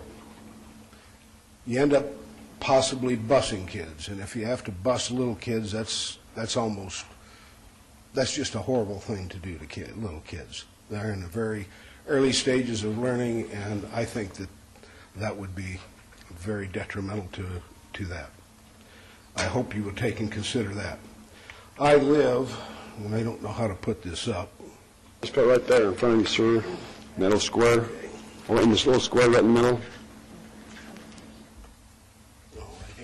Can we go to the overhead, please? Okay. This is the property that's... Can we go to the overhead, please? Thank you. I'm sorry, this is fairly small. Can you zoom in, please? There we go. This is the property as it exists right now. My house is right here. During the Planning Commission meeting, that was a statement made by the architect that when they put the two-story condominium up, that they would not be able to take and see into my backyard. This is an existing house here right now. It's a single-story house. It is about 277 feet from my backyard.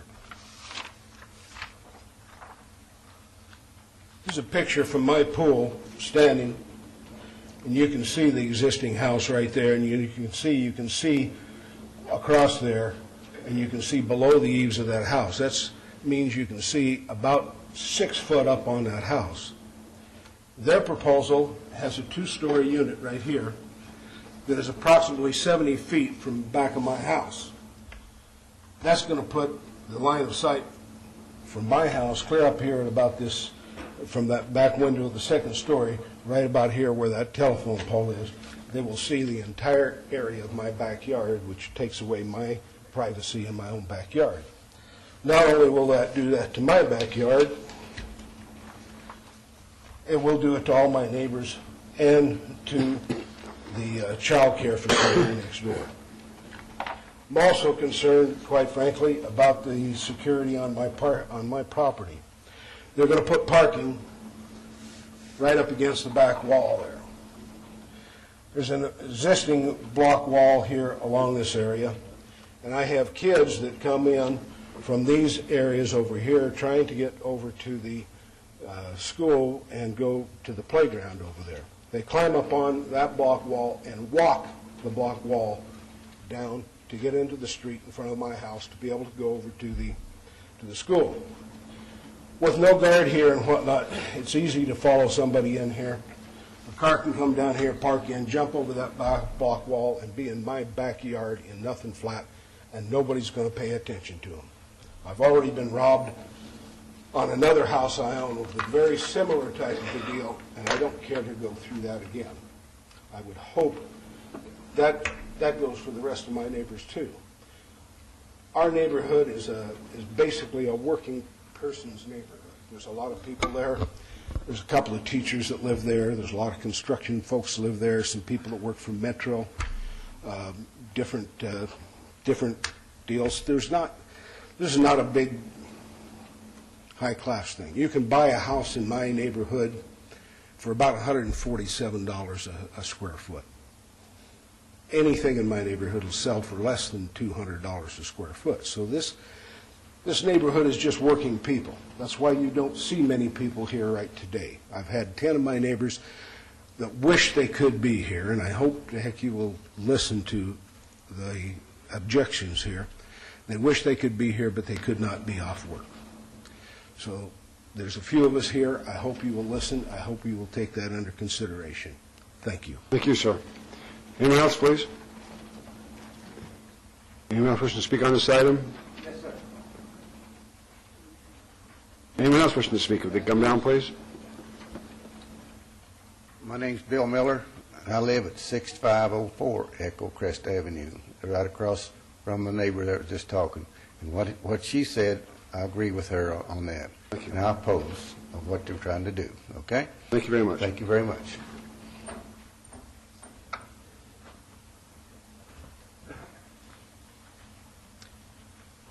Serge Miller, 6441 Rancho Santa Fe Drive. Just on the outskirt of that circle that was shown earlier. I concur with everything that the last three people have said, so I won't repeat it. My concern is why does the Planning Commission always allow people to deviate, or commercial interests deviate from the master plan? The master plan is set for a purpose. Everybody wants an exemption. Let's stick with it and keep residential, and commercial. Thank you. Thank you very much. Anyone else wishing to speak? Seeing none, we'll close the public hearing. Mr. Brown, do you have anything that you'd like to respond to? Yes. First of all, I think you were very eloquent. I hope the petition was signed before that we reduced it from, I don't know the date of the petition, maybe you could tell us, but I'd like to believe the petition was signed prior to our recent reduction to 10.2 units per acre. At 20, I'd have signed the petition. Okay? That's number one. Number two, with regard to the school, I don't think 36 units is really going to affect the school in any way.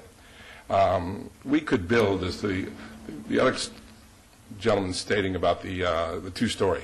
If we were denied today, we could put 2 stories on that property today. So we have that right. Secondly, with regard to the parking, we purposely, as Mr. Anderson stated, put the units in the interior to make them as far away as possible from the neighbors. If he wanted us to, we could put the parking in the interior and have homes on the outside, but I don't think that's what he really wants. In any event, as I said earlier, we've tried with the neighbors. We've really worked. They have too, and we appreciate the time they've taken to come to the Planning Commission meetings and to the neighborhood meetings. But density is an issue, and frankly, we think we've gone as low as we can. Rainbow's a major arterial, and with that, we'll turn it over to the board. Thank you very much. Are there any questions of the applicant? Councilman Ross, please. Thank you, Mayor Pro Tem. And thank all of you very much for being here today. Let me give you a little history. This application has been changed, as you've already indicated, from a medium density to a medium-low density. The MLA medium-low density allows for 12.49 units per acre, where they originally were asking for 25 units per acre. Mr. Brown, you and your clients have got this down to 10.2. I'd like to note directly across the street are 10 units per acre as well. There's a commercial daycare center to the north of this project, as we've seen on the overhead. There is one RE home adjacent to it, R1 homes, and medium-low density across the street, as I've indicated. There's an existing condominium project, 19-acre condominium project, 1 block south of this project. Mrs. Gardella, I appreciate you bringing that literature with you, because I stand by that, and I'll tell you how I have.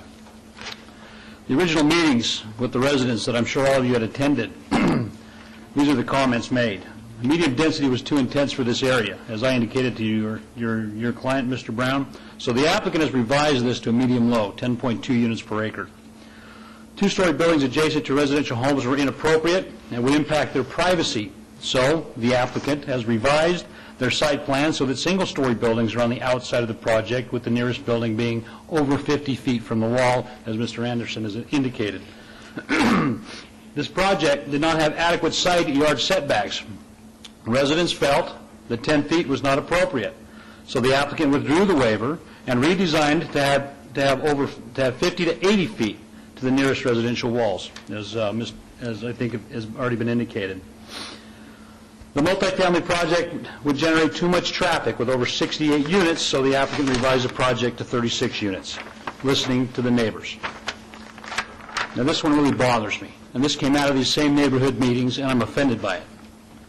The type of people that live in condominiums would result in an increase in crime and do not belong in a single-family neighborhood. I am offended by that statement that came out of these neighborhood meetings, and I don't know who said it, and I don't want to know. All types of families need places to live. All of the opposition letters, Mr. Brown, are in reference to the higher density project. And Mrs. Gardella, I counted 96 signatures of opposition to the 68-unit project, with a couple of them counted twice. In addition, the following are a few additional conditions that were added to this project by Commissioner Dunham and the other planning commissioners. A deed restriction, so no rental units, so they will have no rental units within the first 2 years of the project. And Mr. Brown, keep track of this, because this is important stuff. The application has been reduced from an R3 to an R2, from 68 units to 36 units. And Mr. Goodell, you're concerned about your back wall. If you were paying attention to the Planning Commission, you would have noticed that there's going to be an 8-foot perimeter wall entirely around this project. I have required the applicant to install a tot lot for the kids to play in and have a chance to play inside their yards. Mr. Brown, I think you were asked this earlier in regards to this approval will be void after 12 months. Is that okay with your client? 1 year? I'm sorry, the approval of the leasing, you mean? I'm sorry, what would go away after 1 year? I'm not disagreeing, I'm just trying to understand. No. Is there the standard 24-month time period on this GPA and the zoning? I don't think it's ever been done before. You mean on a leasing? Is that true? Not on a lease. That's what I'm talking about. I'm talking about the GPA, the zoning, and the site development review. Instead of a standard 24-month. Did you guys have a chance to talk about that?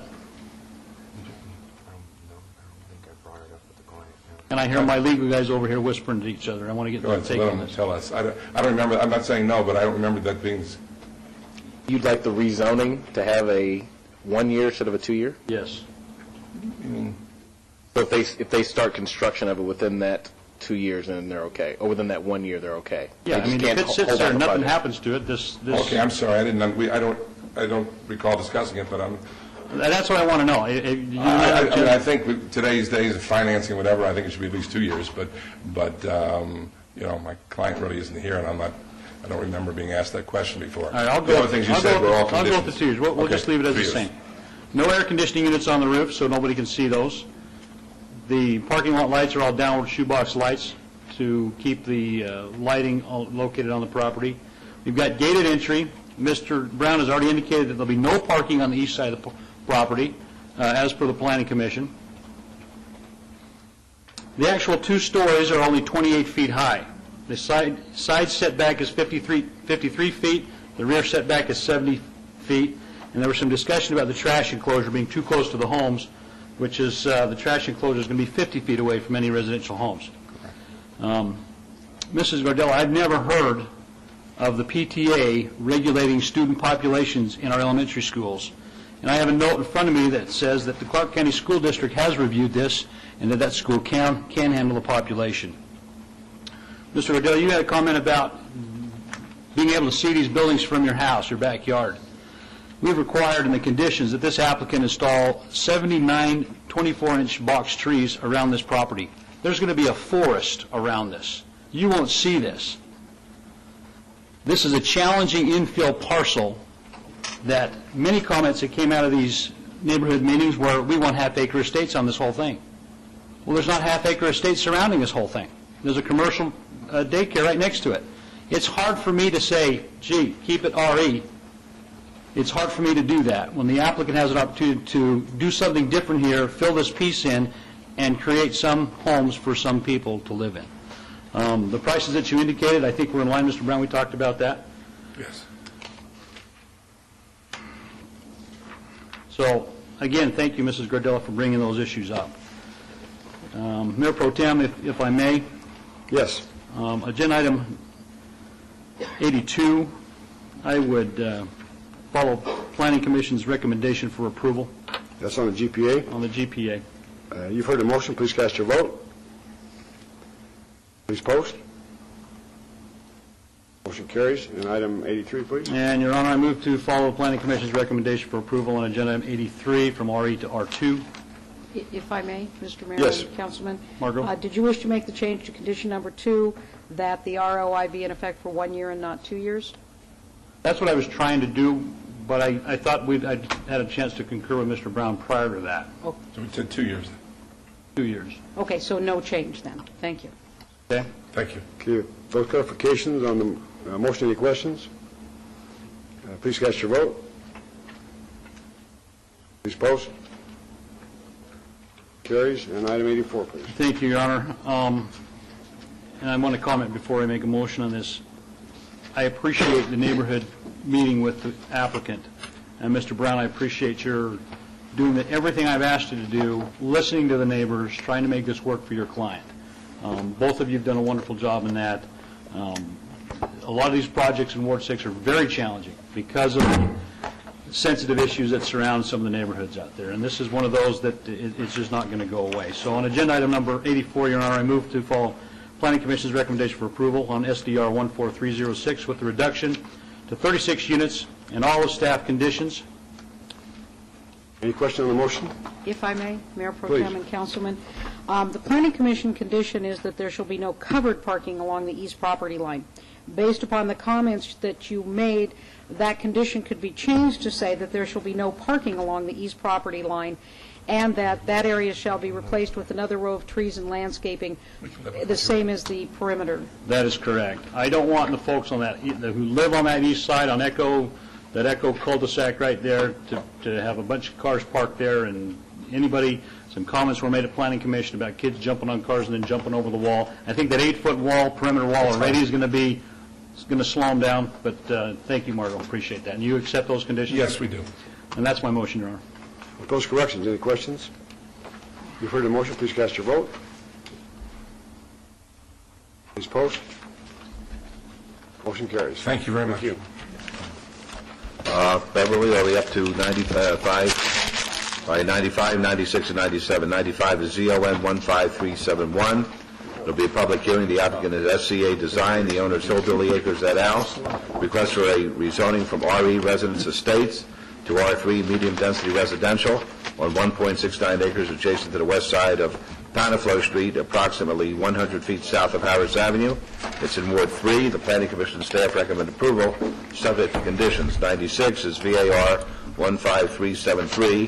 The same applicant, the same owner, requests for variance to allow a 2-foot side yard setback or a residential adjacency setback of 79 feet 6 inches is required, a 3-foot front yard setback where 20 feet is required, and a 5-foot rear yard setback where 20 feet is required on 1.69 acres adjacent to the west side of Panaflow Street, approximately 100 feet south of Harris Avenue. The Planning Commission and staff both recommend denial. 97 is SDR 15375, the same applicant, the same owner. Request for site development plan review and a waiver of perimeter landscape buffer requirements for a 40-unit apartment complex on 1.69 acres adjacent to the west side of Panaflow Street, approximately 100 feet south of Harris Avenue. These are all in Ward 3. The Planning Commission and staff recommend denial. These are all public hearings which are now declared open. Mr. Brown's here again. I didn't see him. You know, this is ridiculous, to be honest with you. The city attorney, I really need an opinion on this. I made an appointment with him to see him. We're working it out. Okay, because it doesn't make any sense to me that I can't vote on these things. Go ahead and vote, brother. Your baby. Thanks. The applicant's present. Will declare the public hearing open. Mr. Brown? J. Brown, 520 South 4th Street, representing the applicant. With me is Sheldon Cullen, who is the applicant's architect and consultant. With regard to item number 95, it's a simple zone change that comes before you with the recommendation of both staff and the Planning Commission, and I'll let Mr. Cullen briefly respond to items 96 and 97. Sheldon Cullen, 921 American Pacific Drive. Since we first submitted this project, some of the items have changed from the original description. First one would be we're at 36 units and not 40 units, and many of the encroachments into the setbacks have changed to where on each street we're only at 2 locations 3 feet into the setbacks instead of the larger amounts that were originally stated. And on the north property line we are 5 feet, and in the Planning Commission meeting I explained to them that we could expand this setback right here to increase to 15 feet and then install a denser landscaping buffer at that point.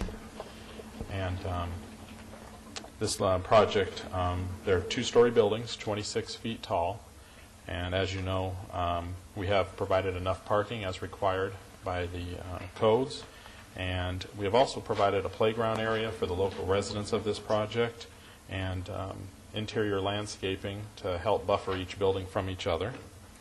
The new elevations, from the time when we started this project, we have come up with new elevations. We've worked closely with Councilman Reese's office and trying to come up with a project that looks much more attractive than our original design.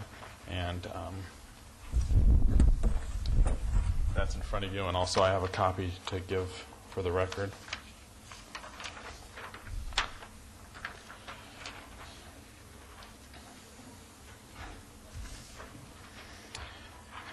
Some of staff's concerns and comments were that we project into the residential adjacency. And as you know, also with this project in the current zoning, we could easily have a building that's 35 feet tall, 10 feet from any setback on the side. So we're actually reducing the problems the neighbors would have in regards to the building overseeing their property. And the trash enclosures was one of the items the staff had a concern with too, and we did agree with them that we'll move them away from the residential adjacent properties. And if you have any questions, I can answer them. Are they stucco with tile roofs? Yes. Any other questions? This is a public hearing. Okay, we'll close the public hearing. And on the rezoning, on item number 95, I'll make a motion for approval following staff and Planning Commission's recommendation. And, sir, if I may, I'd like to suggest a revised condition. Please do. Condition number 3 should be revised to read as follows. Construct half-street improvements, including appropriate overpaving on Panaflow Street and McKnight Street, adjacent to this site and assessor's parcel number 13925410020, concurrent with development of this site.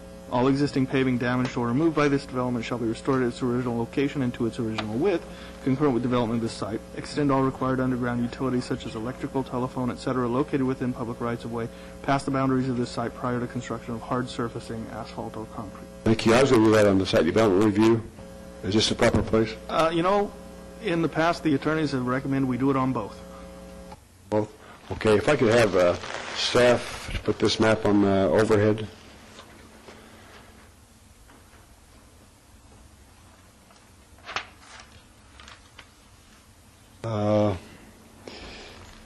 If you could show us Mr. Brown, the location of this application, please? It's in this area? Right there in that one little white spot right there in the middle, that's not part of this application.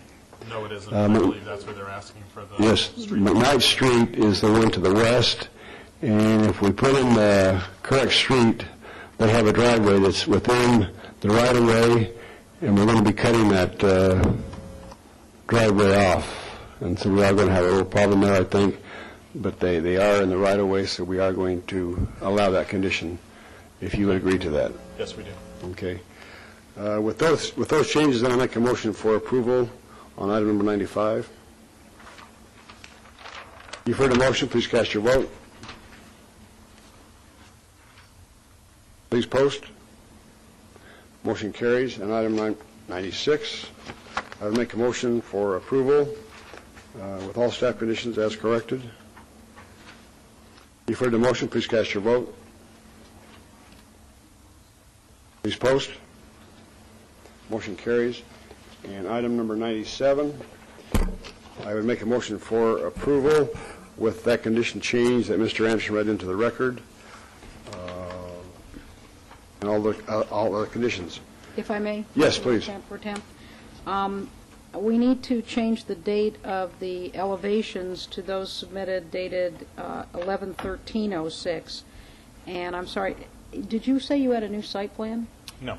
Okay. No, just the new elevations. Okay, and so then that would be only on the elevations, and then that would condition number 3. And then Okay. condition number 4, we need to reword that a waiver from Title 19-12-040 is hereby approved to allow a 5-foot wide landscape buffer along a portion of the north property line where 6 feet is required, and to allow a 3-foot wide buffer along a portion of the west property line where 15 feet is required. In addition, a waiver is hereby approved to allow no trees in the parking lot landscaping area where 13 are required, and to allow 34 trees in the perimeter landscape buffer where 59 trees are required.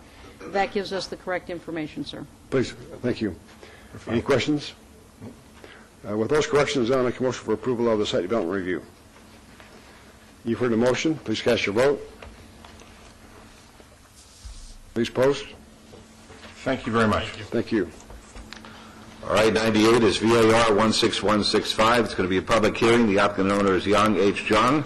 Requests for a variance to allow 7 parking spaces where 13 parking spaces are the minimum required, 1.19 acres of 505 South Decatur Boulevard. This is in Ward 1. The staff recommends denial. The Planning Commission recommends approval, subject to conditions. It's a public hearing, which is now open. Is anybody here on behalf of Young H. Jung? Mr. Mayor? Yes. It was my information that that was obeyed, and also Margot's. Well, it certainly wasn't part of the motion to obey. Well, they are not going to be here because they're assuming it's obeyed. Okay. And well, my understanding is that they talked to me and told me they wanted it obeyed, and then they went down to Ronnie's office.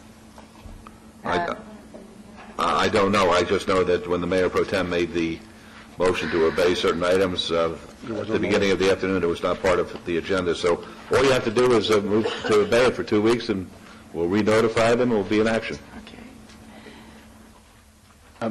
Councilwoman, I believe it was for 12/20 that they wanted to obey that until, so if That's you're going to make a right. motion to obey, that probably would be appropriate. I for would that move date. that we obey this until 12/20 because that is the date that they thought. Very good. Let's vote on that. Host?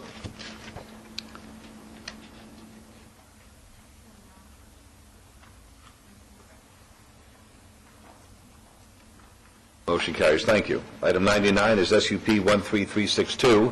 This will be a public hearing. The applicant is Empire Media. The owner is Highland Partnership LLP.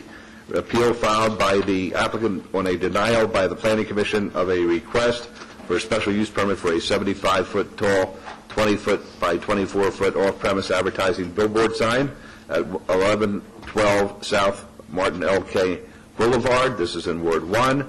The Planning Commission recommends denial. The staff recommends approval, subject to conditions. The public hearing is now declared open.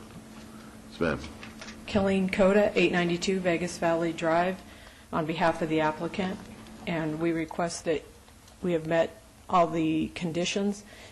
We have met with the neighborhood 4 times, I believe. We've tried to incorporate all their concerns into a good design, and we ask that you follow staff recommendation for approval.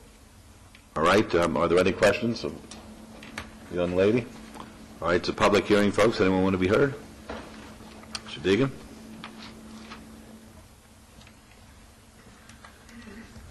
Thank you, Mr. Mayor. Daniel Deegan, 1801 Granite Avenue. I'll try to come to the point. Rancho Manors has been following this for a couple of months. It's not something that we usually make a big issue out of. It's a little bit far afield for us, but Mrs. Zorn has attended a number of meetings about this.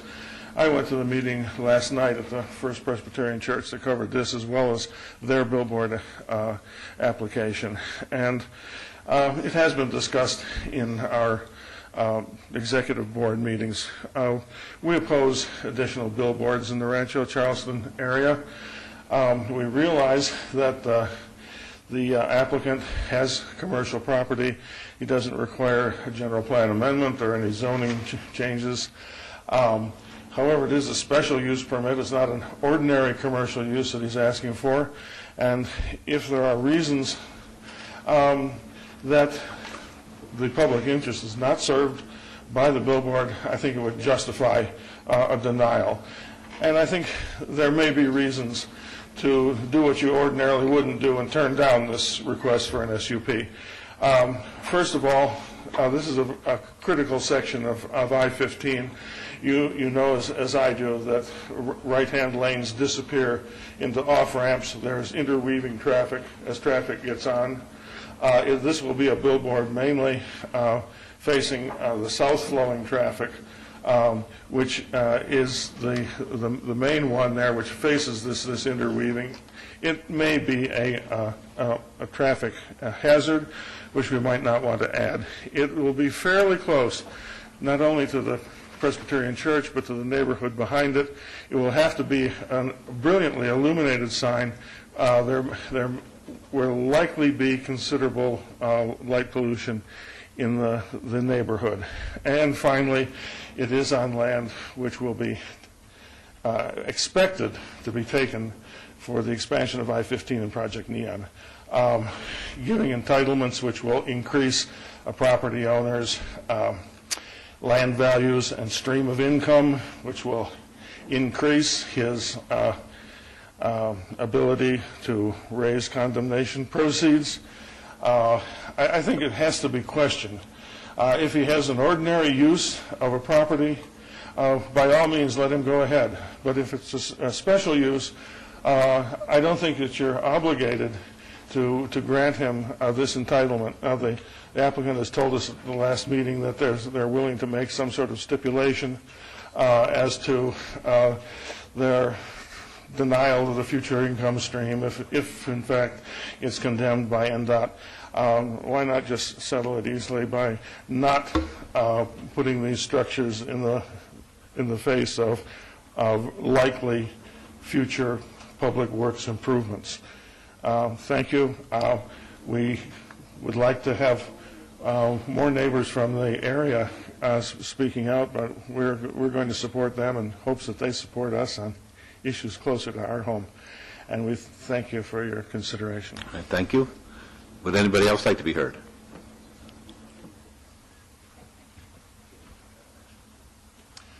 I'm Jim Houston-Haken, pastor of First Presbyterian Church, which is at 1515 West Charleston. And I want to make sure that the council is aware that we are working very closely with the sign company to ensure that that the content of the signs, the messages, are very strictly regulated through contracts, and then the sign that will be proposed for our property, that we will have right of refusal of any message that is placed on that sign. All right, thank you. Anybody else? All right, then I'll close the public hearing. I'd like to ask our city attorney. I have a couple questions. Are we allowed to impose conditions similar to those that were just discussed? Because I've asked this question, and I've been told that the applicants are very malleable as far as agreeing to not getting any kind of a windfall based on our entitling this project. if in fact there is going to be a condemnation proceeding? Mayor, I'm a little concerned about that kind of a condition. I don't believe that. How about if it's voluntary? I mean, that's fine if they want to do it later on, but I don't know if we can actually enforce that type of condition on them. No, but how about if they volunteer it? Again, like I said, if they're willing to do that on their own, I don't know if the city could enforce it, nor could we require that they do that. Well, we could always waive a right. Can't they always waive a right?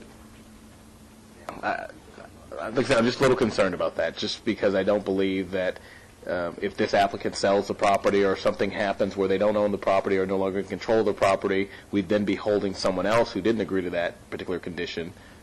We'd be holding them to that agreement, and I don't believe we could do that. If they'd like to just give up their right when it comes down or time for them to sell it, that's fine, but I doubt if they'd ever do that. But I'm just a little concerned about us trying to place a condition such as that when this applicant may not be the last person that owns the property prior to the time that it becomes, if it does ever be condemned by the state. How about what the pastor said, that there's an agreement on the part of the applicant that there would be some kind of ability on the part of the church to object, and they would agree to comply with the objection as far as what was on the billboard. And that's a private agreement amongst them. We couldn't enforce that because that's a constitutional prohibition against us regulating content on a sign. So if the church, as the owner or whoever owns the property, wants to regulate the type of sign content, that would be a private agreement between them and the sign company. They'd have to put that in writing between themselves. Okay, I will venture into the 23rd Psalm here, into the valley of the shadow, as they say. I understand that you have made a moral commitment, if nothing else, that if in fact there's going to be a condemnation, that you would not benefit from the entitlement. You're going to be in business here a long time. Yes, Mayor, council members, for the record, Maureen Peckman, 8302 Carmel Ridge Court. Yes, we have. We will waive that right, I believe. Okay, well, as I say, I can't force you to, and I'm not putting any kind of pressure on you whatsoever. And if they'd like to contact NDOT, who would probably be the condemning agency that does that, I'm sure NDOT would be more than happy to agree with them that they wouldn't accept any kind of money for that. And thank you. We did do that. We spoke to the director of NDOT personally on this particular location, and we're willing to build it into our lease that should this occur in the future, if it occurs, we are willing to look to relocate the board to an acceptable location.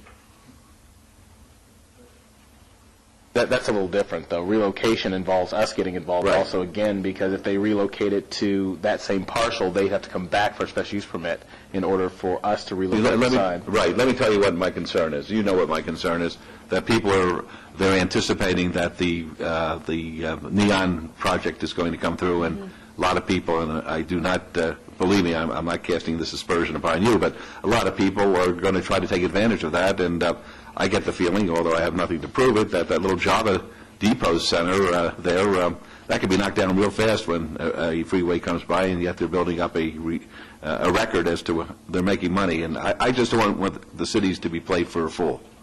That's the only thing I'm concerned about. And I know the two of you, you're not doing that. But I would like, if we can, to get some kind of understanding, but I guess we can't, regarding the condemnation. I guess everybody has to act in good faith here. Ms. Dondero? Nope. Well, of course we're all acting in good faith. That's what I figured. You're vouching for everybody, aren't you? Absolutely. I knew you would. Okay. All right, well, I made my concerns known, and hopefully, yes. If I could, Councilman Tarkanian, the meetings you had, did you have any immediate neighbors? I think you said you had 4. We had 4 total. We started out with a list given to us for whatever the radius is from planning. We used it a second time and expanded it.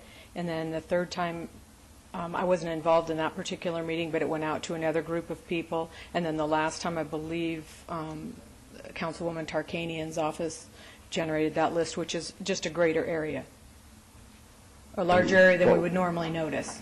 I guess, what was the result of the meetings?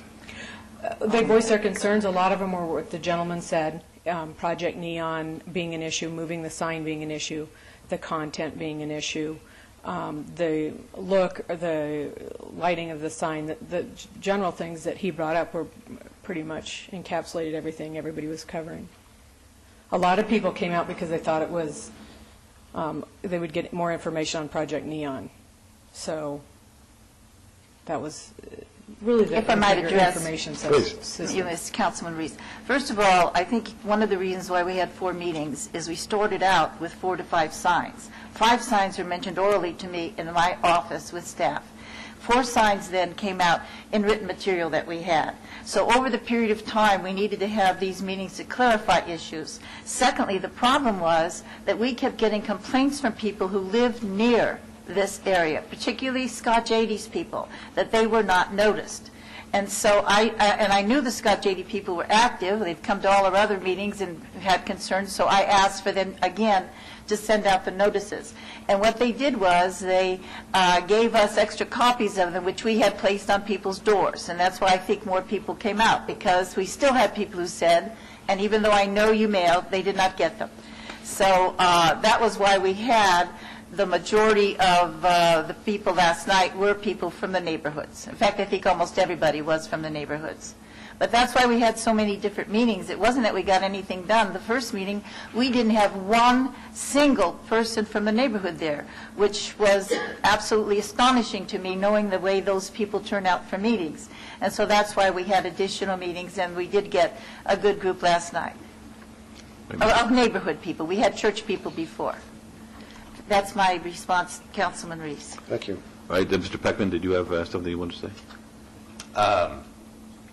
As I understand it, they had the 3 prior neighborhood meetings and with the church people, and those are the leases that are not before you today, are the church leases. They'll come up at a later time when we apply and so forth. I understand they've been supporting that, and this is not church property like the other signs are. But I understand that there was a lot of support for that, because the church is trying to generate some income. In regard to the legality, I wish I could, help you. I did talk to NDOT.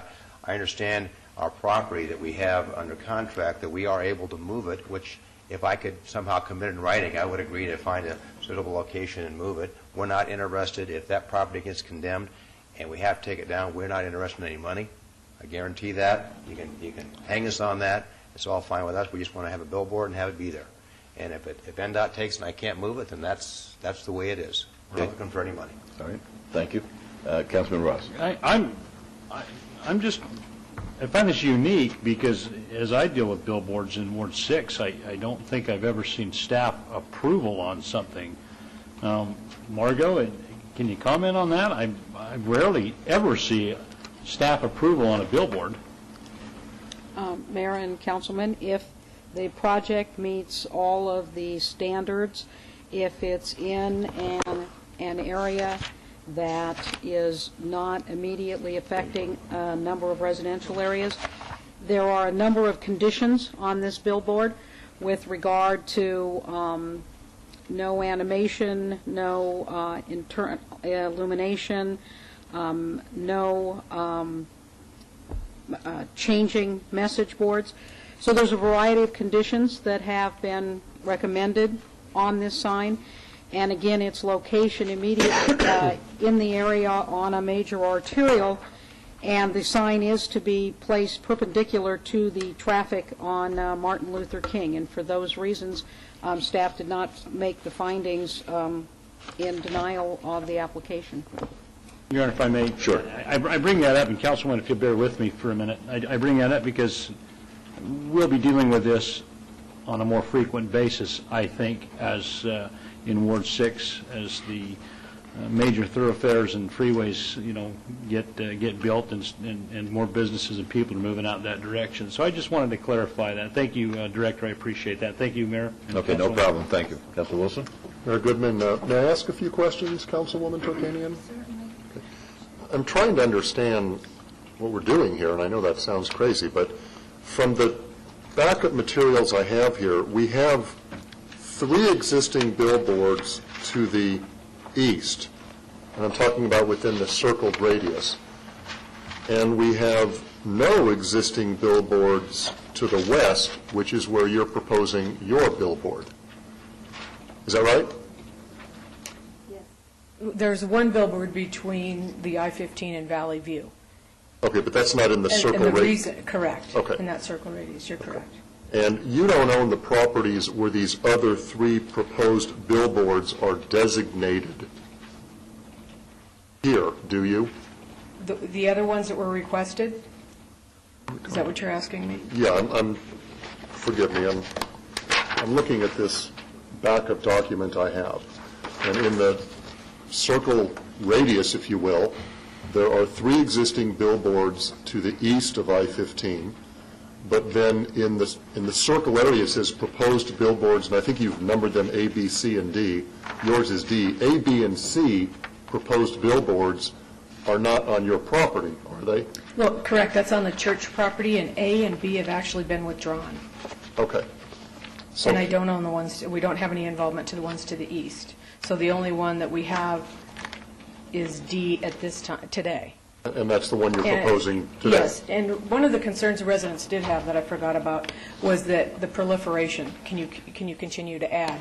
But the truth is, the spacing has regulated, and the fact that there are no waivers available for signs, have regulated any places that can just start putting billboards in along Charleston. There are very few sites to be able to do this. And But this proposed billboard is the only one within that circle, isn't that right, Councilwoman? It is the only one within that circle, and that's one of the reasons why several of the neighbors had an objection to it. Okay. Because the neighbors there have lived anywhere, most of them from 10 to 50 years. That is an area that's a very sensitive area as far as residences balancing with business. They have kept billboards, other than one billboard, between, I believe, Decatur and the freeway, I-15. They haven't had the billboards. And that's one thing. That's why there's been a big concern. So you could say, well, there's not much proliferation, and the neighbors are saying that's because it goes more with the residential area, not to have those billboards there. There isn't the same on the other side. Then my second set of questions, Mr. and Mrs. Peckman. We spoke on the telephone yesterday. I got the impression, and if it was wrong, I apologize, that the neighbors were not in opposition to your proposal. And apparently they are. We didn't have, excuse me if I can, because I was at the meeting last night. We didn't have that opposition until last night. We didn't see that same opposition. And I will say opposition to a point. We talked about it. One gentleman showed up. He voiced basically what the concerns were. We felt we addressed them. We told him what we would do, make sure that it has enclosed case, but that's the application that we submitted with their idea in mind in the first place. So we didn't see that until last night. And we certainly spoke yesterday afternoon, so you would not have known about the opposition, but then this gentleman here in the first row came and spoke, and you've been very active in this community ever since I've been on the council. You represent a lot of voices in your community, and you feel your community is against this project. Would that be a fair characterization? Yes, sir. In support of the residents of Scotch 80s and McNeely Estates, all of whom last night. Yeah, Mr. Ding, you have to come up to the mic. We don't pick you up. I'm sorry, Mayor. Beg your pardon. No problem. I hope I don't have to identify myself again. Last night was my first appearance at any of the meetings to deal with this issue, although, as I said, our president had been to previous meetings. And basically, we support the Rancho Charleston Special Plan, which was done a number of years ago at the instance of Councilman McDonald, which was for restricting all further commercialization within the Rancho Charleston area, even to the point of trying to rezone where owners were amenable commercial property back to office, restricting heights, and billboards would be part of it. This is a more intense commercial use of a property than is generally allowed because it requires a special use permit. So yes, we're supporting. We want to support them. It's our larger neighborhood. It's not our immediate neighborhood, and we feel that we want to keep it up. And the residents there feel that it's a sensitive area, a sensitive issue. And we heard nothing but opposition last night. That's the reason that I was here to support them. I was expecting to see Mr. Apple here today, but obviously he's not. But yes, that's our position. Councilman Wolfson, if I might add something, that there has been, in the backup, since Planning Commission, a communication from the Scotch 80s Association in objection, strong objection to this. So it isn't something that just happened last night. It was developing. The only concern was that last night seemed to be the one time that enough people were reached that they came, and maybe that was because we hand-dropped. We had some Boy Scouts hand-drop at doors. And once again, it seemed like the overwhelming feeling from last night's meeting from the neighbors in the area was in opposition. Is that right, Councilwoman? Yes, we had 7 neighborhood associations present, and all of them were strongly against the signs. In fact, I didn't know all of those people, and I asked before the meeting was finished, I said, now let me understand, am I interpreting correctly your feeling about this sign? And I then said that, that they were in opposition, that they would prefer not having it there, and I said, if there's anybody here that I'm not saying this correctly or understanding it correctly, please let me know, and nobody said anything. Okay. Anything else? No, sir. All right. Pastor, could I ask you a question, please? Now, Mr. Mayor, this is not a church sign. No, I understand. But Pastor, are you going to go forward with your application to have the billboard sign on the church property? Yes, sir. If I understand your question, this sign is not. Oh, I understand, but I want to know what you're going to do, because I want to be consistent. I'm supportive of your sign, and I would feel like I'm Humpty Dumpty if I vote against this sign when I support your sign, which is basically the same kind of project. Yes, sir. We intend to. All right. That's what I wanted to know. Thank you. Thank you. All right. Anything else, Ms. Dondero? I just had one statement, and I've attended all of the meetings that were held, and I found that the notices that went out were what the staff members, I guess they provide you with a list of people that those notices go out to, and that's where the notices went for this particular sign. So, and when I looked at the area, along that area is all commercial. That's where Mercy Ambulance and all of that I know where is it is. there. So it's quite commercial in that area. I live around the corner from it. Okay. Okay. Mr. Mayor? Yes. I would like to say that, I was ready to make a motion. Okay, please. Okay, yeah. Councilman. Councilwoman, if I may, I'm going to make some comments on the city's billboard policy or lack thereof after the vote. But I did want to ask,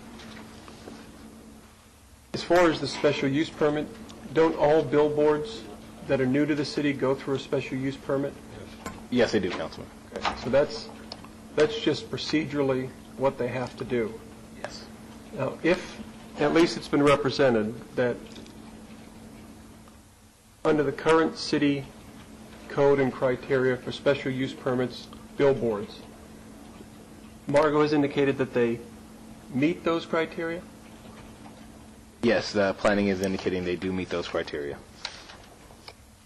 What grounds do we have to deny a special use permit billboard that meets all the criteria for our current code?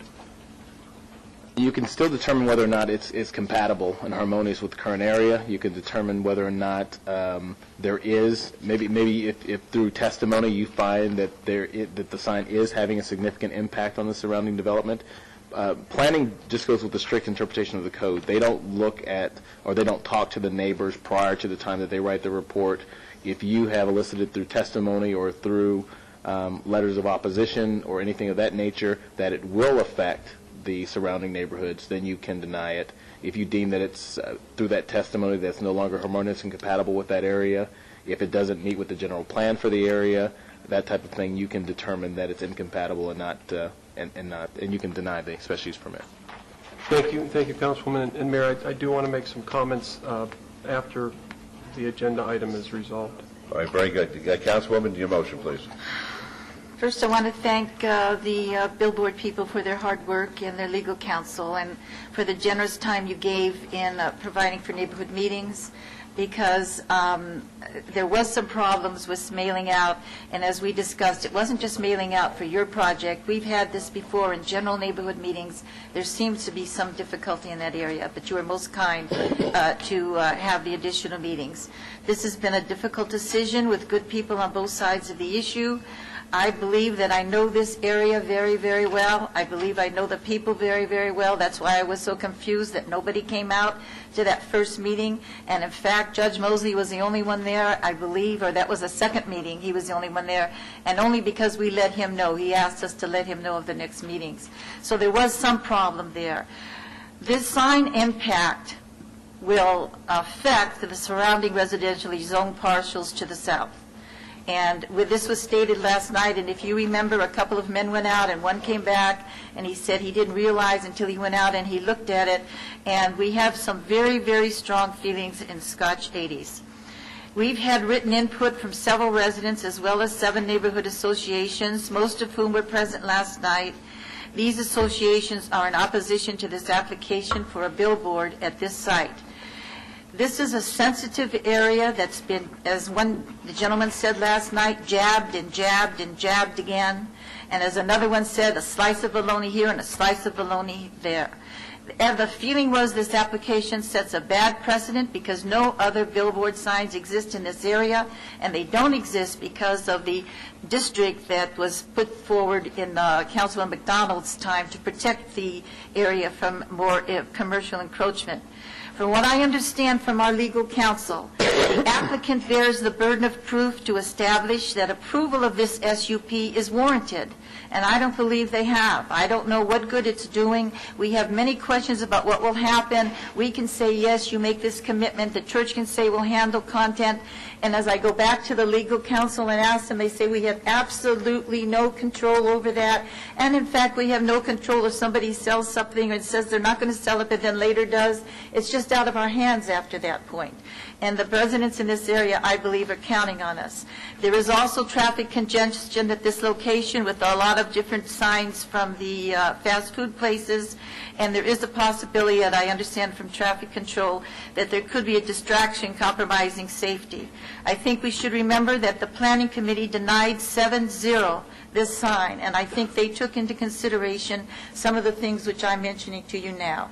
I have additional comments that came or were faxed to us, which I will hand to be put into the permanent record at the following this. I concur with the Planning Commission's denial 7-0, and I recommend denial on this project. All right. And I hope that people will understand that part of this is not because I don't like those people there or like billboards. I've passed billboards in the past. These ladies have worked well and they've worked hard, and I understand that. One of them is a very long, dear friend of mine, but I feel very strongly this is a feeling in the community. This is something we've made a commitment to them for long before I was on the council. So I move to deny. All right. Let's vote, please. Opposed? Let's see, 1, 2. All right. Motion carries. Your Honor, if I may? Yes, Councilor Brown. And this probably culminates, I think, the last at least 18 months to 2 years, where in a lot of the billboard applications and reviews and issues, there seems to be just so much inconsistency. And there's not a finger to point or place blame on this, but we've currently reached a point, from my perspective, a couple things have come to mind. One is, I know that we had worked on a billboard ordinance or revision to the ordinance earlier this year, and I think there was some real constructive work done. I have been in contact with the industry for the sole purpose of trying to get consistency, not only from the industry's perspective, but from our perspective. I recently asked the industry to meet with our city attorney's office to address legal issues, and I think we're at the point, again, this application before us culminates this, but it seems to be a couple issues that have come to the forefront. One is just some clarification, and consistency on the type issues that we seem to review each and every time they're before us. And one, embellishments, dual-face boards, raising boards, moving boards, special use permit boards versus entitled boards, all those. And those, I think, are doable. Doable as far as legally, from a staff perspective, from the industry's perspective, to clean that up and then get it back to this council for a final policy decision. Sitting on the board for 9 years and with a variety of members, we all seem to have different opinions on billboards. Whether we like them or dislike them, they should be here. How do we get rid of some of the saturated areas? Again, there seems to be inconsistency in the policy delivery, which I think is creating a lot of unnecessary work from staff, a lot of inefficiencies at the city, just a lot of wasted time because of this lack of a firm and consistent policy. The other more, or perhaps more controversial issue is everybody, staff, city council, and industry agree there are some certain parts of the city that are saturated and have some really bad boards, inappropriate locations that, according to our legal department, can't be touched because they're grandfathered, there's no special use permit until the 100-year storm comes and knocks them down, they'll be there forever. And at least semantically, what it's been called is the cap and replace concept, where we, the city, can offer some kind of program or incentive to have the industry go in and take those bad boards, the saturated areas, clean up some of the ones, especially in our residential corridors, in exchange for some kind of benefit to the industry, finding a replacement site for those type things. That creates a lot more controversy, and that certainly can be addressed. But the overall, from my perspective, the overall issue before us is the inconsistency on how we, at a staff level, at a planning commission level, and at a council level, deal with the public policy of billboards. I don't think we can get rid of billboards. At least according to our attorneys, it would be into the tens or if not hundreds of millions of dollars if we decided next week to eliminate all boards. We're going to have to write a pretty significant check, and I don't think that's possible. So billboards are here to stay. One of the things I've asked Margot and her staff to produce are the number of billboards and all the different categories within the city of Las Vegas, how they compare to other public agencies in Southern Nevada, and at least on an initial review, we're pretty close.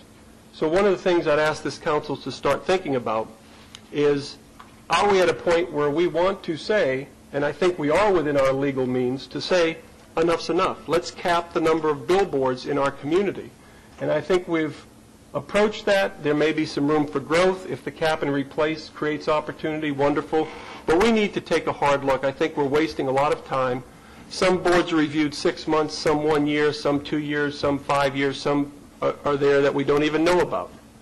So I'd like to, and I've talked to the manager's office about this, I'd like to get this in front of the council in if not a final form, but a draft final version where we can start identifying if this council is going to agree to embellishments, the definition. If this council is going to agree to a new issue, is the illuminated, I'm not sure what the term is, Margot, but some of the boards have LED. Whether that's something this council thinks is appropriate. MDOT has set some criteria. So there's a host of those type issues that I'd like to see addressed and resolved. The thing I'd like to do, and I hope this doesn't come as a surprise to anybody, but the only way we're going to take a deep breath and get to that point where this council can decide what our policy is and give staff clarity on that policy is to take a time out on the applications. We've done it in the past on very rare occasions, but I'd like to address the issue of a moratorium on new applications with the sole purpose to allow staff to brief this council and have our attorney's office work with the industry, which is ongoing right now, to get a new and revised billboard ordinance before this body so we can, at least at this point in time, vote on a public policy that will give consistency to staff and the industry and give us the ability or start to prevent some of these things that I just think are wasting a lot of people's time. Not only staff review and maintenance and compliance, but it's got to be, if a billboard, and Councilwoman, I voted against your motion because if billboards are allowed in the city and we can't place a billboard at the intersection of I-15 and Charleston, then there's some issues systematically or systemic to our current policies and procedures. I'd like to see those addressed. So I would ask the council's support, and I'm not sure we can vote on it today, but I would ask that the attorney's office work with the manager's office and draft something up for perhaps the second meeting in December to see if this council is willing to move forward with a moratorium, and within the next 30 to 60 days on a parallel track, try to get as close to a final revised ordinance in front of this body so we can identify what our public policy will be. Mr. Mayor? First, Mayor Pro Tem, please. Thank you, Your Honor. I just wanted to explain, to me, this billboard is on Interstate 15. I supported it because I don't like supporting billboards down on Lamb Boulevard or out on West Charleston somewhere, but I don't know where we can put billboards if we can't face them on heavy traffic streets like Interstate 15. The people going up and down east and west on Charleston aren't going to be able to see this billboard. To me, it was going to be visible to those going north and south on the freeway. And I think that if billboards have any place at all in the city of Las Vegas, it has to be on the beltways or the freeways. And so I certainly concur with Councilman Brown. I, too, have tried to get the industry and the council to sit down and talk with our staff and stuff to come up with some type of agreements. And I spearheaded a few years ago where we had the distance requirements put in, agreed to by the staff and the council members and the industry itself. And so I've always felt like that I can support billboards on the freeways or the beltways. And it is a problem, so I can certainly agree with what Councilman Brown's talking about, having a moratorium or whatever, so we can get on a common ground. Okay. Councilwoman? I don't know if you were right about the direction of that sign on the freeway, but be that as it may, Councilman Brown, I think that's an excellent idea, what you've suggested. Could we, before something's put in writing, would it be possible for us to meet and discuss and give our different thoughts? Because maybe the reason why Councilman Reese might not understand, or somebody else, or you might not, why this is a critical thing in the neighborhood I represent, we could go over some of that. And maybe we could look at not just having the signs in one particular part of the city. We could look at the expansion along that line so that the numbers that we get aren't as conglomerated in one or two streets. But I think it's an excellent idea, and I just would like to have some open discussion, if we could, on that. Couldn't we have some type of workshop meeting, and then we could sort of let each other know why? Councilwoman, and I appreciate that, because in conversation with the city manager, I asked if possible at our strategic workshop that's planned at, I think, the beginning of December. December 11th. If perhaps at the end of the meeting, we could, depending on how full that agenda is, but I agree, unless all of us have the ability to talk as a group, and that's publicly posted, then we'll be frustrated 30 or 60 or 90 days down the road. But it's important, and it's amazing that the industry seems to agree on most of our biggest concerns as far as saturation and ugly boards and inappropriate language. So I don't think it's us versus them. I think, at least from my interaction, they're supporting a lot of the things that we want to try to do. But when we send a signal out that if it meets everything and a board comes in, we can't approve it, or we don't think it's fair, we deny it, they sue it, they win us in court, that's defeating the purpose of trying to develop a sound public policy for the community. Did you want to say something, Mr. Dondero?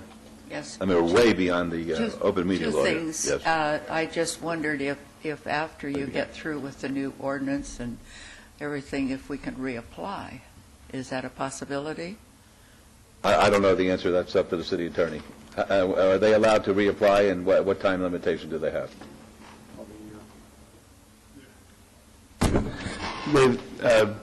Margaret, correct me if I'm wrong, but I believe it's 1 year from today's date. Okay. The other thing is that I think the city itself should be getting more revenue from the signs, and that might be part of Okay, process, and I'm sure that the sign companies will be happy to work with you. very good, thank you. All right, and Pastor, you better start lobbying. That's all I can tell you. All right, thank you. We'll go on to 100, SUP 14687. The applicant is Senep CVS LLC, DBA CVS Pharmacy 2990.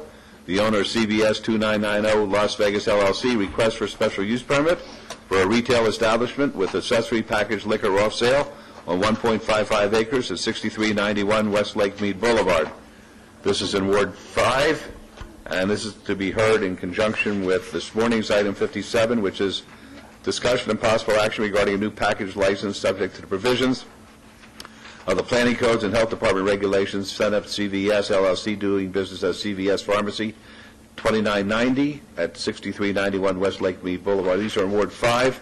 The Planning Commission and staff recommend approval subject to condition. There are public hearings which are now open. Yes, sir. Good afternoon. Matthew Dushoff, 3320 West Sahara, representing CVS stores. Pursuant to a meeting with Councilman Weekly and his staff, we sent out invitations to the neighborhood within 1,500 feet, all neighbors within 1,500 feet of the CVS store. We know that they were received by many of the neighbors because they contacted the manager of the CVS store, as well as myself receiving some phone calls. Meeting was held on November 8th at the Brindley School Theater. Unfortunately, no one appeared from the neighborhood to voice their concerns. We had not only a district manager from CVS, but the manager for that store at that time. Though they did not appear, we are also, however, going forward with the fact that we will not have any signage on the store or through the basically arcade display that is on the CVS sign showing that they have alcohol or liquor at that store, and we will make all efforts to make sure nobody's who purchases alcohol there will be loitering on the site to purchase, to drink their alcohol on site. If there are any further questions, I may answer. All right, are there any questions, Mr. Dushoff? Folks, public hearing, anyone want to be heard? All right, we'll close the public hearing. Councilor Weekly. Thank you very much, Your Honor, and I'd like to thank you so very much for the meeting. I did also, too, receive several calls from several of the neighbors who had no problems with it. And so with that, I appreciate your due diligence and showing the neighborhood that I represent that type of respect. I've given them the courtesy of coming out and sharing their opinions on what I believe was such a very important item. And so with that, Your Honor, I'd like to move to follow staff's recommendation for approval, please, with all conditions. And that's my motion. All right, let's vote. That's on 100. Please vote. Yes, sir. Thank you. Opposed? Motion carries. And on the companion item, which is item 57. Yes, Your Honor, move for approval with all conditions, please. All right, let's vote, please. Opposed?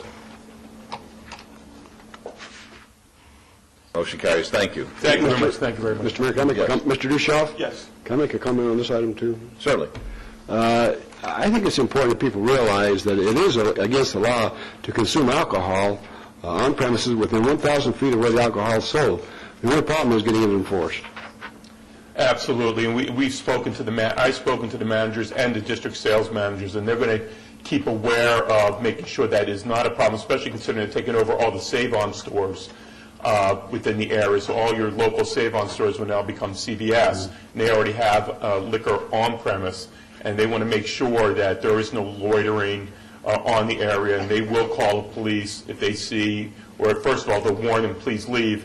Not leaving, they will call authorities to come in and take care of that matter. But it is against the law to drink alcohol within 1,000 feet of where it's sold. Okay. All right. Thank you very much. Okay. Item 103 is RQR 13989.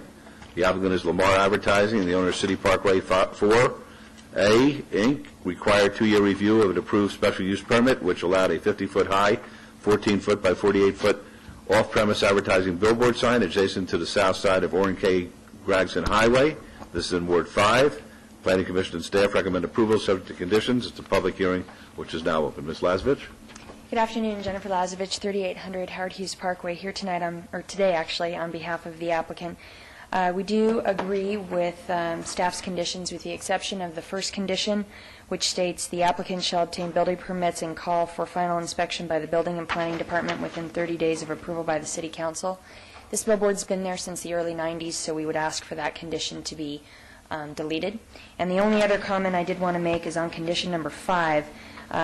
Although this sign does not contain more than one advertising sign per sign face, that isn't a code requirement, but in this particular case, we will accept that condition. So we're only asking for condition number 1 to be deleted.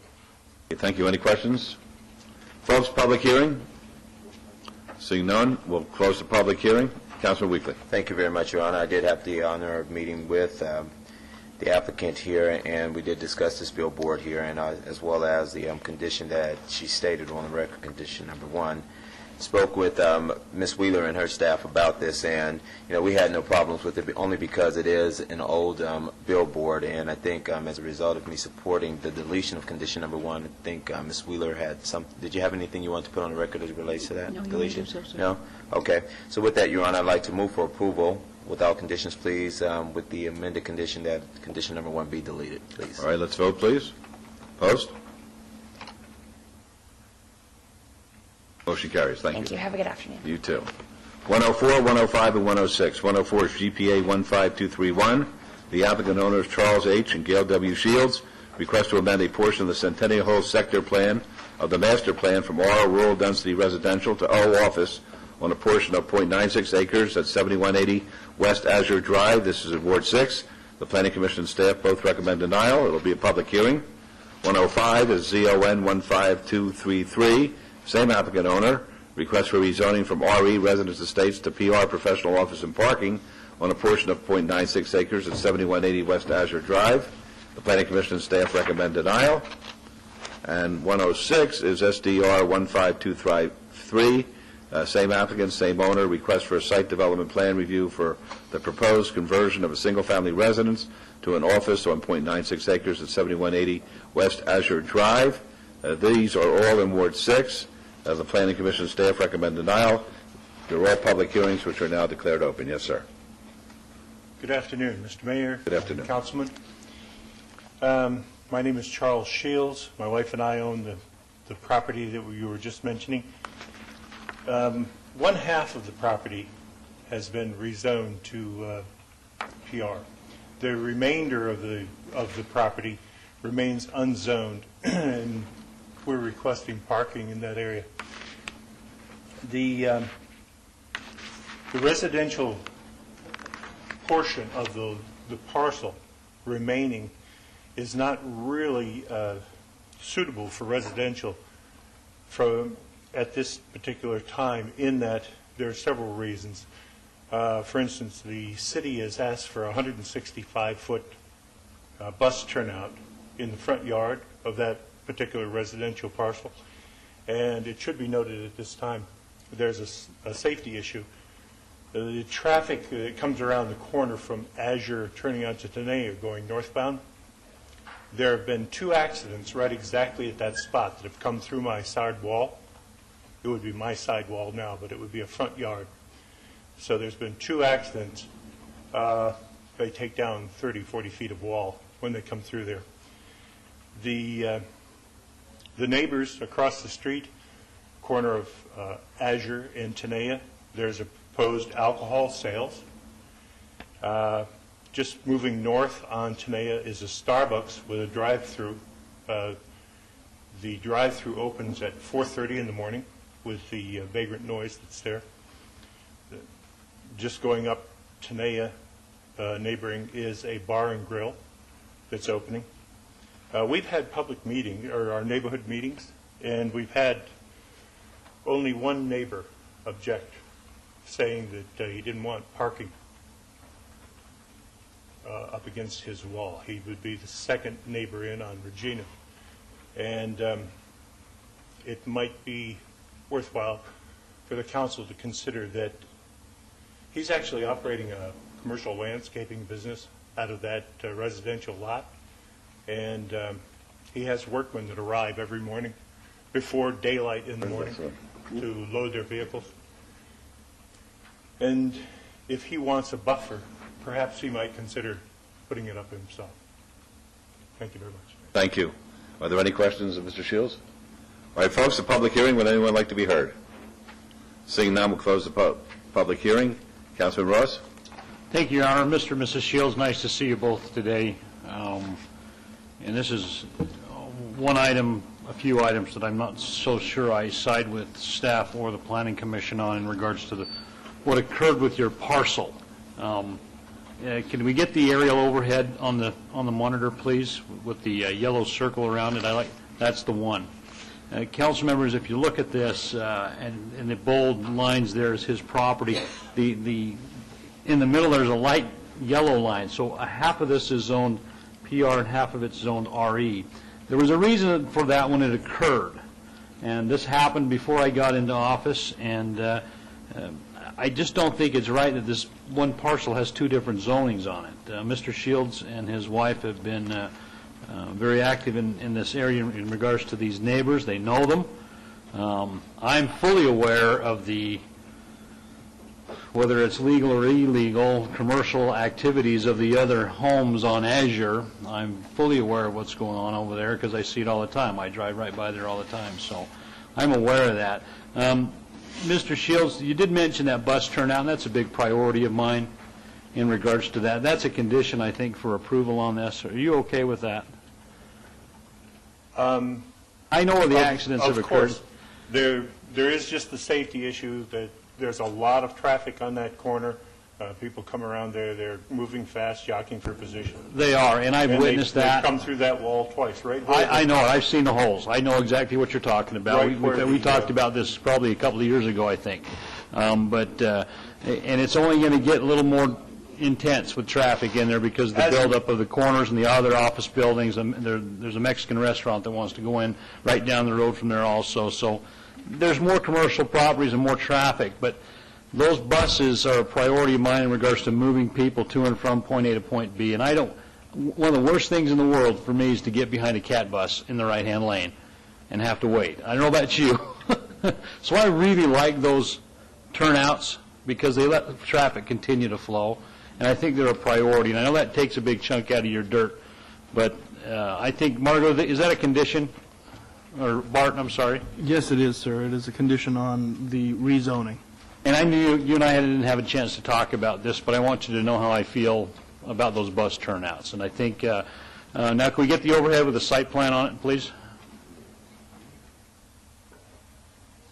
Is that the intention right there, Mr. Shields, with the property for a medical office? Yes, it is. Part with the bus turnout, I know, are we going to lose any parking spaces, or are they going to need anything?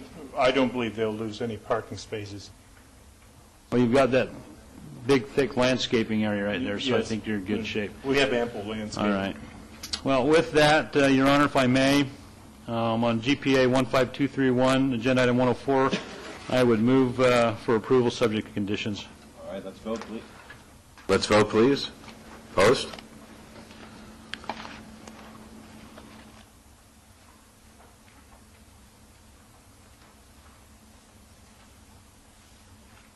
All right, motion carries. 105, please. On ZON 15233, I also move for approval subject to all conditions. All right, let's vote, please. Post.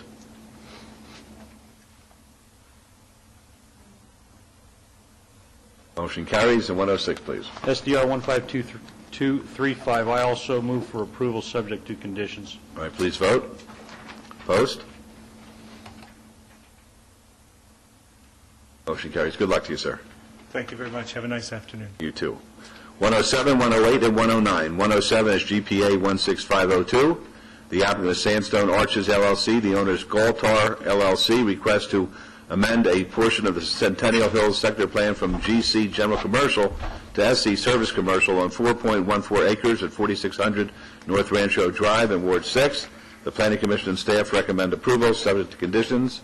108 is ZON 16504. The same applicant, same owner, request for rezoning from RE Residence Estates under resolution of intent to C2 General Commercial and C2 General Commercial to C1 Limited Commercial on 4.14 acres at 4600 North Rancho Drive. The Planning Commission and staff recommend approval, subject to conditions. 109 is SDR 16503, same applicant, same owner, request for, well, that's not accurate.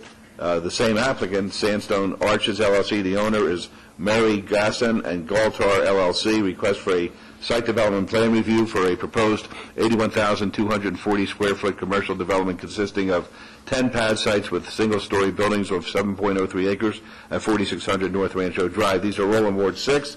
The Planning Commission and staff recommend approval subject to conditions. These are all public hearings, which are now declared open. Yes, sir. Richard Moreno, 300 South 4th Street for the applicant. Good afternoon. Good Mayor afternoon. and members of the council. Whoa. Whoa. Should I turn it down a little bit? Turn around. Let the camera pick this one up. Let it pick it up. Did we do this in living color? Wow. Mr. Ginsler's been giving me some help on... Oh, but I hope he's not your haberdasher, okay? Okay. We appreciate the members of the Planning Commission's giving us approval and unanimous approval and staff's approval, and we ask for, we accept all the conditions, and we ask for your concurrence. All right, thank you. Folks, any questions of Mr. Moreno? Public hearing, ladies and gentlemen, be happy to hear from you. All right, seeing none, we'll close the public hearing. Councilman Ross. Thank you, Your Honor. Councilman Wilson and I are curious, where did you get that tie? That was actually Dillard's. All right. My wife said, boy, that's too loud, and then I knew I had to get it. You had to get it. Well, thank you, Your Honor, and thank you, Mr. Brennan, for that answer. I would move to follow staff and Planning Commission's recommendation on agenda item 107 for approval, please. All right, let's vote, please. Post. Motion carries. 108, please. And on agenda item 108, I also would recommend and move that we follow staff and Planning Commission's recommendation. All right, please vote. For approval. Post. Motion carries at 109. And on agenda item 109, move to follow staff and Planning Commission's recommendation for approval. Thank you. Please vote.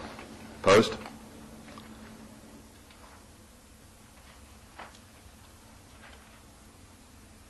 Motion carries. Good luck to you. Thank you very much. Have a great day. Thank you. 110, 111, and 112. 110 is GPA 17129. The applicant owner is Prayer Centered Revival Crusade Ministries. Request for rezoning from MLA Medium Low Attached Density Residential to PF Public Facilities on 0.69 acres at 1316 and 1352 Miller Avenue and 1329 West Cary Avenue in Ward 5. The Planning Commission and staff recommend approval subject to conditions. 111 is ZON 16632. The applicant owner is Prayer Center Revival Crusade Ministries. Request for rezoning from C1 Limited Commercial and C2 General Commercial to CV Civic on 0.69 acres at 1316 and 1352 Miller Avenue and 1329 West Cary Avenue. The Planning Commission and staff recommend approval subject to conditions. And finally, 112 SDR 15034.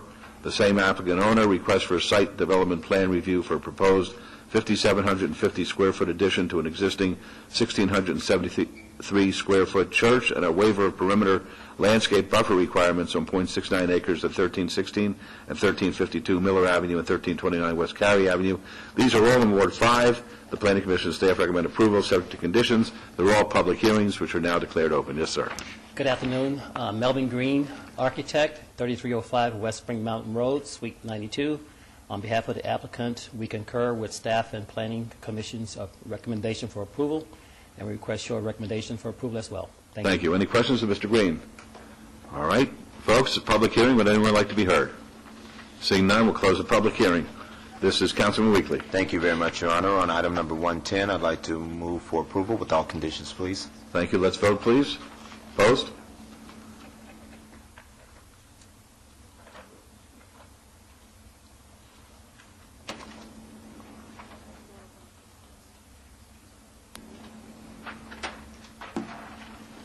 Motion carries.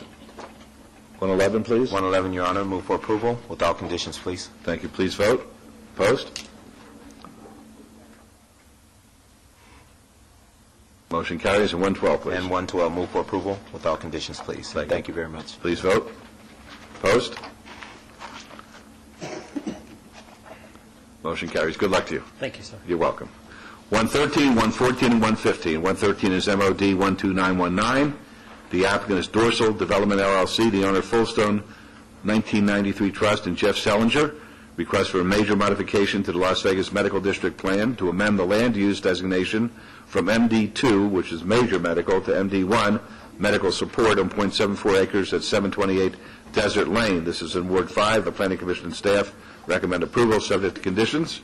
114 is SUP 16246. Same applicant, same owner. Request for a special use permit for proposed mixed-use development at 728 Desert Lane. The Planning Commission and staff recommend denial. 115 is SDR 12922. Same applicant, same owner. Request for site development plan review for proposed 5-story mixed-use development consisting of 24 residential condominium units and a 13,465 square feet of medical office space on .74 acres at 728 Desert Lane. The application has been amended from 24 residential condominium units to 30 residential condominium units and from 13,465 square feet of medical office space to 9,350 square feet of medical office space. The Planning Commission and staff recommend denial. These are all public hearings which are now declared open. Is anybody here on behalf of the applicants, Dorsal Development LLC or Fullstone 1993 Trust or Jeff Sellinger? All right, seeing none, I'll ask Councilman Weekly his pleasure. Your Honor, on this application here, I wish the applicant were here because we would like to move for approval on item number 113. But on item 114 and 115, we do have some site plan concerns that we wanted to discuss. And so at this time, they're not here to agree with it, and I'm not willing to move forward for approval on this until after we've had an opportunity to discuss some design concerns that we do have, and I even think that Bart has some street concerns that we talked about on yesterday as well, some possible street concerns. All right, so so share with me? Do you want to obey it? Yes. For how long? I'd like to obey it just for 2 weeks. All right, will somebody be responsible for notifying the applicant? Yeah, sure, we can. Okay. Not a problem. All right, 3 weeks. What's the next date? December 6th, then. The motion is to obey to December the 6th. We'll be happy to hear from you, so you don't have to come back, but if you want to come back and speak, it's best to do it that time. No, I think this time would be best. All right, I'll let you speak. This will be made part of the record for the December 6th hearing. Thank you, Your Honor. Daniel Deegan, 1801 Granite Avenue. This is another item that Rancho Manor has followed very close to our neighborhood. Our people are very much in favor of reintroducing residents and mixed-use developments within the medical district to give it more variety and vitality, have people living there around the clock, and so forth. We've seen the designs from this group, which has another project along Bearden Avenue. We do have a question, however, concerning this particular application, which happens to be located directly in the path of an access ramp to the MLK industrial arterial. We've had a lot of discussions with the city engineer, Mr. Cervantes, about that particular route, which he assures us is the only access route from Charleston to the arterial, which is under consideration by NDOT. The master streets plan has been amended to widen Bearden, and yet we're entitling another applicant with another project right in the middle of a major traffic arterial project. No doubt he'll have the building finished and a stream of income by the time NDOT comes along, but will it permanently, we want something that will permanently enhance the character of the medical district, not just a gimmick for a short-term gain. And I can't look into the heart and mind of the applicant, but I do know that, at least according to your city engineer, there is no alternative but to put a highway through that building. And you heard my expression at the other matter, and I'm being told by our city attorney's office that we can't do a darn thing about it. We have to look at the project as though nothing's happening, and we can't impose any kind of limitations after we give the entitlements, if in fact the highway goes through. If I could, Your Honor, I understand that, and certainly if somebody has a parcel which has entitlements, there's no reason to stop him based on these future speculative plans, which they're not certain yet. However, this involves a major modification, or another one involves a general plan amendment. I would question, is it the right time to make a major modification or an amendment to the general plan when there are infrastructure questions that haven't been debated and settled yet? And the answer, of course it's not. But however, we're being told legally we cannot consider that highway coming through. Am I correct? I mean, Correct, Mayor. I love the guy, okay? I love Mr. Scott, but I fight with him. I said, it's like the law is an ass. And I really mean that, but that's what... Mayor, probably the most you could do is like what you're requiring some of the downtown high-rise developers to do. You could shorten the length of time that they have. We could do that. To start. I understand that. Start these projects going through. I agree, but that doesn't necessarily address the issue that Mr. Deegan and myself feel was so important here. Yeah, it's just a question about, I would think that the burden of argument would be on the applicant in the case of a major modification. And it would be a reason enough to say we don't see the need for a major modification in this part of the medical zone, but then we'd be disingenuous because we do see the need. If in fact the highway weren't coming through, it's a great project. We don't worry about it, right? You even said that. The idea of having that probably in different locations. Okay. I would choose Pinto Lane or something like that rather than up against Desert Lane. And even if you were to press forward, there are better places within the medical district for that than directly on the arterial. Right, but they don't. Okay. If you have legal difficulties, I'm sure that you've been working on it, but it is something that the citizens do look at and wonder about. Increasingly, these things are happening. I agree with you. And I thank you for your time. And I agree with you. Yeah, I wonder if I could have just 2 seconds to address remarks of Councilman Brown, which are always cogent and worth paying deep attention to. On this matter here? On the billboard matter. No, why don't you stick around a little bit longer for citizens' participation, then you can do it. I can't allow you to do it under... Thank you very much. Okay, it's only one item away. All right. Anybody else like to speak at the public hearing? All right, we'll close the public hearing then. This is Councilman Weekly. You're going to move to obey till December... What was it, Councilman? That's it. 6th? That's the motion? Yes, Your Honor. All 3 items? Yes, sir. All right, let's vote on that, please. 2. No, 13, 14, 15. Right? Okay. Yes, sir. All right. Let's vote on that. Opposed? Well. Motion carries. Thank you. All right, we'll go to 117. This is RQR 17296. The applicant owner is Walmart Real Estate Business Trust, required 6-month review of an approved site development plan review that allowed delivery hours between 7 a.m. and 8 p.m. Monday through Saturday with no Sunday deliveries in conjunction with the 39,910 square foot retail development at 5850 West Craig Road. It's in Ward 6. The staff recommends approval subject to conditions. It's a public hearing which is now declared open. Mr. Arnold? Afternoon, Ryan Arnold, 3225-B South Rainbow, here today representing the applicant. Basically, 6-month review, here to give you a quick update on the changes we've made to the property since we were last here. For those that don't recall, there were a few conditions added to this for this approval. The first one was to kind of beef up the signs on the property for truck access. And I apologize for my very poor and small site plan, but bear with me. We have beefed up the existing signs to larger ones here, and on other various locations here on the site. Additionally, we have installed, let me just show you a quick picture of the signs. Very clear now?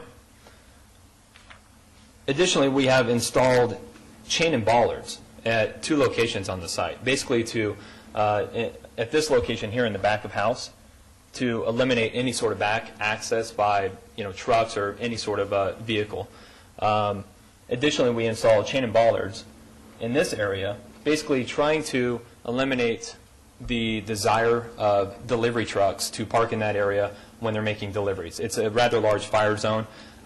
It was something we worked out with the fire department And basically, again, the intent there was just simply to keep the trucks from parking there as a convenience and direct them to new locations.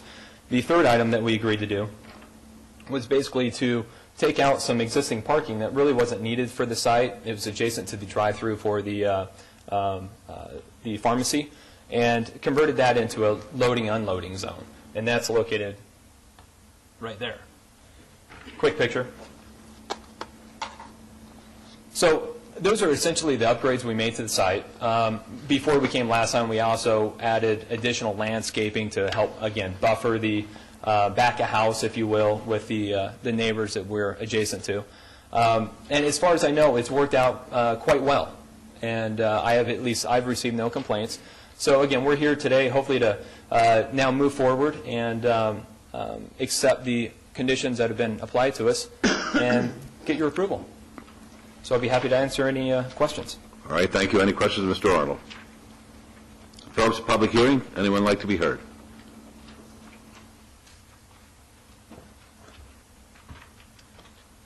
Bill Lambries, I'm 5917 Marburisas Lane. I live directly behind the loading dock. Basically, I'm just here today to, hopefully put this to rest and keep things the way they are. They are very much better.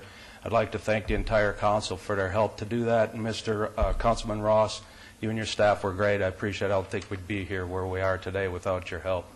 I have no complaints whatsoever. All right, thanks for coming down. Manager from Walmart, everybody's doing great and receptive to any complaints. So I appreciate it. Great to hear that. Thank you. All right, anybody else like to be heard? Oh, did you want to say something? I'm sorry, Councilman. If I can, Your Honor, address Mr. Lambries, I'm grateful that you're down here because I was actually looking for you. I wanted your comments to see what you thought of how they were operating. It sounds like they've actually gone the extra mile, and it's nice to know that one of our community partners can work with our neighborhoods and solve challenges. You, by far, are the most affected by the challenges that we're confronted with, the loading dock and folks parking right there, and Mr. Arnold and the manager there over at Walmart, they've been fantastic from what I understand. Those are the reports I'm getting, but your report was very important to me, so I appreciate you being here. I had a little speech, but I don't need to say it. I mean, everything's good. So. Okay. Thank you, sir. Very good. Thank you. Would anyone else like to be heard on this item? Mr. Mayor? Yes. Could I ask Councilman Ross, did you begin getting into these changes because of the complaints from the neighbors because of noise and things? Yes, Councilwoman, if you look at the monitor there, you can see the back side of Walmart, how close it is to that neighborhood right there. And now you've changed the Walmart hours. Are they changed at other Walmarts throughout the city? Because when I first came on the board and I questioned that at a Walmart coming into our area, I was told that the Walmart in your area had no problems and that this was a policy across the board. So I just wonder if it's changed or not. Well, not the store hours, mind you, just the delivery hours. We changed from 7 in the morning to 8, I believe, in the evening. Am I correct? Yeah, it's 7 to 8 now. 7 to 8 Monday through Saturday with no Sunday deliveries. So that it's that folks could... The delivery hours that are changed. And since and I'll use the term abatement of the delivery vehicles parking in the little cutout right on Mr. Lambry's back wall because of the bollards and working with the fire department so they have access to get in there should they need to, making those trucks come to the loading area that Mr. Arnold showed where the yellow stripes were, that has fixed the problem. Well, I think that's marvelous what you've done because some of the people from that area had contacted me at the time, and I know it's been a while. Did a good job. Well, I certainly didn't do it, Councilwoman. It was Walmart and Mr. Arnold and his clients that did it. We just kind of pointed them in the right direction. Thank you. All right, thank you. All right, anybody else like to be heard? All right, the public hearing is closed then, and Councilman Ross. Thank you, Your Honor. And with all the comments, and Councilwoman, thank you for your thoughts. And Mr. Lambries, again, thank you for being here. Your comments were important to me, as I have heard the cries of the neighborhood, and so has Walmart. I would move, Your Honor, to follow staff's recommendation and approve Agenda Item 117. All right, let's vote, please. Opposed? Motion carries. Good luck. Mr. Arnold, may I ask you a question? Sure. How long have you been here today? What time did you get here today? Honestly. I got here at 1 o'clock and left for a meeting at 2 and was back just before 3. Okay, but you came here at 1 o'clock because you weren't sure when the matter was going to be called. I would really like if we could explore some way that we could agendize items whereby people who come here on a semi-regular basis or even on a regular basis don't have to wait so long. No, I think, I'll be honest with you. I'll be stepping I down think if Mr. Arnold had a brain, he would have gotten a hold of the stupid agenda and seen where you were on it, and you know you're at the end, okay? No, let's not play favoritism. Well, let's not play favoritism. Okay, well. In all seriousness, if I may. All right. We have so many people that come before the council on a regular basis, and they end up waiting hours sometimes. And I know we can sometimes set certain matters for certain firm settings. Perhaps we could do something where we set some items not to be heard before 2 o'clock, not to be heard before 3 o'clock, or some other method. And it's just, maybe it's a stupid idea, but I'm not saying it's a stupid idea. I'm just saying that if the guy knew how to read, he would have been here later. Well, let me say this. Time is money, and it's he loves it. money for all of us. It works out great for us. See, the William is coming out here. No, you never thinking of a client. I understand. You never thought of a client in your life, no, a councilman. Now he that loves sitting around here. He does about 700 hours. I really don't think he does. Now that it's on TV, though, it's much easier. Typically, I can sit in the office and watch the progress and gauge when I need to come down here. It was different today, so. All right, I appreciate that. Well, with all due respect, I don't care what Mayor Goodman says. I'd like to ask the manager to work perhaps with the clerk's office and maybe explore some method so that we could do it because a lot of people wait around for a long time. And I think there's at least room for consideration for improvement. Can I make a comment, Your Honor? Yes, certainly. I'm sorry, Mayor Pro Tem, did you want to? Well, no, I was just going to make a comment that I certainly appreciate what Councilman Wolfson's saying. But again, though, you have many, many neighbors come down here, and so the applicant comes in at first and puts his name up there, and the applicants, they don't know that, so they're here at 3 o'clock. But if we could somehow do it where we give advance notice for certain items to be heard not before 1 or not before 2 or not before 3, and we publish this notice in advance, people that knew their matter wasn't going to be heard before 3 o'clock wouldn't come before 3 o'clock. And if we could stagger items, I'm just saying that there should be a way where we could do it where people don't wait around literally for hours. That's my point. Okay, and I appreciate it. Yes. And my comment, Your Honor, yes, I'm kind of with you a little bit here, and a plug for our IT guys, because there's no reason, whether it's Mr. Arnold sitting at Starbucks sipping on a latte on his laptop, can still see exactly where we are, and anyone around the world can tune in on their computer and know exactly where we are on the agenda and get down here at any time. So, but I just want to plug that in there as well, because you mentioned TV, Mr. Arnold, and it's a good tool to use. He's plugging his ceremonial items this morning, Your Honor, so Let me ask the gentleman who spoke in favor of the Walmart project. How did you find out where it was going to be on the agenda? Did you find out before you came down here today? No, sir, I was watching on my little computer at work. Okay, so you got it, Councilman, you got it. Okay, so you came down when you thought it was going to be called. How about you, Mr. Deegan? Did you have any idea when your items that you were going to talk to? The agenda's online, Your Honor. Okay, so you checked it on that, so you followed it along. Yes. Okay, I think I'm not giving up. I'm not giving up. I wouldn't expect you to give up. Okay. Item 118, Ms. Bridges, please set the public hearing dates and appeals from the City Planning Commission meetings, Centennial Hills Architectural Review Committee, and dangerous buildings or nuisance litter abatements. Thank you. Okay, folks, now we come time for what we call citizens' participation, and public comment during this portion of the agenda must be limited to matters within the jurisdiction of the City Council.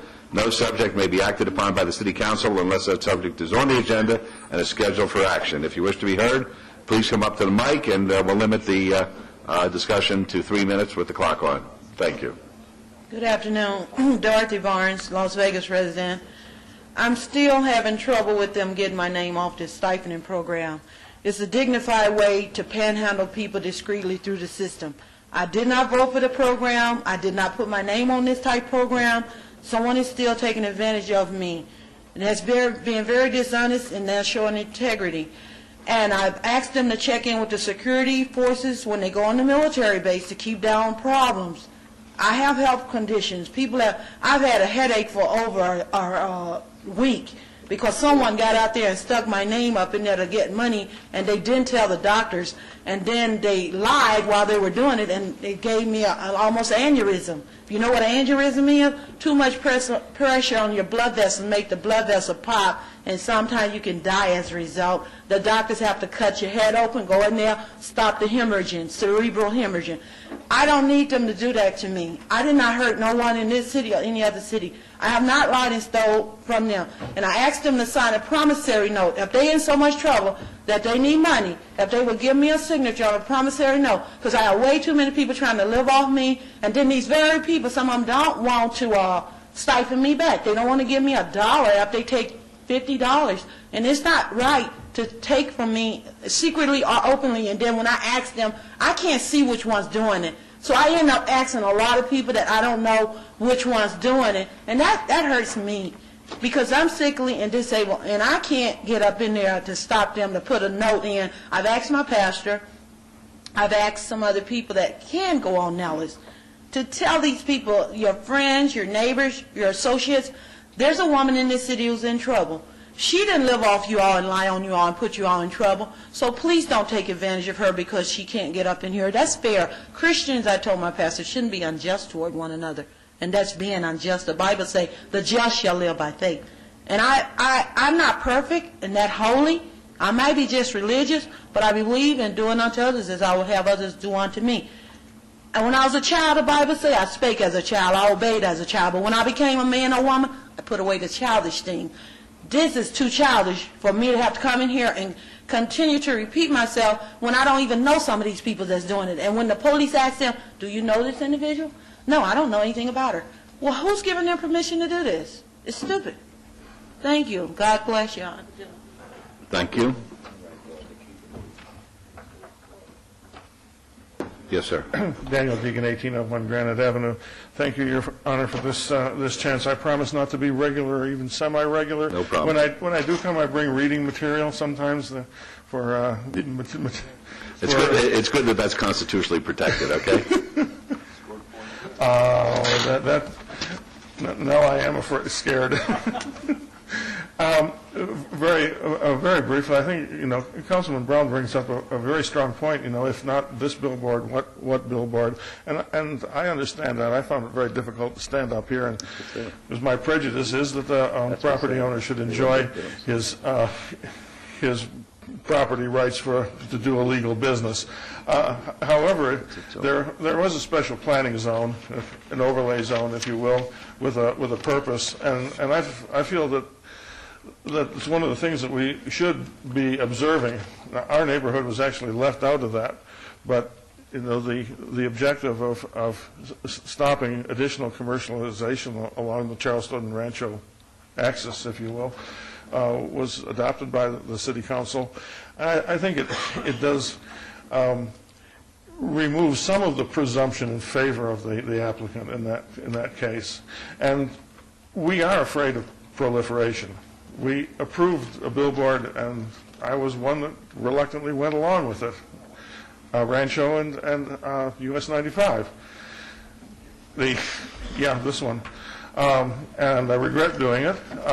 And that was a one-off, one very special, it's just for the benefit of this wonderful group of super citizens, and it's a very special case. But as soon as it was up, a whole proliferation of billboards appeared at Meadows Mall.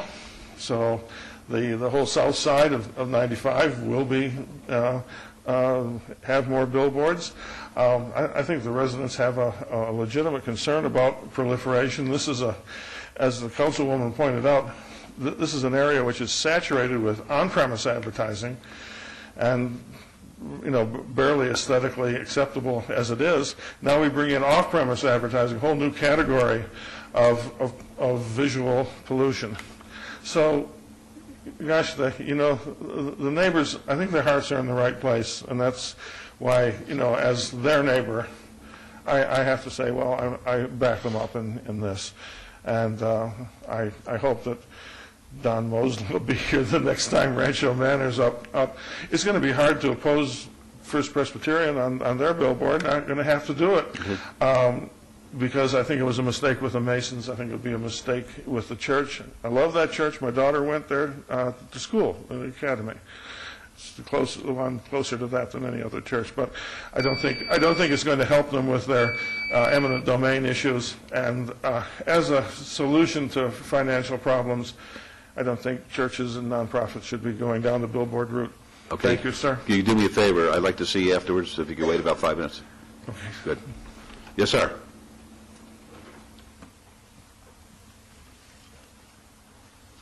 Hello, my name is Rasan Joshua Collins. Nice to see you again. I hope all is well with all of you. I'm just here on behalf of a friend of mine that recently was abused by police. And I'm concerned about just a lot of how the people that are homeless are being treated here in Las Vegas, being arrested for sleeping outside and that kind of thing. And my friend was basically, he was stripped naked, I guess, and put in a cell, and they put him in a chair, also strapped him down. They left him there for about 20 hours, didn't feed him, and didn't let him go to the bathroom, that kind of stuff. And it's kind of a ridiculous what happened to him. And then the judge, when they find out what happened to him, they dropped the case. And there's a lot of things going on in that jail that are really, upsetting to me and hurting a lot of people. And I hope that something can be done. I'm a Christian also, and the Bible says that what you do to the least of these, you do to Jesus, and that many are going to be thrown to the eternal fire. And he says, I was in prison and you looked after me, I was hungry and you fed me, those people he's going to bring to heaven. And then it says that those that ignored the people in prison and the ones that didn't feed the people that were hungry, they'll be in eternal fire. This is in Matthew 25. I tell this to warn you and protect you, and hopefully you'll make the right choice. But something needs to be done for the people that are the least, people that maybe they don't have a voice, they don't have a chance to come in here. But I'm here to be a voice for them, and I'm working to help them, getting them sleeping bags and food and that kind of stuff, working with other church members. And I welcome anyone that would like to help. My email is servingjesus99212@yahoo.com. Again, my name is Rasan Joshua Collins.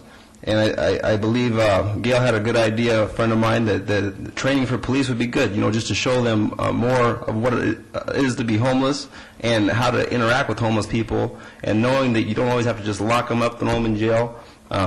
According to my religious beliefs, I can't even sign a ticket, so I always go to jail. When even a ticket's presented to me for maybe trespassing or sleeping outside, because I've slept outside too. I was in jail for 2 months for sleeping outside because I fought the case. And it got dismissed, but I had to sit there for 2 months.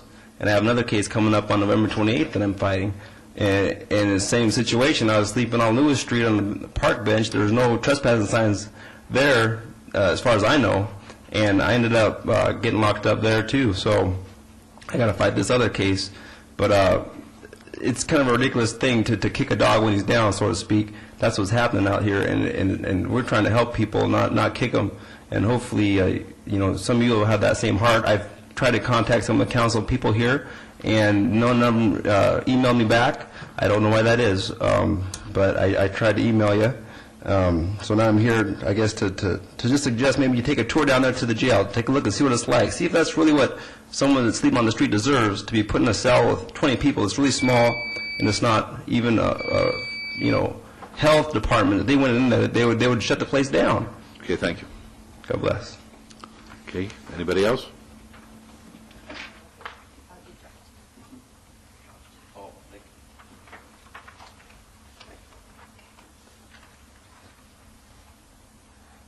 My name's Gail Sacco.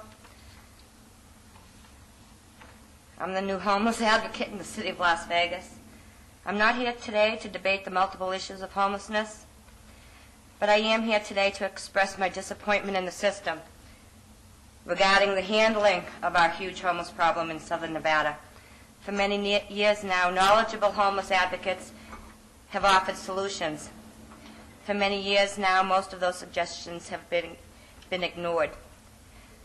We've gotten a lot of lip service, very little positive action, and the harassment of the homeless and the poor has continued and even increased.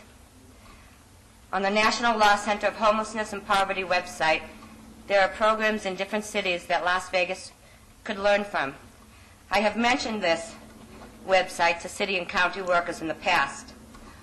Although not perfect, these programs addressing address the housing issue, the financial issue, the police abuse issue, and the many barriers that homeless and poor people face every day. The financial burden to lessen our homeless population should not be the sole responsibility of the city. The county and the state should take the majority of that responsibility. Clark County Communication Director Eric Papa has stated in a letter that has circulated throughout the internet that many residents of Las Vegas do not agree with the mayor's position on homelessness. Here is the chance for the city of Las Vegas to respond. I urge the city attorney and the city council to explore legal avenues to force the county and the state into taking the responsibility of providing permanent affordable housing for the homeless and the poor, and to provide multiple day and night shelters throughout the valley, not just in the northwest part of the city. I also urge the county and the city to put into place mandatory training for police officers to better learn ways of dealing with our mentally ill, whether homeless or not, and within this program to have mandatory training for police officers to increase awareness about the causes of homelessness, to learn alternatives other than enforcement action as a response to homelessness. We need a new direction and less lip service. The current actions and the reactions, the constant homeless sweeps that are continuing, the constant arrests for nonviolent innocent actions such as sleeping in a park, is not solving anything. Sorry, I'm shaking. I'm not used to talking. For too many years now, Las Vegas has been ignoring the needs of the poor. The city of Las Vegas, in conjunction with the county, state, and community, has a chance to make this right. There is no reason in the world in this day and age that educated politicians and wealthy corporations cannot put into effect positive change. Thank you. Thank you. Next, please. Mr. Mayor? Yes. I would just like to say to the speaker, if you would, just a second. I hear this and I feel the need for the homeless, but all homeless don't fit in one category. I have not yet seen the plans from the advocates for the homeless that would show how we would be able to help perhaps the mentally ill in one place, those who really don't want to work and do something else, and those who really want to get a job. And I would suggest that perhaps that might be beneficial to us if we could see a specific plan. Nobody has come up with one that, at least in my opinion, has been viable. Thank you. I thank you. All right. Next, please. Hi, Mayor Goodman. My name is Lance Sueno. This is my mother, Betty, sitting back there. I was told that I'd have 5 minutes, so just stop me, if I'm running over time. You got 3 minutes. Okay. But the reason why is that she won't be able to make it back here. Anyway, members of Las Vegas Council, my mother and I would like to thank you for giving me this opportunity to address you today and to present you with evidence I uncovered after my personal injury trial of this evidence indicates that serious crimes were made against me. I was hit by an airport shuttle bus while riding my motorcycle on Boulder Highway. The driver, Mr. Richard Edward Ortiz, cut across several lanes of traffic. Sir, unfortunately, we don't have any jurisdiction over that area. That's not in the city. What it is, what we're asking for is, Sir, Your Honor, is we've with the evidence, on record, I presented this to Governor Gwynn's office. They responded immediately and called the Attorney General for me. I was interviewed by an agent for the Attorney General. After a lengthy interview, she acknowledged the facts. And she said that this is not in the jurisdiction of the Attorney General. I know. See, I'm talking about the geographical distribution. We're only allowed to... We're on Boulder Highway? This is Boulder Highway where Lamb, Desert Inn and Lamb, where it turns into Lamb. That is in the city then. All right, then it is not. It's not in the city. We don't have jurisdiction over it. Well... All right, well, listen, why don't you give the gentleman, put 2 minutes on the clock and let him make his case. Just continue. The agent then strongly advised me to go to the FBI field office in Las Vegas, which I did. I did as told. I was unable to be interviewed by an agent, but I was interviewed by an assistant instead. The assistant with concerns were more to discourage me, telling me that due to Homeland Security, the Bureau will not utilize any of its resources to investigate these crimes. What's happened, the evidence that I have here is exhibits crimes as stated in Nevada Revised Statutes, Chapter 199, Crimes Against Public Justice of Perjury and Subornation of Perjury, designated these as Category D felonies. And the Nevada Supreme Court Rules of Professional Conduct, Section D, Rule 111, definition of a serious crime means a felony, and to any crime less than a felony, necessary element of which is, as determined by the statutory or common law definition of the crime, improper conduct as an attorney, interference with the administration of justice, misrepresentation, fraud, or conspiracy or solicitation of another to commit a serious crime. We live in a country where a person's civil rights are not violated or denied for any reason. But still, my mother and I are here today because my former complaints have been either ignored or passed on to other individuals, departments, or agencies. In other words, we've been given the runaround. I filed formal complaints with the State Bar of Nevada. The Bar's counsel, Mr. Rob Baer's response to my complaint exhibits that the Bar will not utilize the investigative powers given to it by the Supreme Court of Nevada. I filed a formal complaint and asked the United States Attorney's Office for the protection of these crimes, as it is our right as citizens, as guaranteed in the 14th Amendment, yet we were turned away. My list of contacts are long, and again, I told you about Governor Gwynn's office responded immediately to our plea. My mother and I are examples why the Nevada Supreme Court defines these crimes as serious. These crimes have forced me to endure the physical pain from untreated injuries and the psychological trauma and deprivation because of our total financial ruin over the past 8 years. All right, I'm going to have to cut you off. If you want to speak to any of us after the meeting, I'm sure we'll be out there. If anyone would, I'd be more than happy. All right, would anybody else like to be heard at this time? All right, seeing none? No, you already had your time. No, you talk to her outside. Anybody else? All right, meeting's adjourned.